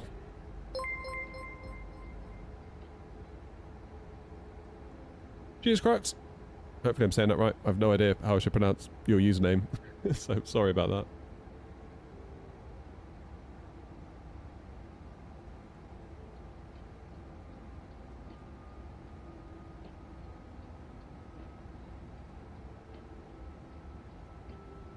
Edinburgh traffic, Air 36 Romeo, leaving Tartan now heading 0303, descending now altitude 2,500 feet to the Alex approach runway 24, Edinburgh traffic.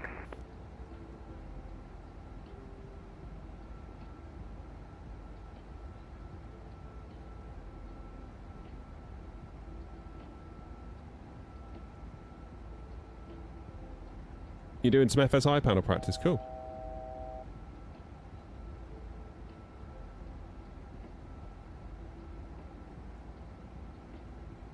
Yeah, FSI panel's great, I love it.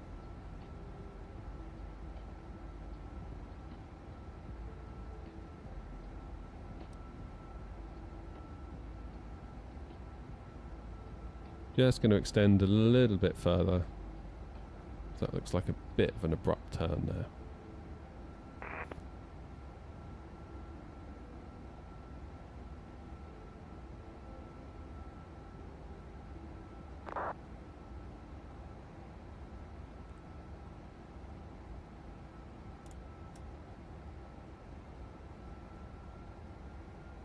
Edinburgh traffic, Ryanair 233, turning now, Charlie India 24, 10 miles to run, then we will switch over to Tower upon reaching Edinburgh traffic.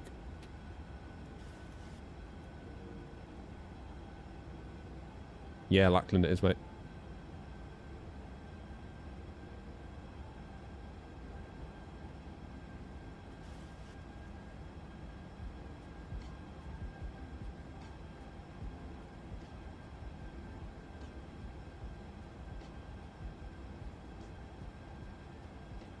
$3,000 is the go-around altitude, which is already in, which is handy.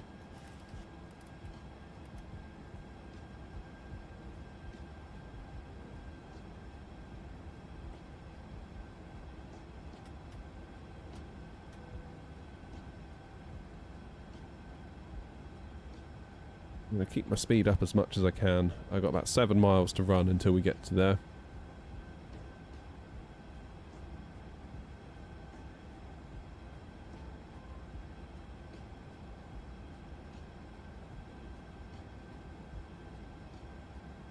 Look at us go.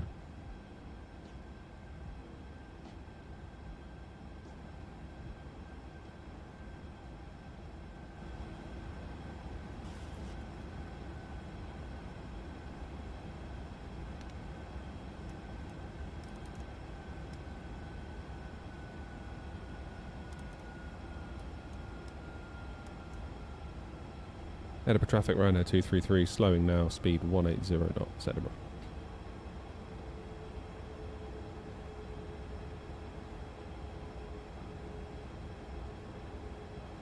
You alright, Ben?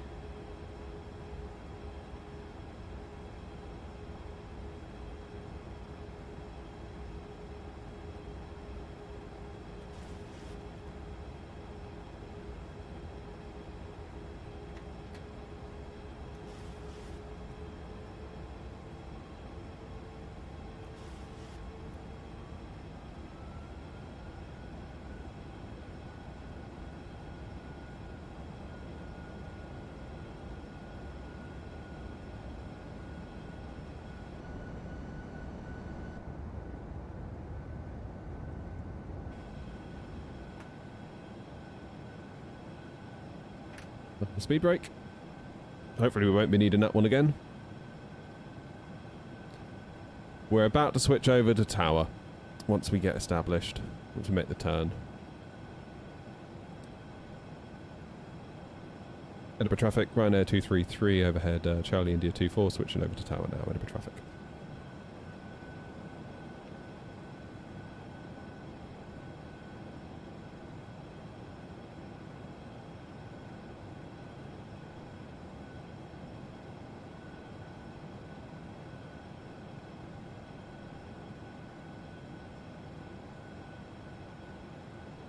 Edinburgh Tower, good afternoon, Ryanair 233 on a 11-mile final for 24. Ryanair 233, Edinburgh Tower, good afternoon. Surface wind 26 degrees at 5 knots, runway 24, clear to land. Clear to land, runway 24, Ryanair 233.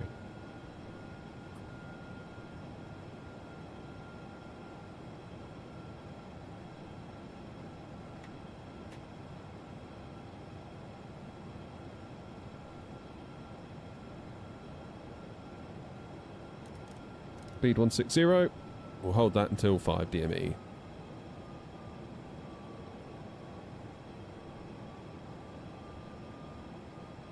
Did I figure out the rudder pedal issue from earlier? Well, the sim crashed, and then upon rebooting, it went away. And the issue was present with both my Mosers and my Logitechs. Initially, I blamed the Mosers, because obviously that's the new thing in my setup. So you can sort of understand why you might think, oh, maybe that's what the problem is, but and it was not. 813, we are ready for taxi and we can take Charlie. Ryanair 813, taxi to holding point Charlie 1, runway Got to arm the approach. Golf, Lima and Charlie. Thanks, Charlie 1, runway 24 via Golf, Lima and Bad. Charlie, Ryanair 813.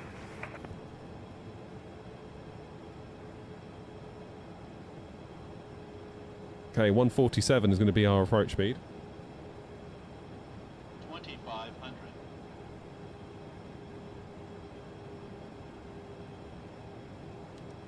Get that gear out, shall we?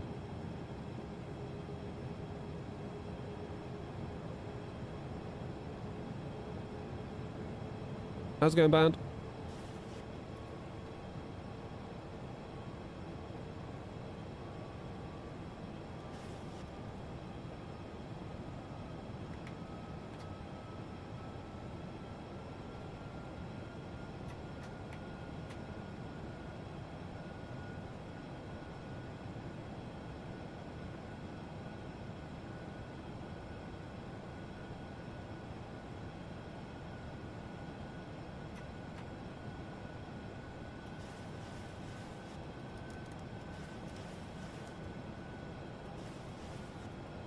Okay, final approach speed, 5 miles. Go around altitude set. Heading bug is set. Speed, light, engine, flaps 30, speed brake armed. All that's left for me to do is mess it up.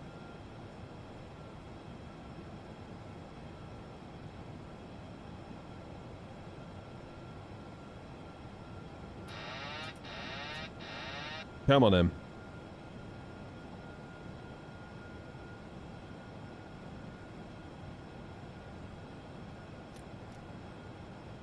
My plane, my throttles.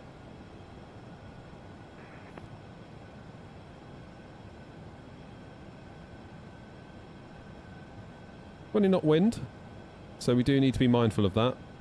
That could get away from us. Final now, approximately 24. 1,000. Air Knot 36 Romeo in the telegraph range 3, approach runway 24, number 2. Continue approach number 2, Air Knot 36 from you.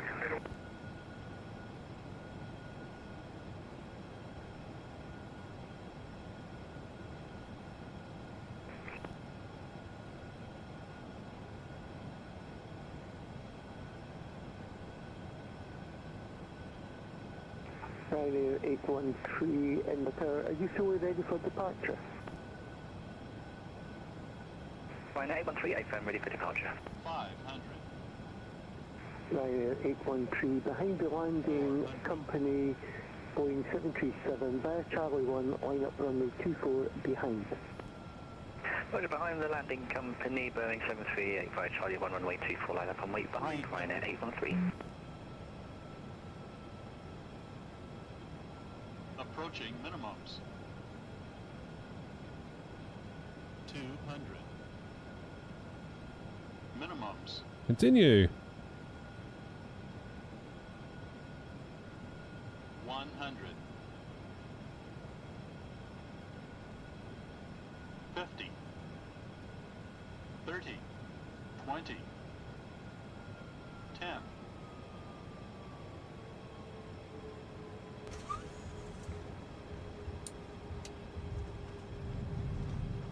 Happy with that. Welcome to Edinburgh.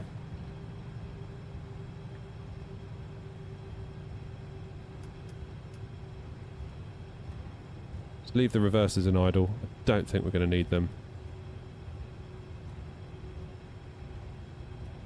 Possibly could have jumped off there.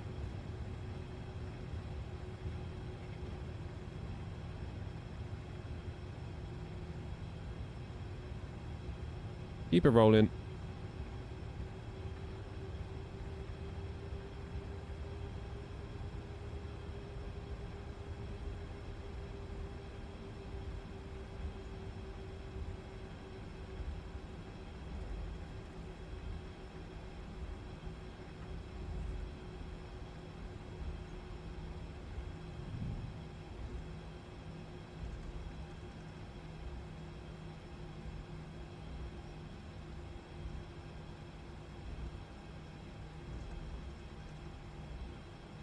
Ryanair 813, surface wind 250 degrees at 10 knots, on the 24 clear for takeoff. Hey, there we go. Runway 24 clear for takeoff, Ryanair 813.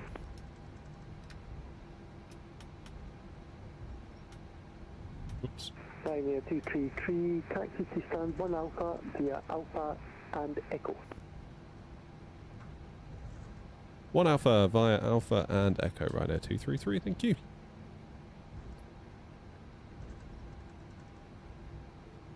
Oh, that was good. That was fun.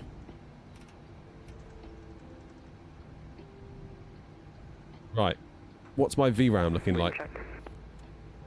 9 gig at 1440p. That's not too bad, is it? 36 Romeo, winds 250 degrees at 10 knots. 9 gig. Air Knot 36 Romeo, runway 24 clear to land. I'm happy with that. That was a nice landing. Feel like I'm just a little bit Ryanair 813, no further ATC available. Have you tried the Moser flight stick? Yeah, I've got the AB6 and the AB9 here. So I've tried both. AB9 is incredible. Ryanair 813, good afternoon.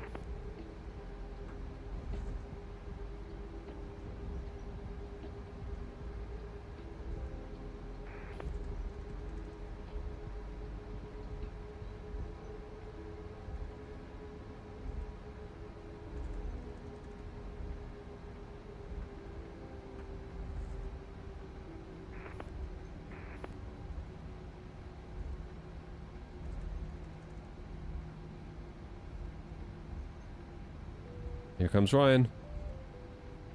Tower Easy 12 Bravo, ready for push and start, begin.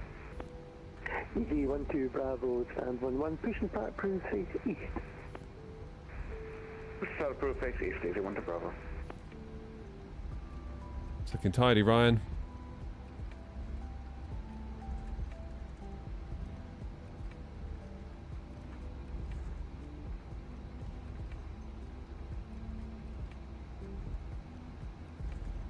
Ah, the wheels have just rendered in.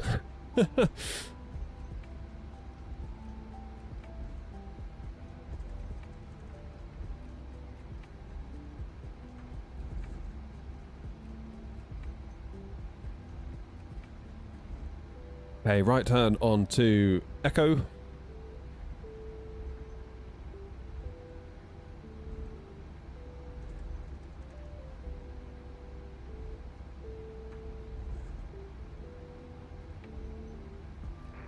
Airnaut 36 Romeo, turn left on Alpha, taxi to stand 1 via Alpha and Echo.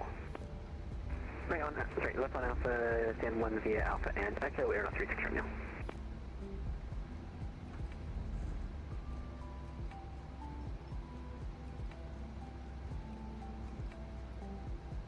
Let's get rid of the FPS counter.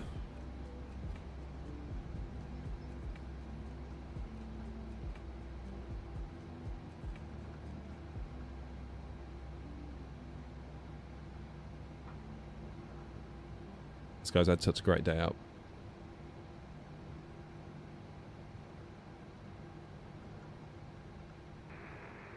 You talking about the AB9 or the AB6, Jonah? 336 is on 10 mile final, runway 24. Ryanair 336 in the tower, good afternoon. Surface wind 250 degrees at 10 knots, runway 24, clear to land. Let's land runway 24, Ryanair 336.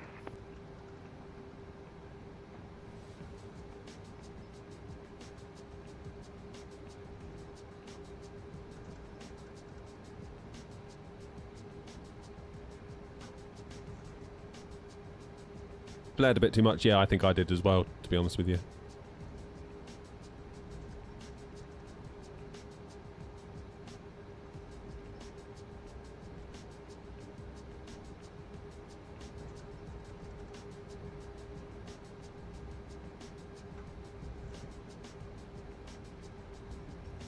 Hey, 1 Alpha, wasn't it for me?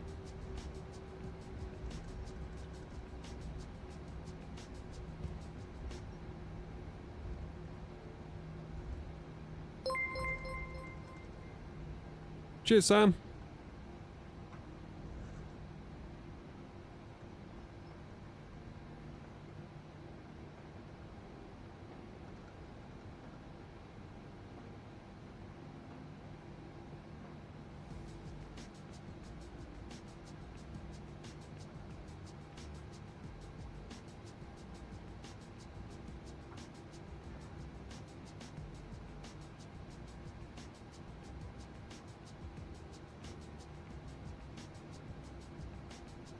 Yeah, thank you, Sam. Cheers to follow.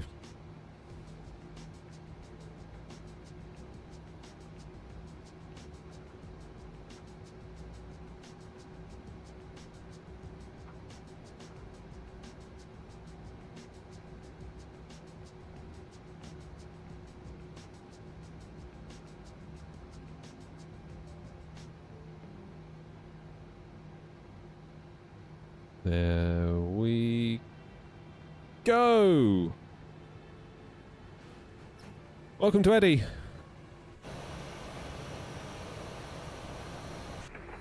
Now. Edinburgh Charlie, U81 Uniform Golf, standard aircraft type 320, requesting IFR to Geneva as filed. Take power from the APU. Engines off. Easy 81 Uniform Golf, Edinburgh, good afternoon. Clear to Geneva via the Ghost from 1 Charlie. Come on. I think we're going to get dinged a little bit. Yeah, no beacon light. But other than that, that was on the ground at Dublin. Other than that, that's great. Ghost from 1 Charlie, Scott 7267, easy. Lovely jubbly. Easy 81 Uniform Golf, feedback correct. QH 998 hectopascals. That'll do. QH 998, easy 81 Uniform. That'll do. Who else is coming in? We've got a few more coming, haven't we? Bravo, don't know G6 speed here, so I'm ready for taxi, and I guess I can go to the right from here. Easy 12 Bravo. Is there a tower view? Taxi stand, correction, taxi holding point Delta 1, runway 24 via Foxtrot and Alpha. Delta 1, runway 24 via Foxtrot Alpha, easy 12 Bravo.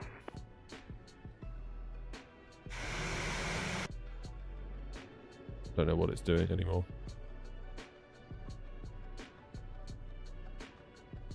How's that going to look? That's pretty cool. That's a nice view it's given us.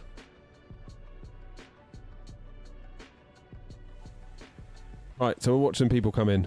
There's one on short final over... There we go.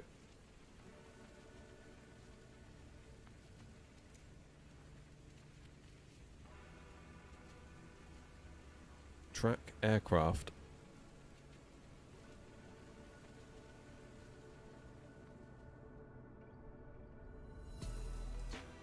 I'll get rid of it. That's better. Here he comes. Right on the money. Beautiful.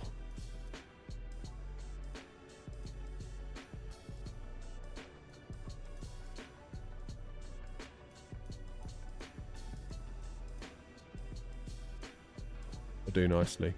What's the VRAM like now we're in this sort of view? Still under 9. Oh, just about 9. It's not too bad. Yeah, I think we're fine as long as we stay in 1440, because if I was to go to 4K real quick. Tower, very good afternoon. Alpine 904 Alpha Tango stand 98320 with information Bravo and QNH 9998 requesting the start. We go TAA. Alpine 904 Alpha Tango Tower, good afternoon. I haven't given you a clearance yet. You ready to copy clearance? I'm ready to copy the clearance 904 Alpha Tango. Alpine 94 Alpha Tango is cleared to... It's not liking that, is it? Via the Tara 6 Charlie departure, squawk 0766. Alpine 904 Alpha Tango cleared to Berlin via Tala 6 Charlie and the squawk is 0766. Alpine 904 Alpha Tango, read back correct. And just confirm you're ready for push and start. Just give me another 2 minutes and then we will be ready to go. Roger, call me back when you're ready. 904 Alpha Tango, welcome. Cool. Ryanair 326, taxi to stand 17 via Alpha Lima Golf.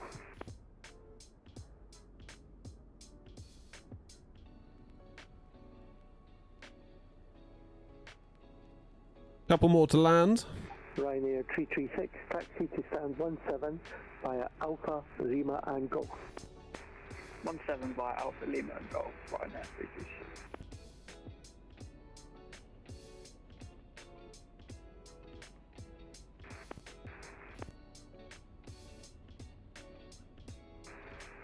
See you later, Ryan. Cheers for flying.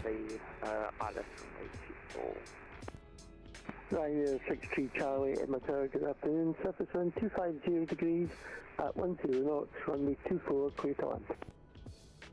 Clear to land, runway 24, Ryanair 63 Charlie, thanks.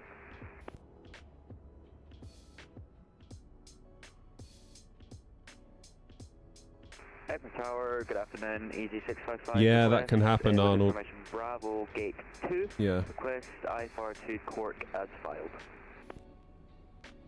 Easy 655, Tower, good afternoon. Report aircraft type. I'm an A320. Easy 655, clear to Cork via the Gotham 1 Charlie departure, squawk 6472. Information Bravo, QNH 998 hectopascals. Clear to Cork via the Gosser 1 departure, Gosser 1 Charlie. It would be cool if there was like a 6472 QNH 998 plane spotter view, wouldn't there? I don't know if there The is. information is Bravo, Easy 655. Easy 655, read back correct. Ah, plane spotting. There we go.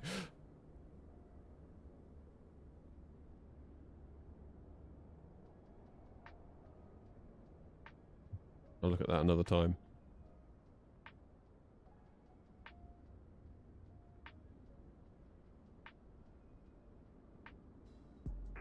Just to Charlie, final runway 24.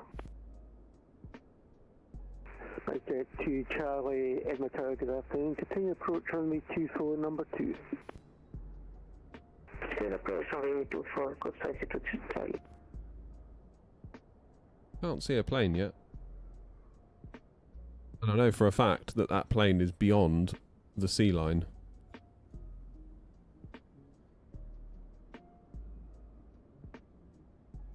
Easy 12 Bravo, Edward Tower, are you fully ready for departure? Aye, firm. Ah, he'll be coming up. Aye, firm. Easy 12 Bravo. Easy 12 Bravo, roger. Just stand by.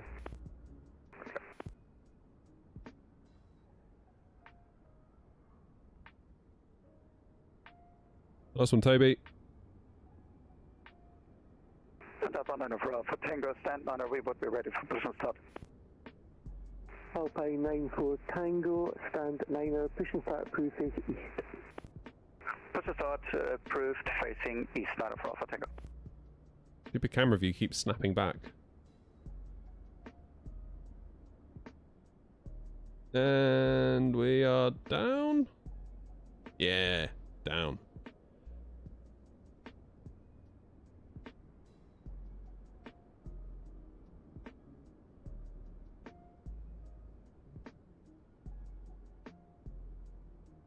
Who have we got next? Crash next, I think. And I think that's pretty much everyone down.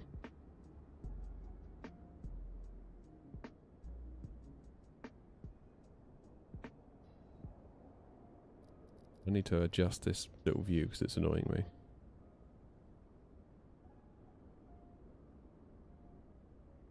How have you flyby? 12 Bravo, via Delta 1, line up runway 24. Before, easy 12 Bravo. It's a bit better, isn't it?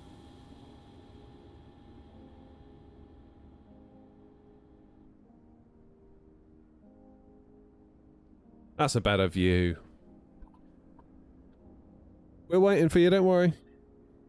Easy 12 Bravo, surface on 250, 10 knots, runway 24, clear, immediate takeoff. Immediate takeoff, easy 12 Bravo. Spice Jet 2 Charlie, expect late clearance, surface wind 250 degrees at 10 knots. Expecting late clearance, Spice Jet Charlie.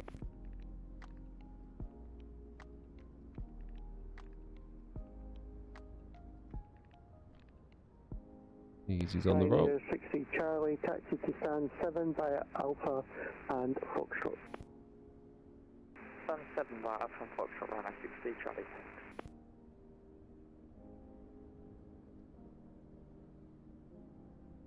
There you go.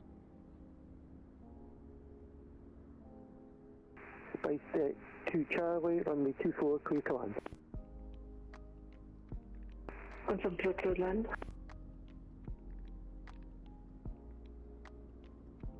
Spice Jet 2 Charlie, confirm clear to land, runway 24. Affirm, clear to land, runway 24. Land runway 24, Spice Jet 2 Charlie. Easy 12 Bravo, no further ATC available, continue on Unicom 122.1. Nice. 122.8, see ya, easy 12 Bravo. Greased. Beautiful. Edward Tower, very good, operating FedEx 8, radio check please. FedEx 8, amateur, readability 5. Well done, everybody. Road, Edinburgh Tower, FedEx 8, mission Bravo board from 201, type MD1132, customer conference. Well done, well done, well done. Right. I am going to disconnect. And I am going to go and try and finish my FSLTL liveries and see if I can make some sense of them. And then I can get them over to them, so hopefully we can get into the next update ASAP.